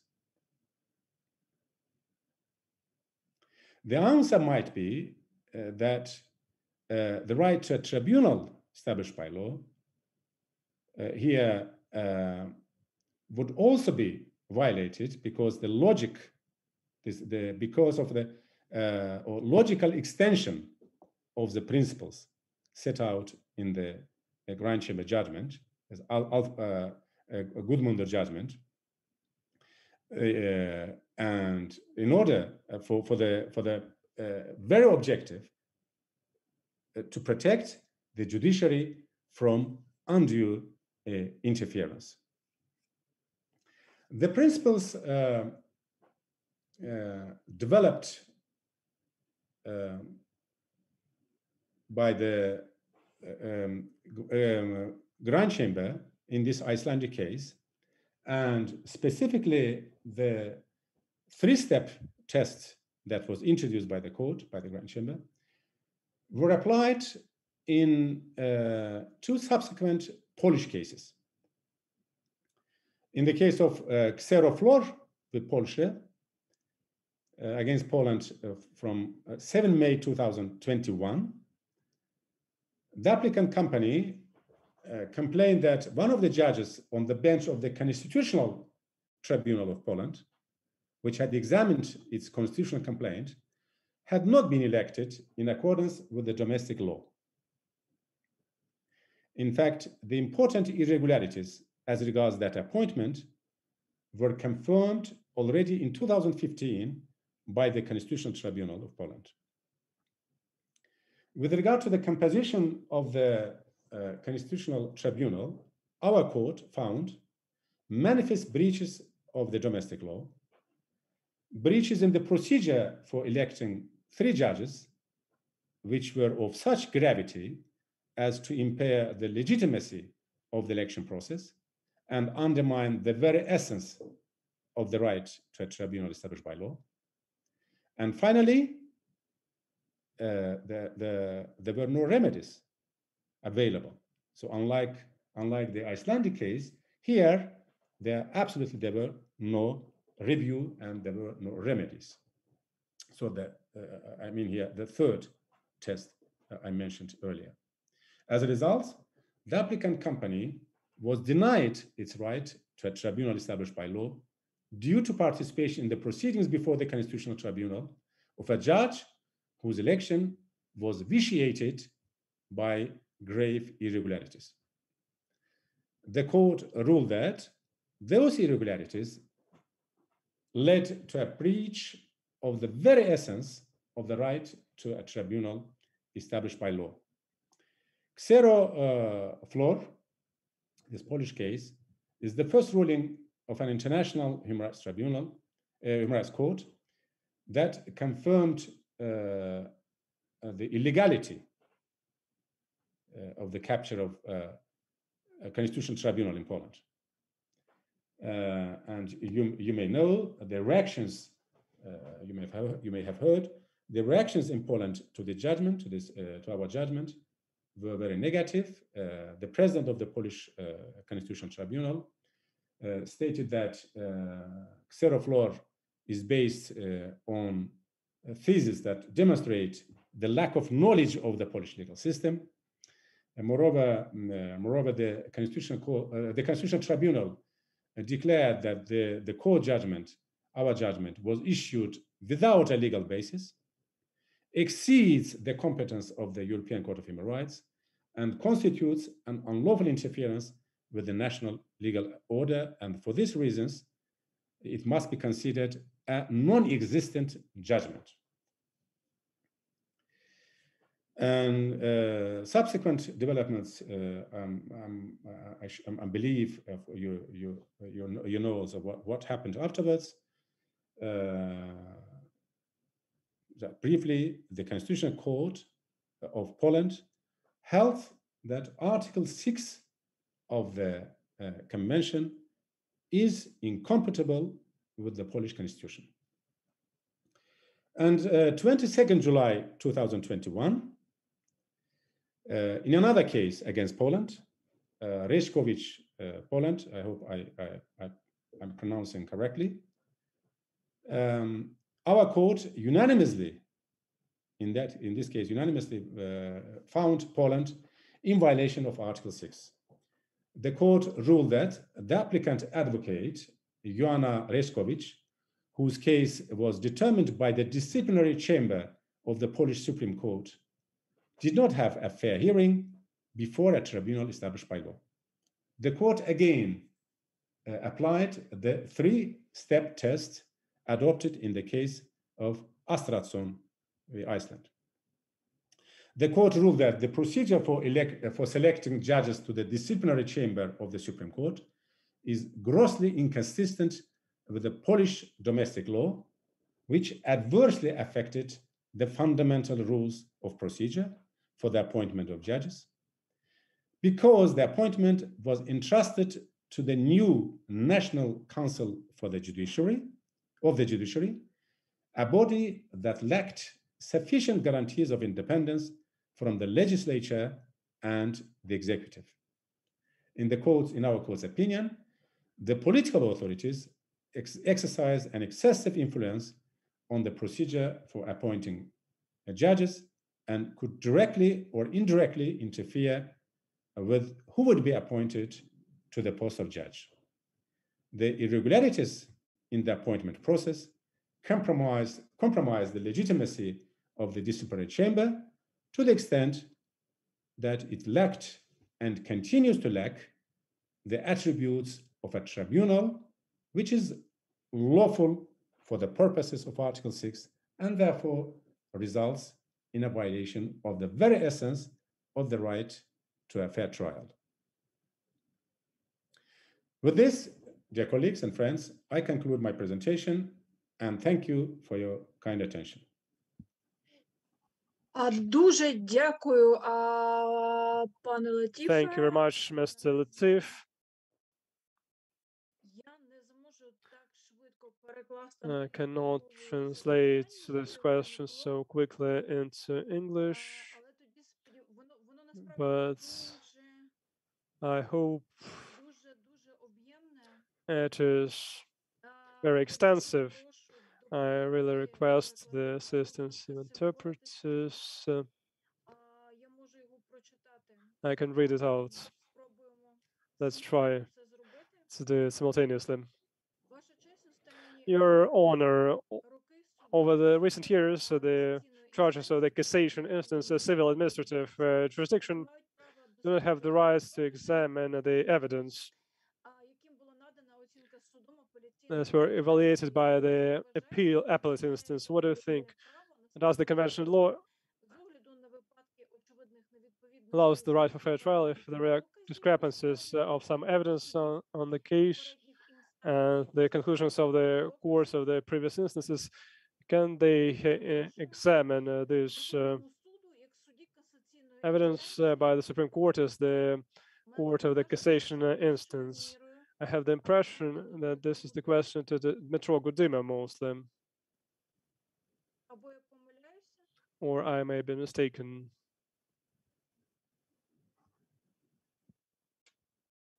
I'm just apologize. I'm just reading. I understand that the question is on the screen. That's the question because the translation is very good. I must say it's a very good quality. But I don't know why I decided to listen. I know why, because I think not last time, before that, when I was in Lviv and one of the participants, was it in Lviv? Anyway, but in Ukraine, definitely. There was a question to me and I decided to listen to this question in Ukrainian, relying on my poor knowledge of Ukrainian. I thought maybe I would understood the question. And then it turned out that I didn't understand in Ukrainian and I asked the question to be interpreted. So now, therefore, based on this bitter experience, I decided to listen to in Ukrainian, in English, and I apologize, I missed the question. So therefore, I'm reading what is on screen. I understand that this is your question. May I read it? Yeah. Ваша честь, останні роки суди касаційної інстанції, цивільної адміністративної юрисдикції не мають права досліджувати докази, яким була надана оцінки судом апеляційної інстанції. Так? То есть не могут, яким була надана оцінка судом апеляційної інстанції. Як вважаєте, чи дозволяє?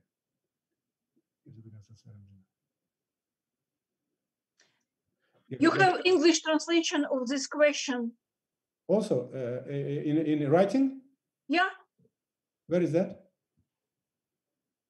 In here. Blog, yeah. Question is not by your topic. How widespread for the court is practice to go beyond applicants' requirements? In which situations it can be possible? For example, can the court apply an article which no appear in the claim if violations are obvious or change an article? We were talking about discrimination example. This is the question you asked? No, I think your question was different. Yes, it's next question. You're right. Because I will answer this question as well. But your question, could you please repeat? Maybe okay, you read and I will read together with you. Please, your question. Mm-hmm. Could you please repeat your question? Yes, I try do it. So this is, let me see. Останні роки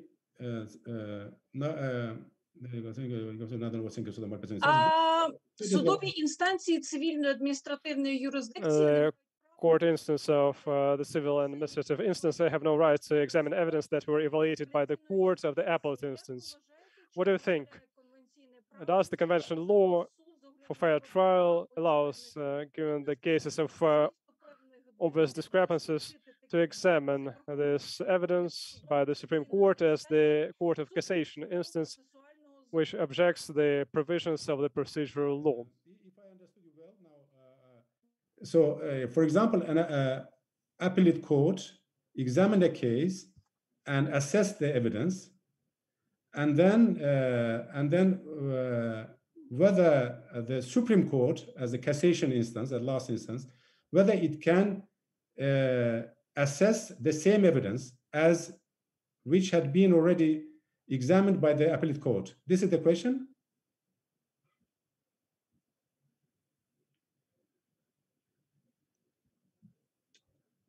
Наприклад, працівник звільнений без наказу про звільнення, який не міститься у матеріалах справи, але судами звільнення визнано законним, або довіреність представника видана до дати звільнення юридичної особи. Бачите, яке рішення дозволяє глибше розуміти принцип розмежування випадків. This is another question. So again, I apologize. It looks to be an interesting question, but I may have misunderstood it. But let me answer as I understood your question.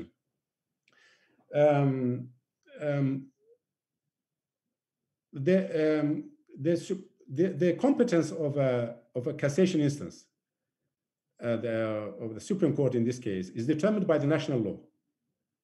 And this is not for an international court, including our court, to interfere with it and determine what should be the competence of a cassation instance. Whether the cassation instance may, for example, revoke, may examine the case on facts and on the law, may re-examine or review all the evidence which had already been reviewed at the first instance level or at the appellate level, or whether the cassation instance will limit its competence only to examination on law and will not go into the specific assessment of each and every evidence. So that is something that is left to the competence or to the domestic law, to the discretion of national legal system. So I think to find a violation on this basis would be against the subsidiarity and against the requirements, against the legal, even I would say against the legal or judicial sovereignty, because each state has the discretion and the sovereign right to build or to construct its own legal system as it wishes. So here, what's important that if the examination by the Supreme Court, if there was a fundamental or serious breach of fair trial guarantees, that's another issue. That's another issue because, again, based on the rule of subsidiarity, we will examine whether the entire legal system of the country was able to remedy the alleged violation. Because the Supreme Court, even it doesn't have full review competence, it is the last instance, and it must interfere and it must remedy the alleged violation. If that remedy is not used, if that remedy is not put in place in order to restore the alleged violation, then of course the European Court could find a violation. But I'm afraid that this answer looks very general because, again, I didn't probably understand the specific meaning of your question. I apologize for that.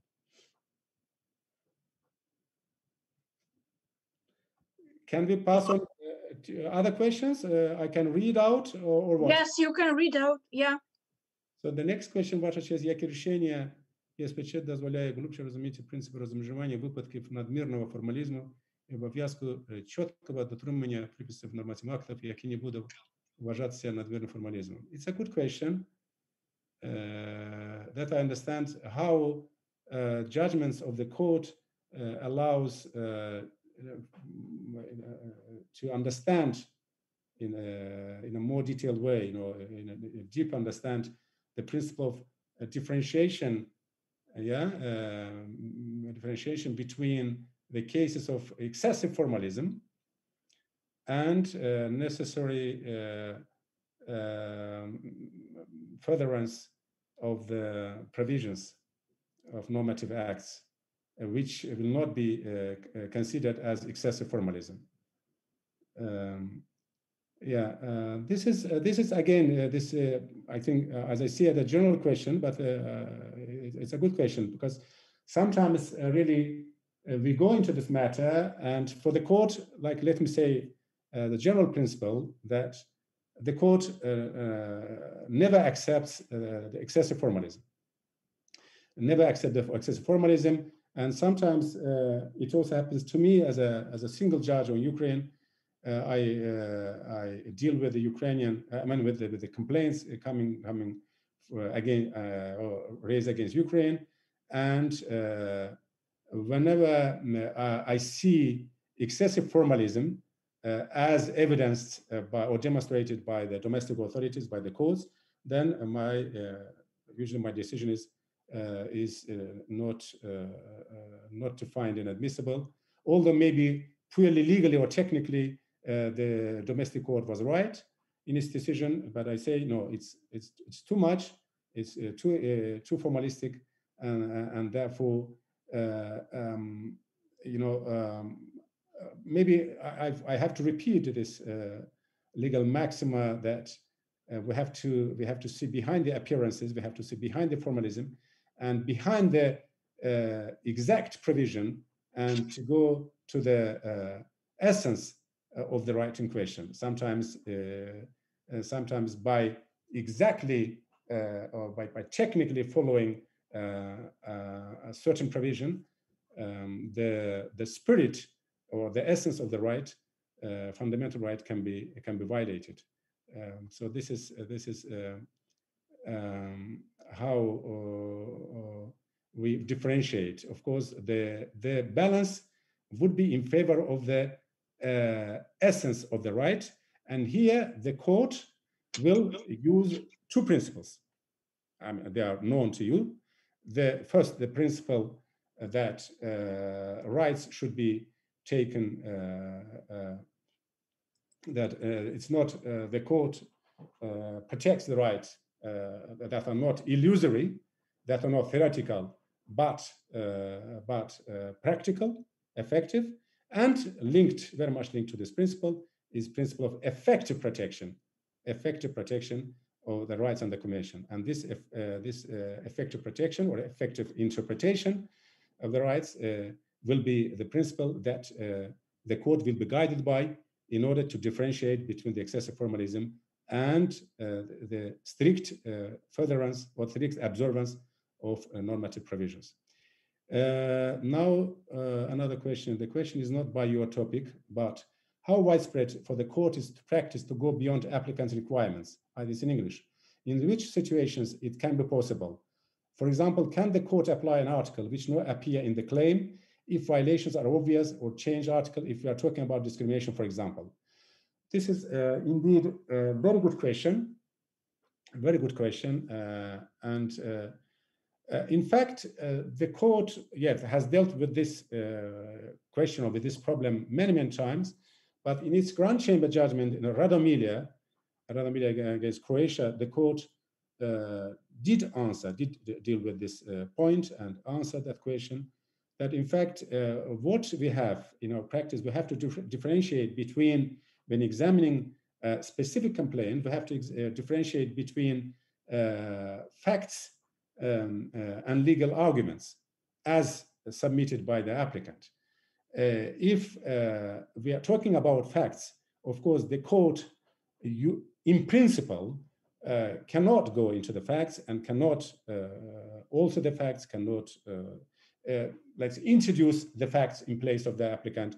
And therefore, if the facts are not submitted, or if a fact submitted later, the court will say, sorry, we will not deal with this. But if the question is about legal arguments as advanced by the applicant, that's different. Then the court's approach will be different because, as we have said many times, the court is master of qualification, master of characterization to be given to the facts of the case by law, in law. So this is the court. It's the court who gives qualification or interpretation of the arguments put forward by the applicant. There are cases, for example, the applicant mentions one article, but in fact, this complaint is about a different article, completely different article. In this case, the court will correct this mistake, omission, and will say the expression as I use, that the court is master, and will communicate this complaint under the correct provision of the convention. We do it not infrequently, I would say even often. Yeah, this happens. Also, maybe not because of an omission, or because of a mistake, or even misunderstanding by the applicant, or even by the applicant's lawyer. Anyway, here the court may intervene and to indicate correct provision. I can give you a lot of examples, and I think that happens. And here maybe I can give you one example, a recent example, because there are a lot of such examples. Azerbaijani case, Zoletich and others against Azerbaijan. It's an interesting case where 33 mainly Bosnian citizens who had been invited to Azerbaijan to come and to work at construction works in Azerbaijan. They complained that they had not been given had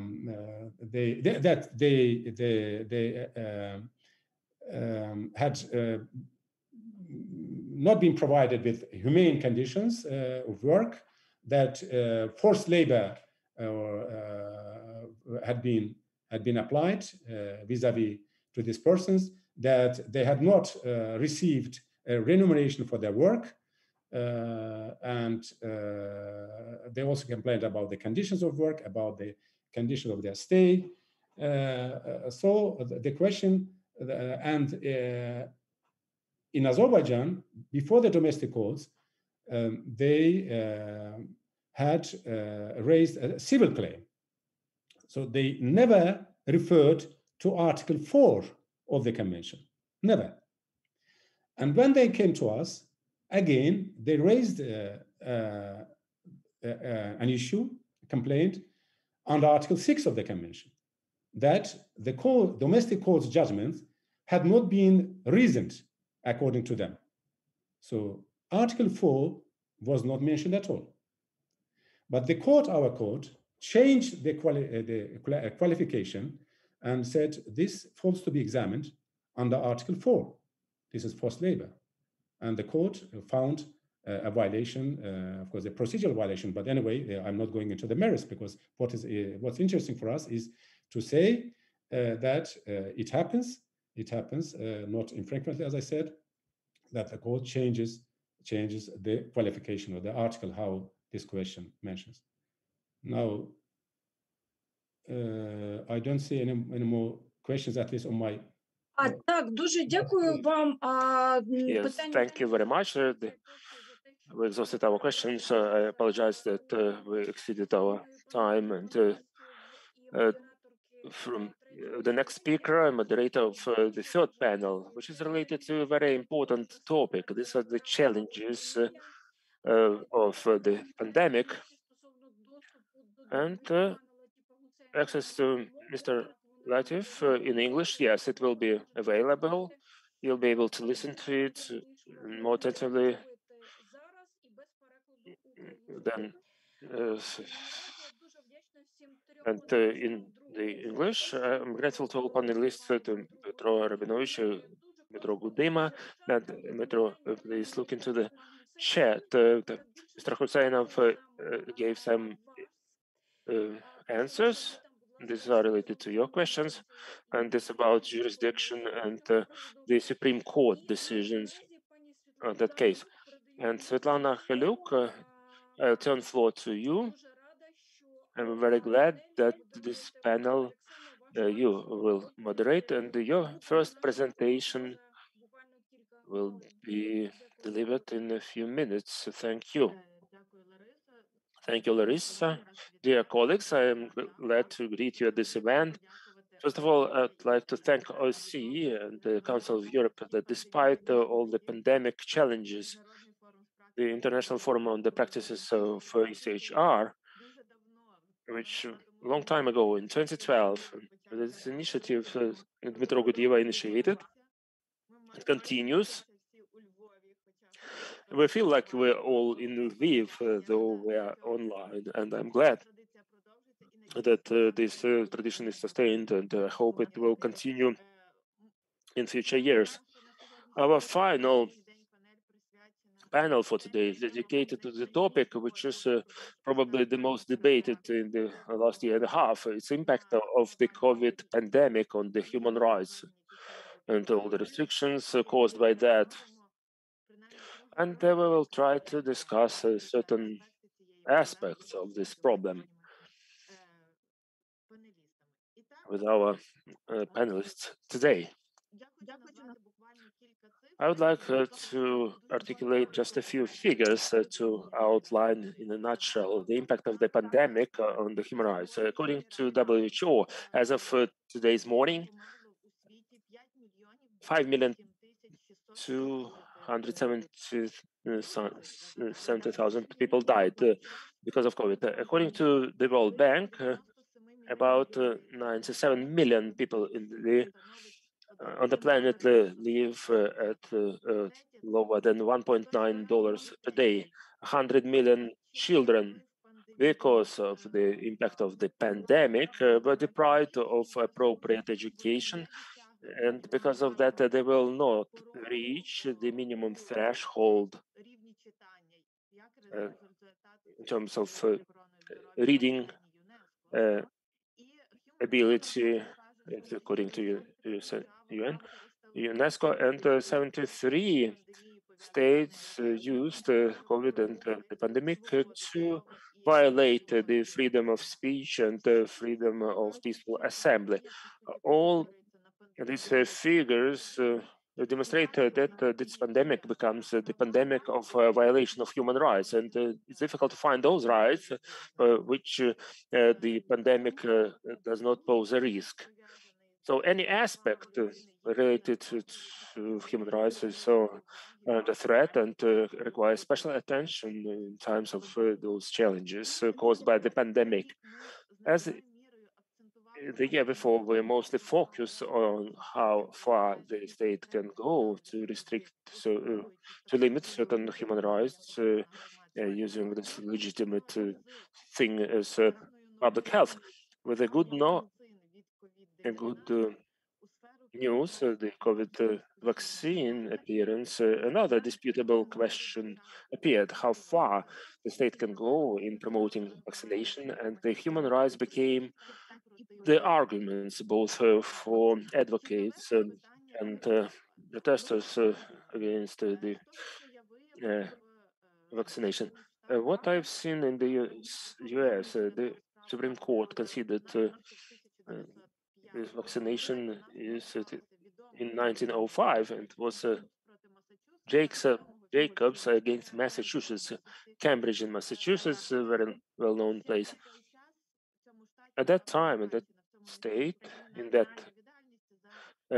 city, there was a criminal responsibility for not getting the vaccine, and the guilty person was imprisoned and fined $5. And the court decided that it is not a violation of Constitution of the US, the right for freedom, because in the first instance, the requirements of vaccination was not absolute. They were not related to the children who had counter indications, and actually the prevalence the Supreme Court gave to us to protect the public interests. The decision of the American courts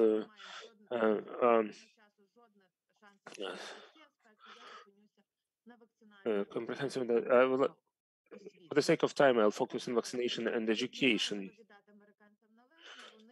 We have to pay a good tribute to the Americans. And there is Ryan Indiana University case and the Indiana University rules for vaccination. And for half a year, I'm in Indiana in one of the universities, and there is a simple rule. If you want to attend campus, you have to vaccinate and demonstrate your vaccination certificate. Otherwise, there are two exceptions: religious convictions and contraindications. Then you have to wear a mask, and every other day to get a PCR test. And vaccination against flu is also compulsory for all the students, and the university provide the vaccine. And the student in Indiana did not agree with that. 8 students applied to the federal judges that this is a violation of their rights. And I liked the very laconic argumentation of the court that actually the court does not see any violations in that, and their argument is that it's absolute vaccination is not required for those who have religious convictions or some contraindications. They can wear masks and have access to campus without vaccination. And the universal argument, you can go to another university because not all of them set such rules. And as an administrator, I like the most the universities have the right to establish such restrictions. If the university can tell us what to read and what to write, so they can establish the rules to protect the health. So coming back to our content, and if we're talking about European standards and approaches, I would like to recall two things. First of all, the position of our Supreme Court, Ukraine's Supreme Court, which articulated in two judgments in 2021 and 2019. It was about balancing the preschool attendance and the secondary education, which are academic gymnasium in Zaporizhia. And the Supreme Court was balancing the rule for education with the public interest of protection of protecting other children and their parents and the parents of the claimant also, and concluded that as in Ukraine there is a list of compulsory vaccinations, so not getting of those vaccinations can be a reason to prevent from attending such institutions. And again, there are exclusions, there are contraindications, and children can participate in the education process in another format. And the requirement of vaccination is clearly envisaged in the law. So it didn't find any violations of the right for education, and they declined those claims. if we're talking about the European standards, the convention, as we know in Protocol 1, Article 2, envisages the right to education, and it's worded in a unique way compared to other provisions. So the second article of the first protocol says that nobody can be refused in the right for education.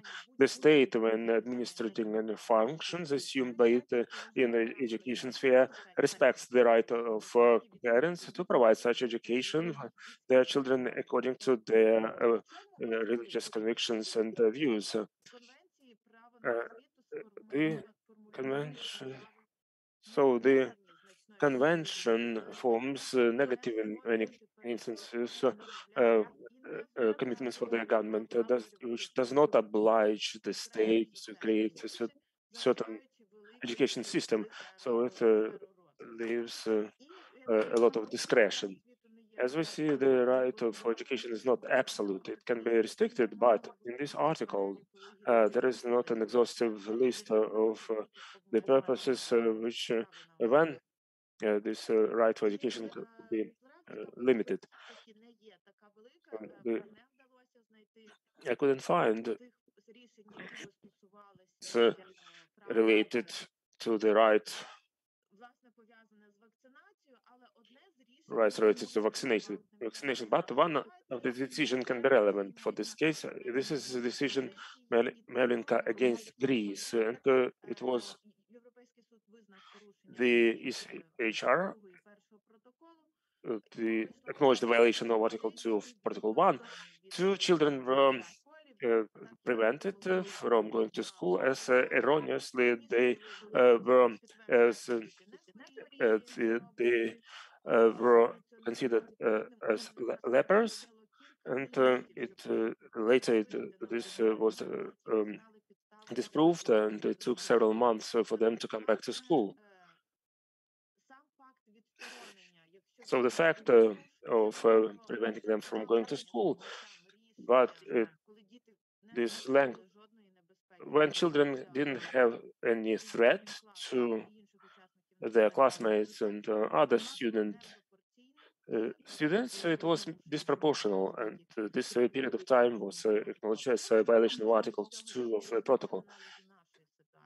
What can we use it for our situation? The children can be prevented from going to school if they pose a threat for other participants in the education process. And the key decision,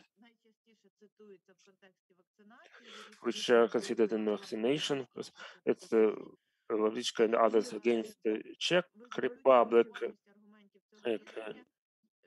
acknowledging the importance of those decisions. I would be careful about whether we can read what we can read or hear in our circles that this decision says directly that the vaccination must be compulsory. What does this decision give, and how ECHR argues for its position? First, European Court doesn't analyze the suspension of children from participation in the education process through the prism of Article 2 of the first protocol. Instead, it takes the way of analyzing the proportionality of intervention into the private life, that is, through Article 8, and applies classical three-component test. What is important to understand, ECHR emphasizes that the government has discretion in what kind of system of vaccination they would like to implement, and ECHR refrains from analyzing the legislation of Czech Republic per se. It focuses only on application of the legal provisions in specific situation, once again emphasizing the discretion of the state. European Court says that there is no common unified consensus on the unified model of implementing vaccination, and that national authorities can decide on that, analyzing if there is legal grounds, legitimate purposes, healthcare for other individuals, and also raises question on whether there is urgent need for intervention into that vaccination is the intervention into the right for privacy, right for private life, and raises the issue if there is urgent social needs to intervene, and the right for privacy requiring compulsory vaccination from some diseases. In this case, the conclusion is made that in the situation of the claimant, this need was there, and the European Court emphasizes that the children of the applicants were not fully deprived of the opportunity of personal, social, and intellectual development. As for them, other formats of education were available, and the European Court also takes this into consideration, and it argues that there was no violation of Article 8 when children of the applicants were not admitted or suspended from education in schools due to non-receiving the compulsory vaccination.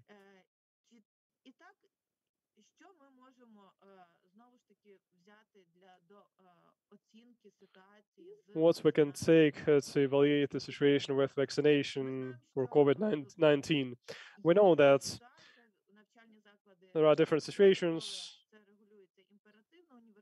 In schools, this is regulated. Universities have great freedom how to organize education process. There are different approaches from fully online training for the second year to hybrid formats and so on. At this point, I know that in Ukrainian Catholic University, students who are vaccinated and professors who are vaccinated, they participate in the education process offline at the campus. Those who are not vaccinated, they can participate. Students who are not vaccinated, they can participate offline, online. What is important for us? What is important is that ECHR distinguishes between compulsory and forced vaccination. When people are caught on the streets and vaccinated by force, hardly it will comply with European standards. At the same time, the compulsory vaccination is fully in line with the European standards. With three-component test, when applying three-component tests, ECHR also takes into account if there are exemptions, if this requirement of vaccination is absolute, is there opportunity for individuals who have medical counterindications not to be subjected to this duty and related limitations. And also, similarly, they look if it is envisaged properly in the legislation to have this duty to get vaccinated. In Ukraine, our pain spot is that today COVID vaccination is compulsory for separate categories of workers, but they are not part of the list of compulsory vaccinations for all groups of citizens. Some issues may appear related to this. And can we consider the limitation of the right of education, that part of students are learning online and part of students are learning offline? They have very different positions in this. And it is clear that the controversial issue is still how much we can take into consideration the religious convictions or other philosophical convictions as the duty in terms of duty of vaccination and limitations for failure to comply with this duty. And to discuss this, I invite our second participant, Dmitro Vovka. Dmitro is the candidate of legal sciences, head of the Center of Rule of Law and Religious Studies at the National Legal University named after Yaroslav Mudry. I'm proud to say that he is the guest professor of Ukrainian Catholic University. Dmitro is also the member of Council of Experts on Freedom of Religion and Faith from OSCE, and besides the fact that Dmytro for a long time performs fundamental research in the area of law and religion, he makes contribution to Ukrainian science by, in particular, besides his own scientific contribution, he also translates for us the Western best examples. In particular, he does this for the journal Philosophy of Law, General Theory of Law, and Law in Ukraine, and also one of the most famous works globally that was released in 2016 in Cambridge, thanks to the work of Dmytro. It was published in Ukrainian. It was the work by Pavlo Godar, The Rule of Law in Real World. And the last feature to introduce our next speaker is he organizes conferences of high level, not only in his native Kharkiv, but often in Oxford or Tartu. Dmytro, the floor is yours. Thank you, Svetlana, for a great presentation. Although I would not overestimate my contribution to the Ukrainian legal science, we also have another individual who made contribution into translation of Paul Gauder. This is Mesolena Uvarova, and many people were involved. I'm grateful to the organizers for invitation, and I'd like to share my presentation and for the attention to this topic, because we know that European Court for Human Rights has a difficult history of relationships with Article 9, freedom of religion or convictions. The first attempt was back in 1993, Kanakis versus Greece. Overall, we have few of those cases, and all attempts to identify some consistent philosophy behind these cases, in principle, they are in vain, because mostly they are built on the case-by-case approach. Sometimes they're more sensitive to religious needs. Sometimes they're less sensitive. Often these cases provoked major discussions. In particular, I can remember the case Lautz versus Italy on crucifix in schools. Regarding vaccination, we see that discussion around implementation of vaccine mandates or compulsory vaccination or epidemiological limitations often is based on the language of human rights. So often it makes sense to examine this discourse and narratives present in this, and to try to think what are the arguments that may be present in the court. In general, the freedom of religion or conviction and COVID and human rights, this is a big topic. Vaccination is only one of the aspects. First, there is great topic of religion and COVID and anti-epidemic measures and positions of religion communities. You see the picture of Stanislav Shuk, head of Ukrainian Greek Catholic Church, his public vaccination.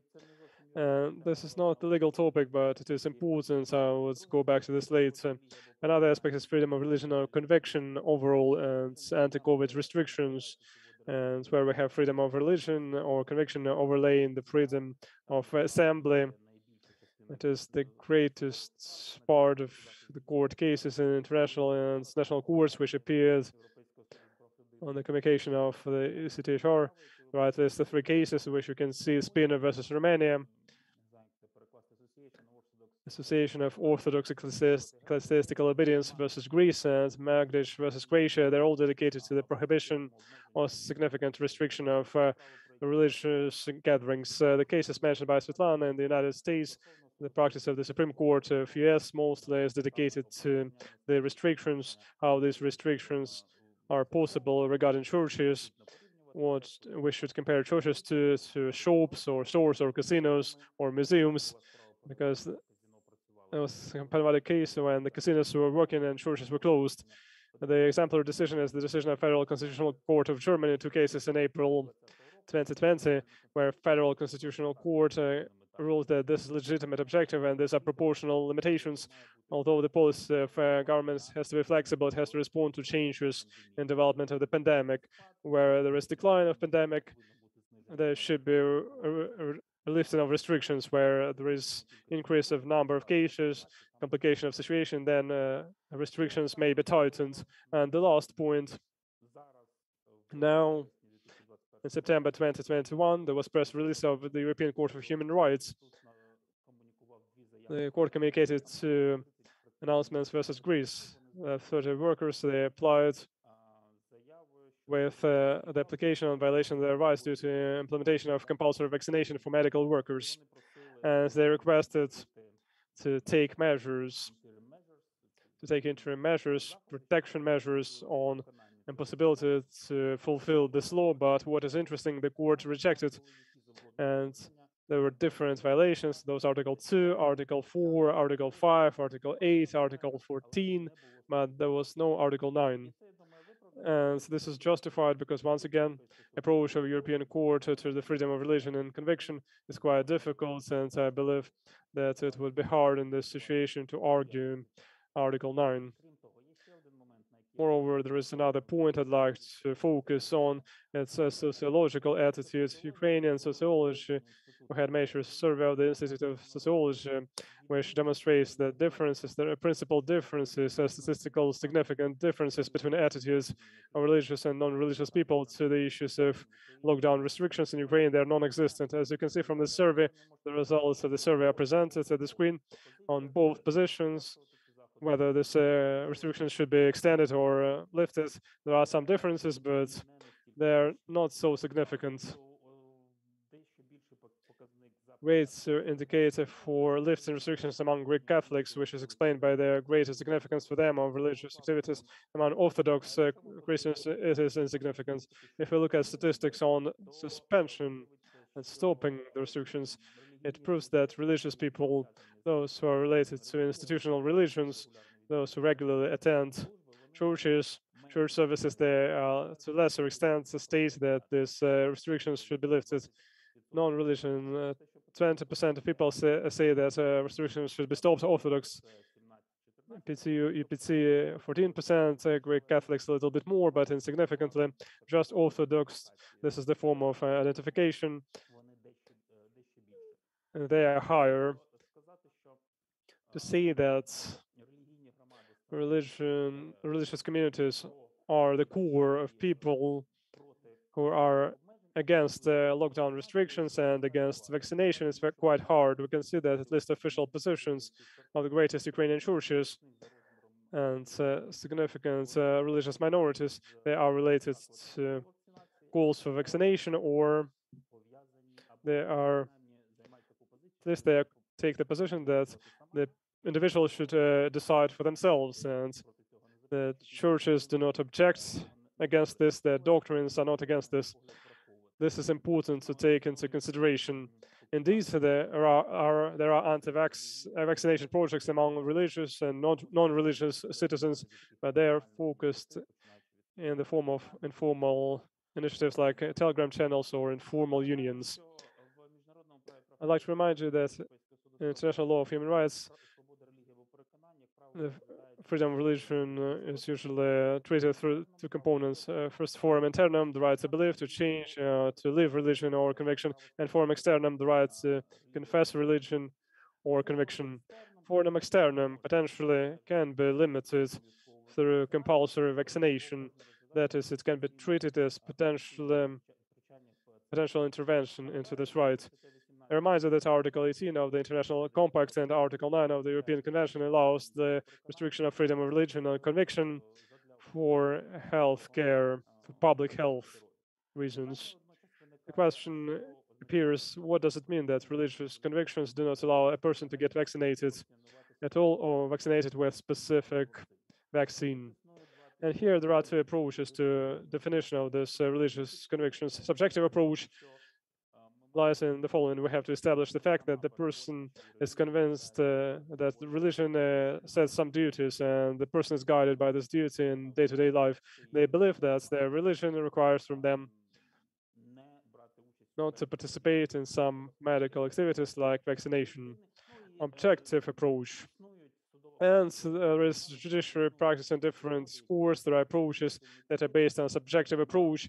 In particular, there was a decision of the Supreme Court of one of the Canadian provinces where the court ruled that feeling of some duty by the individual building some structure in the rented apartment is sufficient to state the interference into freedom of religion, although religion itself, the doctrine of religion, does not envisage building of the structures.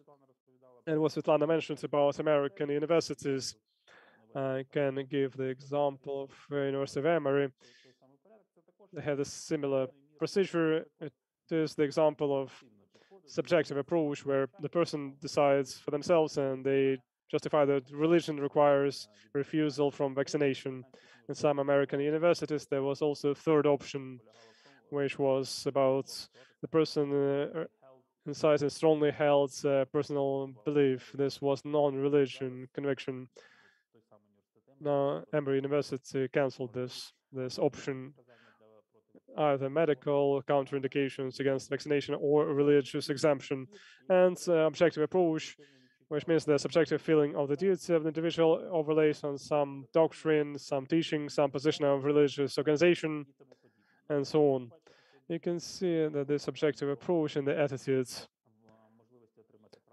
in getting the right alternative service in Ukraine. If you want to get this right, you have to argue that your religion really has some doctrine which prohibits you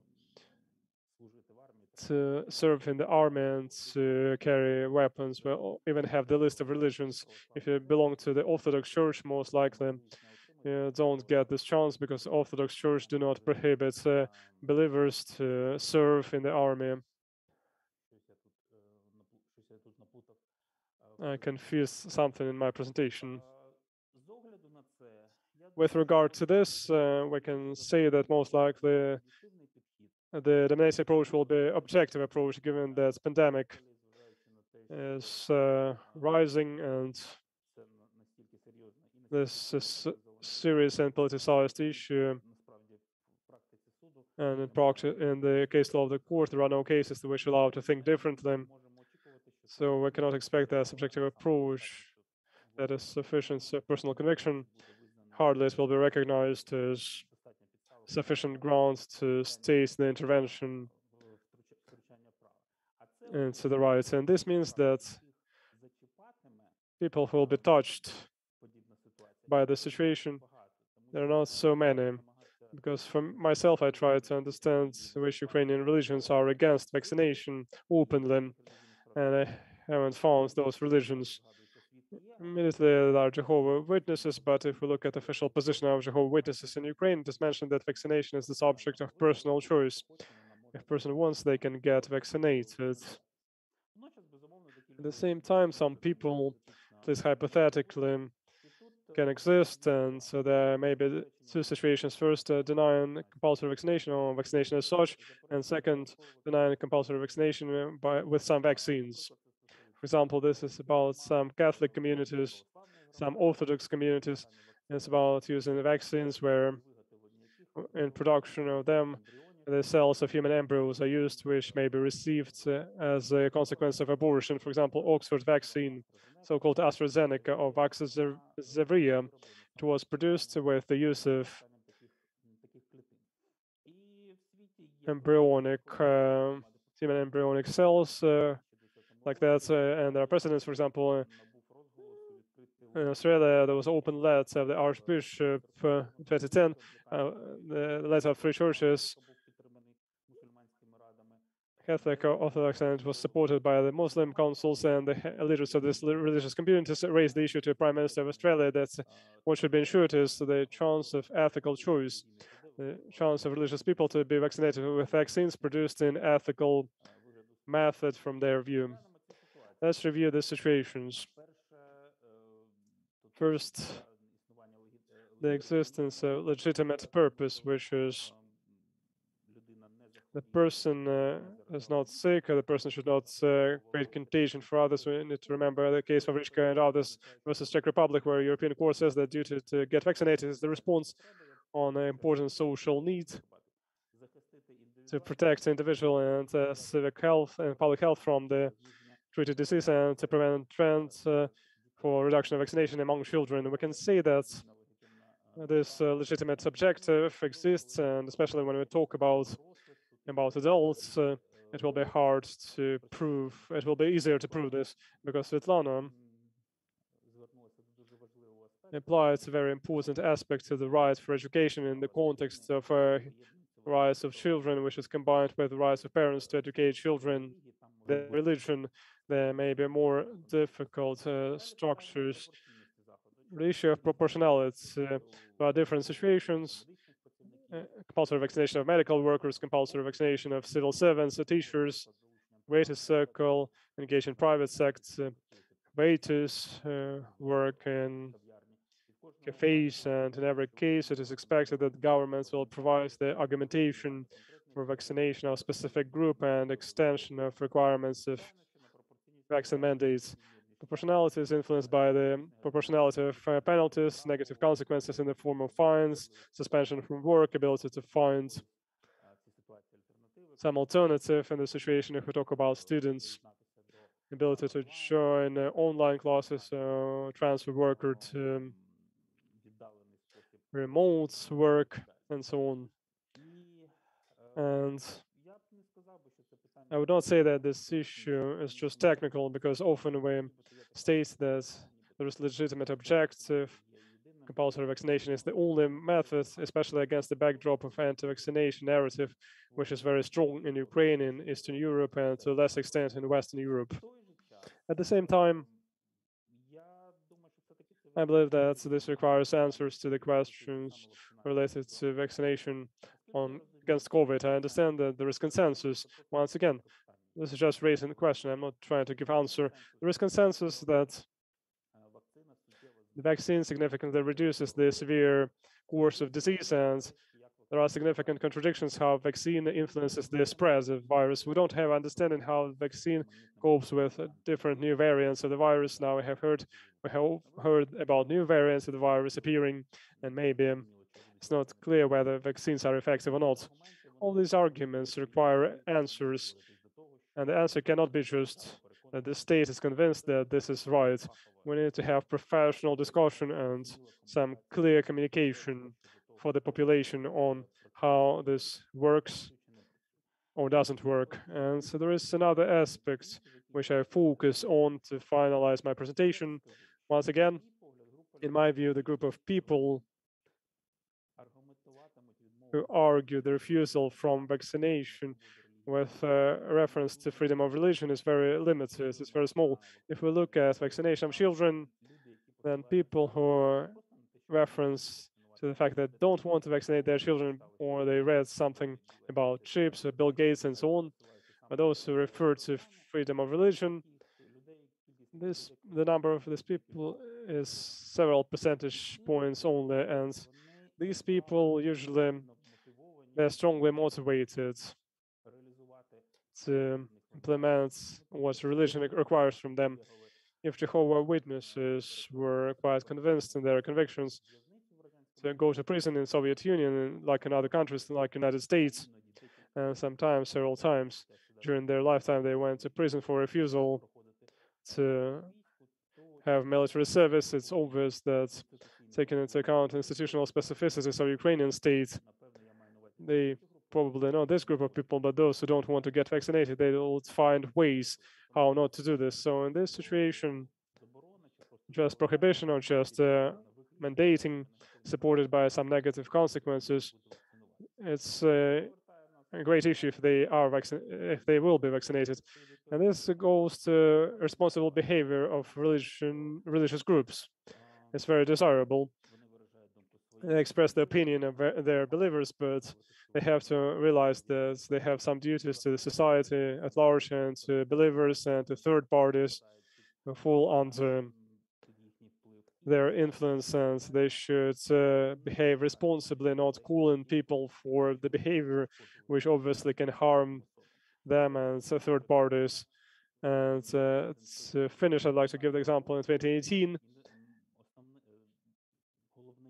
In the main Islam body in Indonesia, it was called the Indonesian Council of Ulama. It published fatwa where they mentioned that the vaccine from measles is haram. It is religiously prohibited, and for the same reasons as some Catholic communities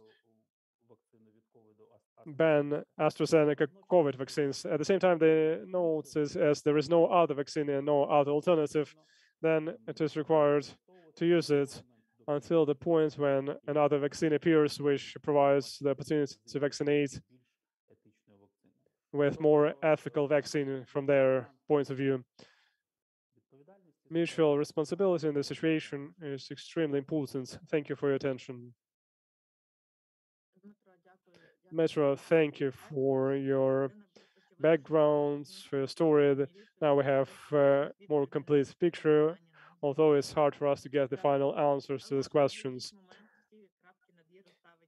Maybe European Court will decide everything and we'll just rely on some of the judgments of ECHR who criticize it. In our chat, I can see 2 questions. Friends, please voice your questions in the chat. We will answer them. And the first question is whether in the case of Riska versus Czech Republic,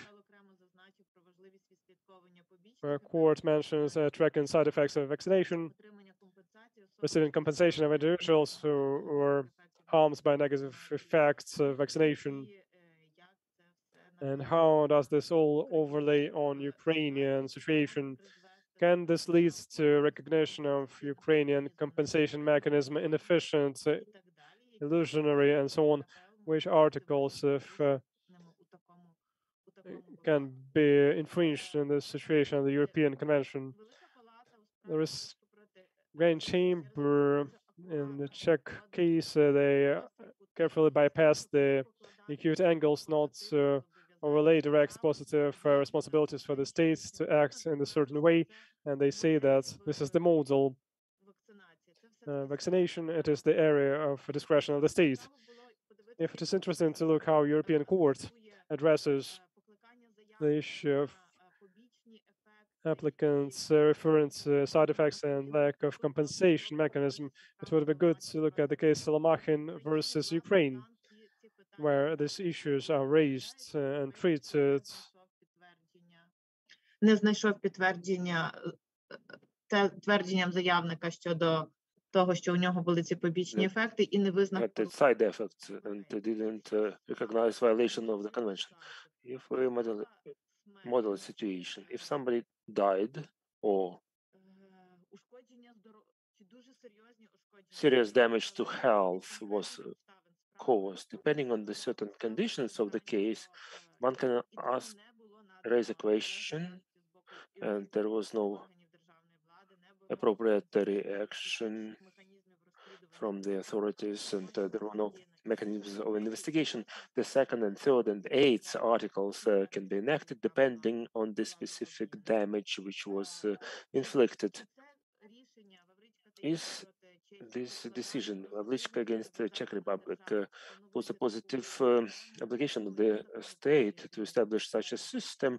I didn't see it in this decision. And the second question related to appropriateness of banning from professoring if the educational institution is working online. Again, ECHR doesn't have a direct answer.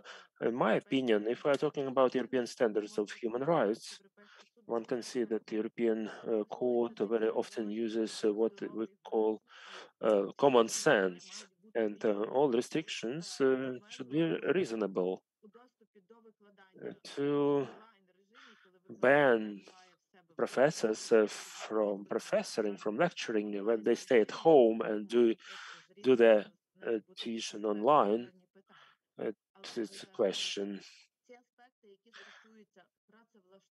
But the aspects of employment, human rights, and vaccination, our next speaker, Olena Uvarova, will present about that.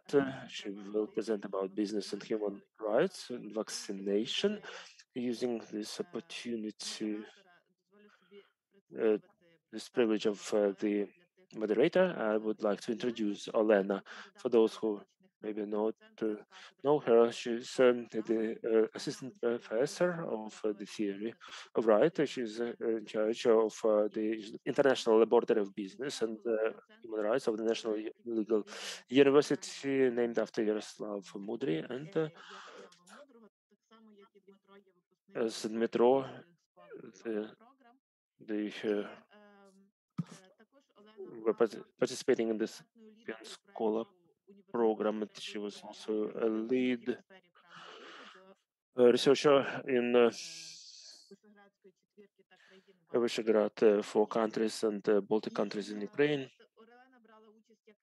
Also participated as an expert and invited to the work group on the Commission on Human Rights in official discussions of Section 2 and anti-discrimination rules. And it's not the exhaustive list of successful projects where Elena is active, and actually she's a leader in the business and human rights sphere. And as Dmitro mentioned, she was also engaged in projects of translation of Western legal texts into the Ukrainian language. So the floor is yours.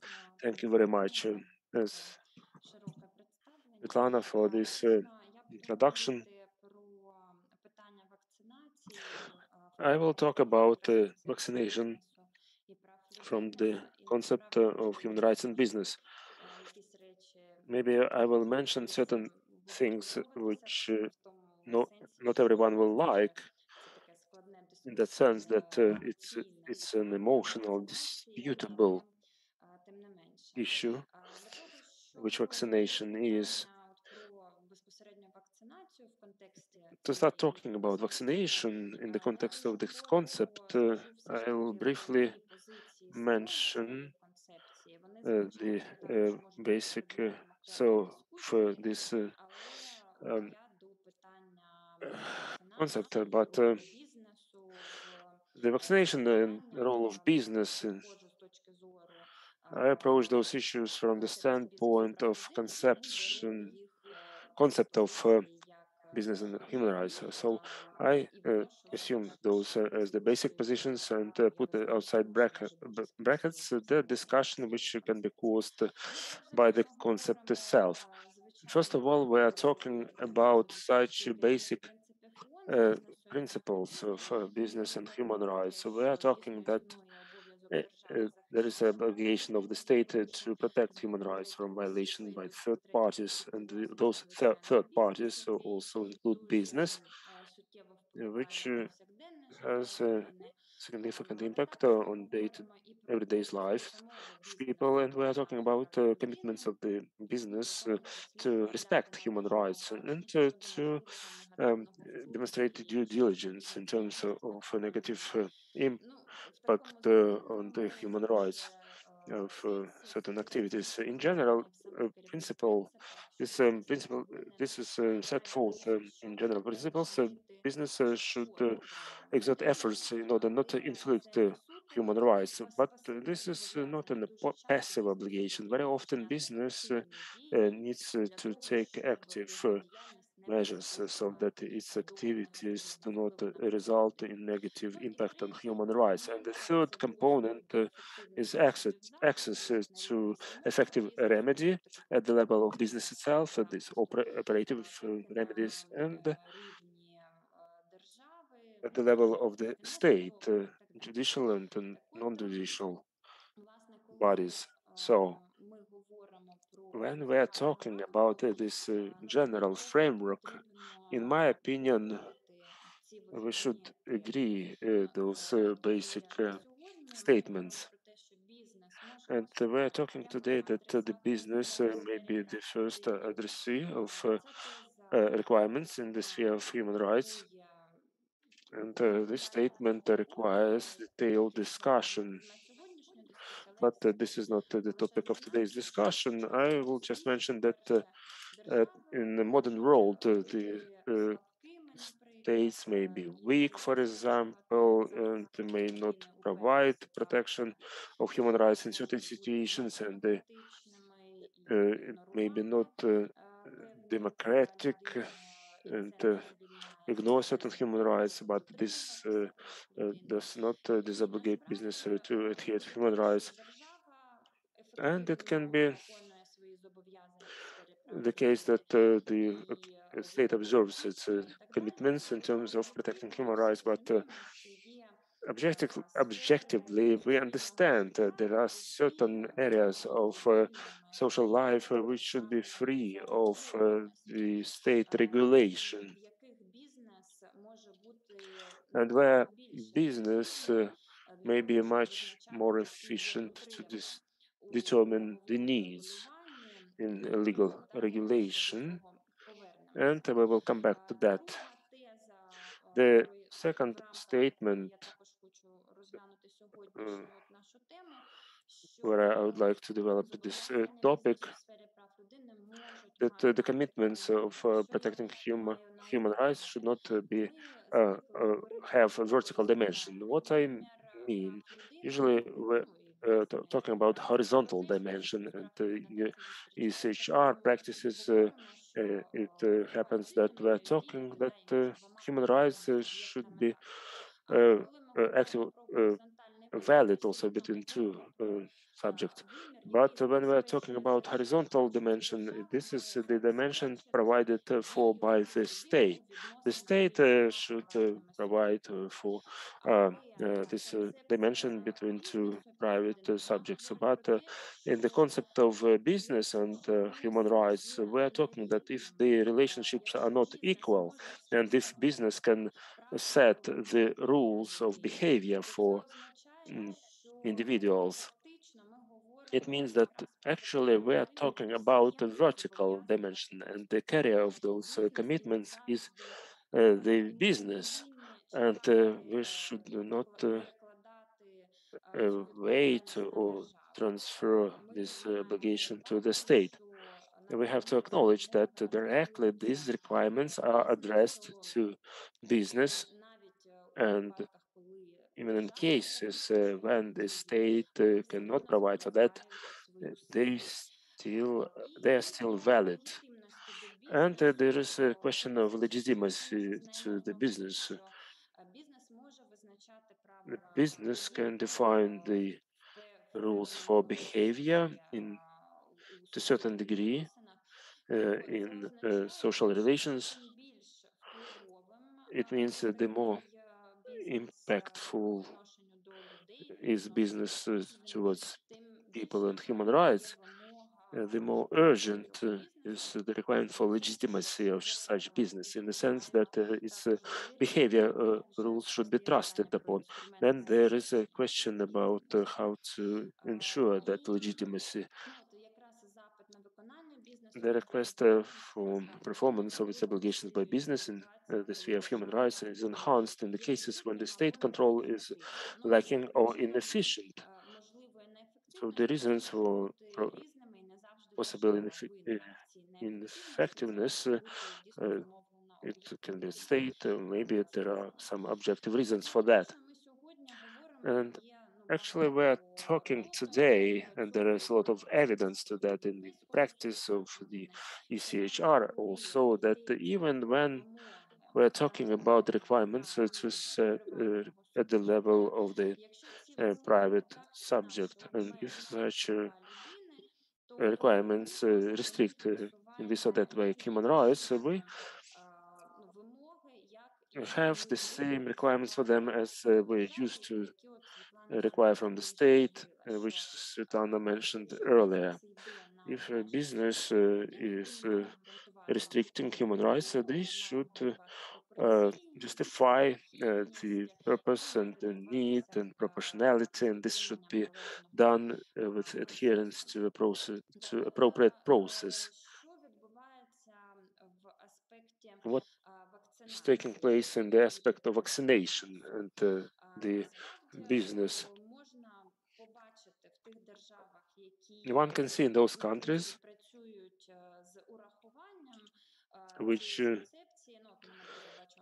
take into consideration this concept of see the direct reference to UN guiding principles on business and human rights. So this is based on those basic standards which I just mentioned. They say that at present, irrespective of what regulation is established at the level of the state, if there is if vaccination is required for certain categories or there is no compulsory vaccination at all. In the first and in both instances, a business should assess each specific situation. And by and large, as Svetlana mentioned, there is nothing super new, because actually we are talking about the principle of sensibility and a reasonable argument. Many governments at present agree that to envisage all possible individual situations where a person works, with whom they work, and what are the individual needs of that person, what are the conditions of the business itself. It's impossible. That's why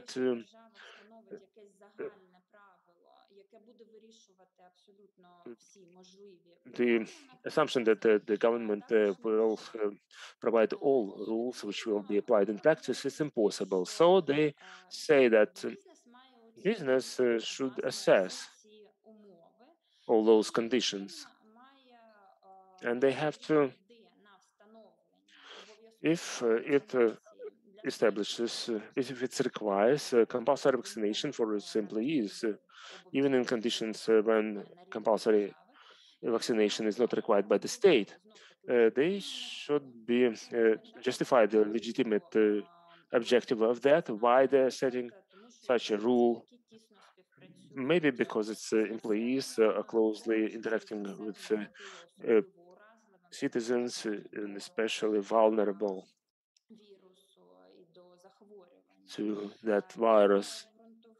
They have to justify the proportionality, including that they cannot achieve the same objective with a less burdensome way, maybe like masks or keeping the distance or remote work and so on. But if it's not possible to arrange it like that, it should be proportional. It should avoid situations when such regulation will result in indirect discrimination.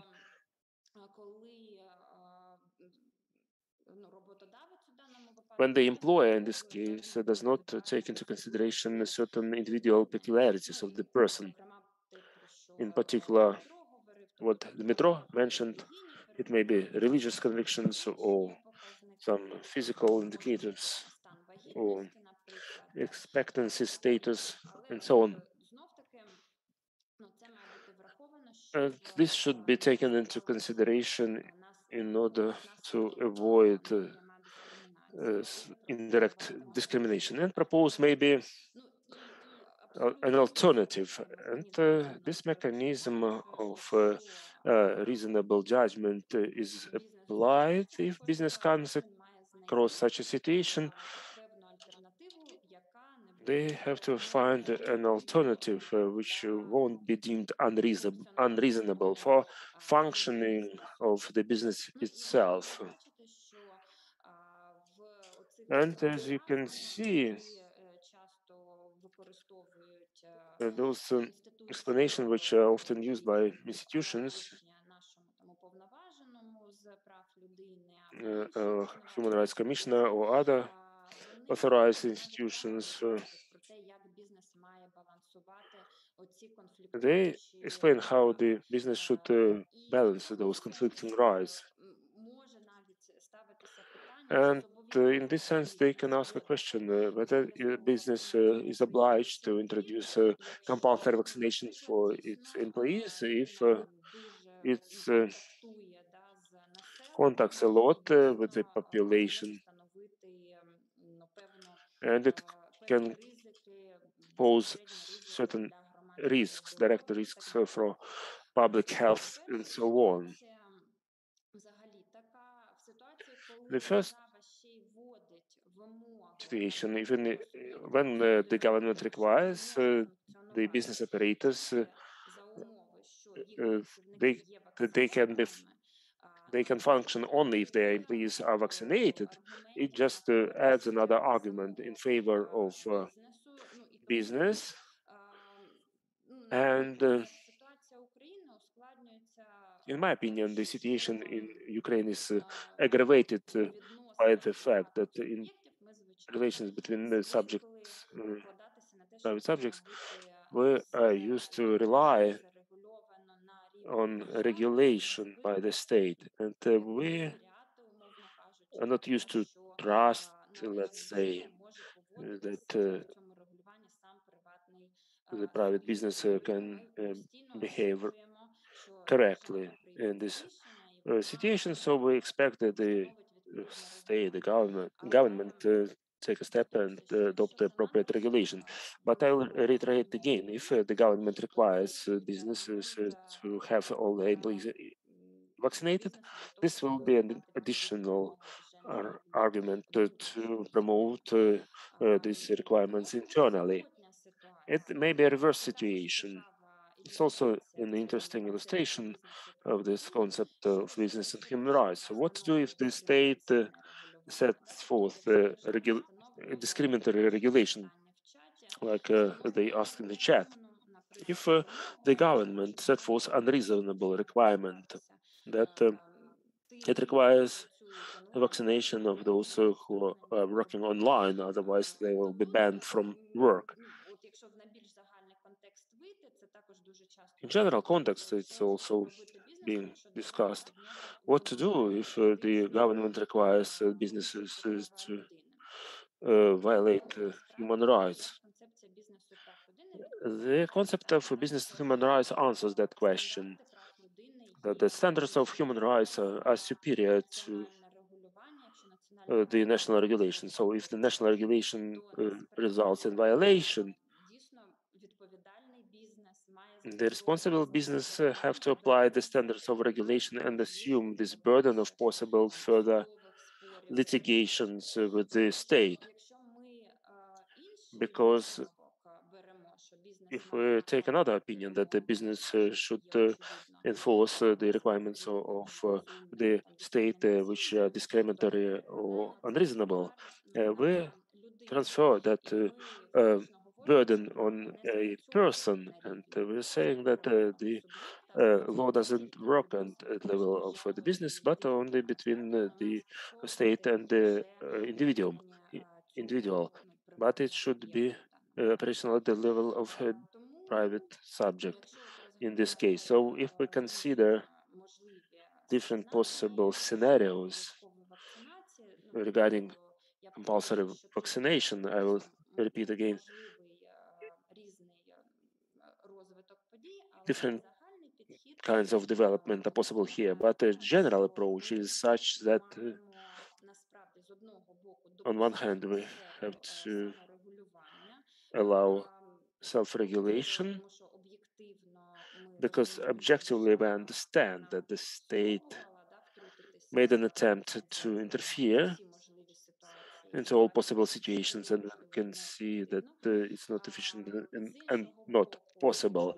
But on the other hand, if we're talking about Ukraine, we would like to see more similar explanations, in the sense that we also have to improve the awareness of our private entities about possible approaches to solving such a situation. The state has to perform its duties here in terms of certain guidelines and explanations. I mentioned here several ones. These are state authorities which provide such guidelines and answer questions, and it not necessarily have to be reflected in laws. And also for business, we have to be aware that we put forth similar requirements as to the state if we are talking about restricting human rights. And these are not simple situations like hard cases.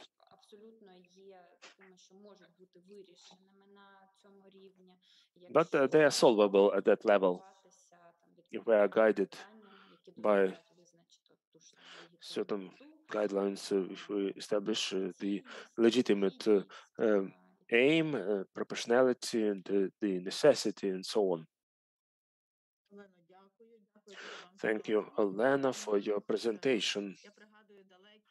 I recall 2017 when at one event organized by the project coordinator OSCE in Ukraine, Julia Zanetti mentioned whenever you start, you have to finish on time. And our program agenda says that 17:30, 5:30 p.m. is the end of our agenda. And there is one question addressed to Dmitro.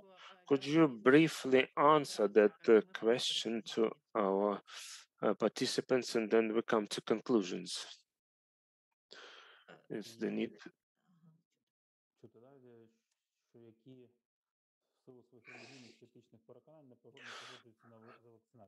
If people for their religious or ethical convictions are not agreeing for vaccination, I would not like to sound like I'm against vaccination. I support vaccination and myself vaccinated. In this situation, I think this is justified. In terms of religious convictions, as I mentioned, first of all, we have to ask yourself a question whether your religion requires that. If religious leaders are vaccinating on camera and the congregations say that it's against their religious beliefs, from the standpoint of law, there's a problem. I don't give a moral judgment.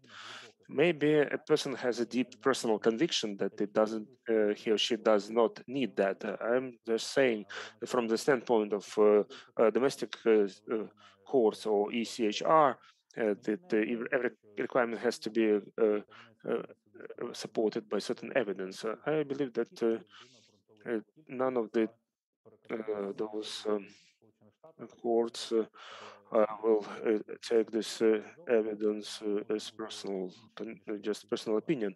In the US and Australia, it will be solved differently.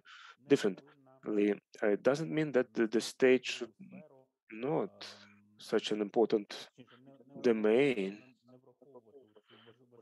Actually, should not omit this important subject, because if person is banned from work,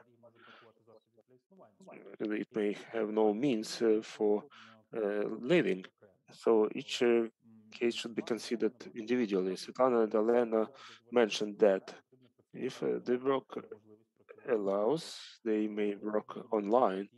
Maybe they find other options which will allow reducing this threat, PCR testing, for example. But in our conditions, it should be, it will be paid by an employee if it's not some super business, super lucrative or profitable business. And maybe regulated in the office, maybe to find some duties which are not related to contacting people. It doesn't mean that I advocate the state to find a simple solution for this problem and ignore people with certain religion beliefs which prevent them from vaccination. And at the end, I will repeat myself again. In most cases, when we are talking about opposition to vaccination in Ukraine, we are not talking about religious convictions, but about certain personal convictions which are not linked to religion. The most well-known case of such a proactive protest against vaccination, which we know from the news, it's not connected in any way to religion. It's more of social activities nature. Thank you, Dmitro and Elena. Once again, I would like to thank all panelists and participants. On the second year of quarantine restrictions, taking this online, I'd like to thank the coordinator of projects in Ukraine and the Council of Europe that you continue this project and provide such a wonderful platform for discussing the human rights and the application in Ukraine. I'll remind all the participants that tomorrow our forum starts at 10 a.m. in the same format. You have the appropriate link, and we'll be glad to see you tomorrow. Thank you for your attention. I wish you a good evening and see you again.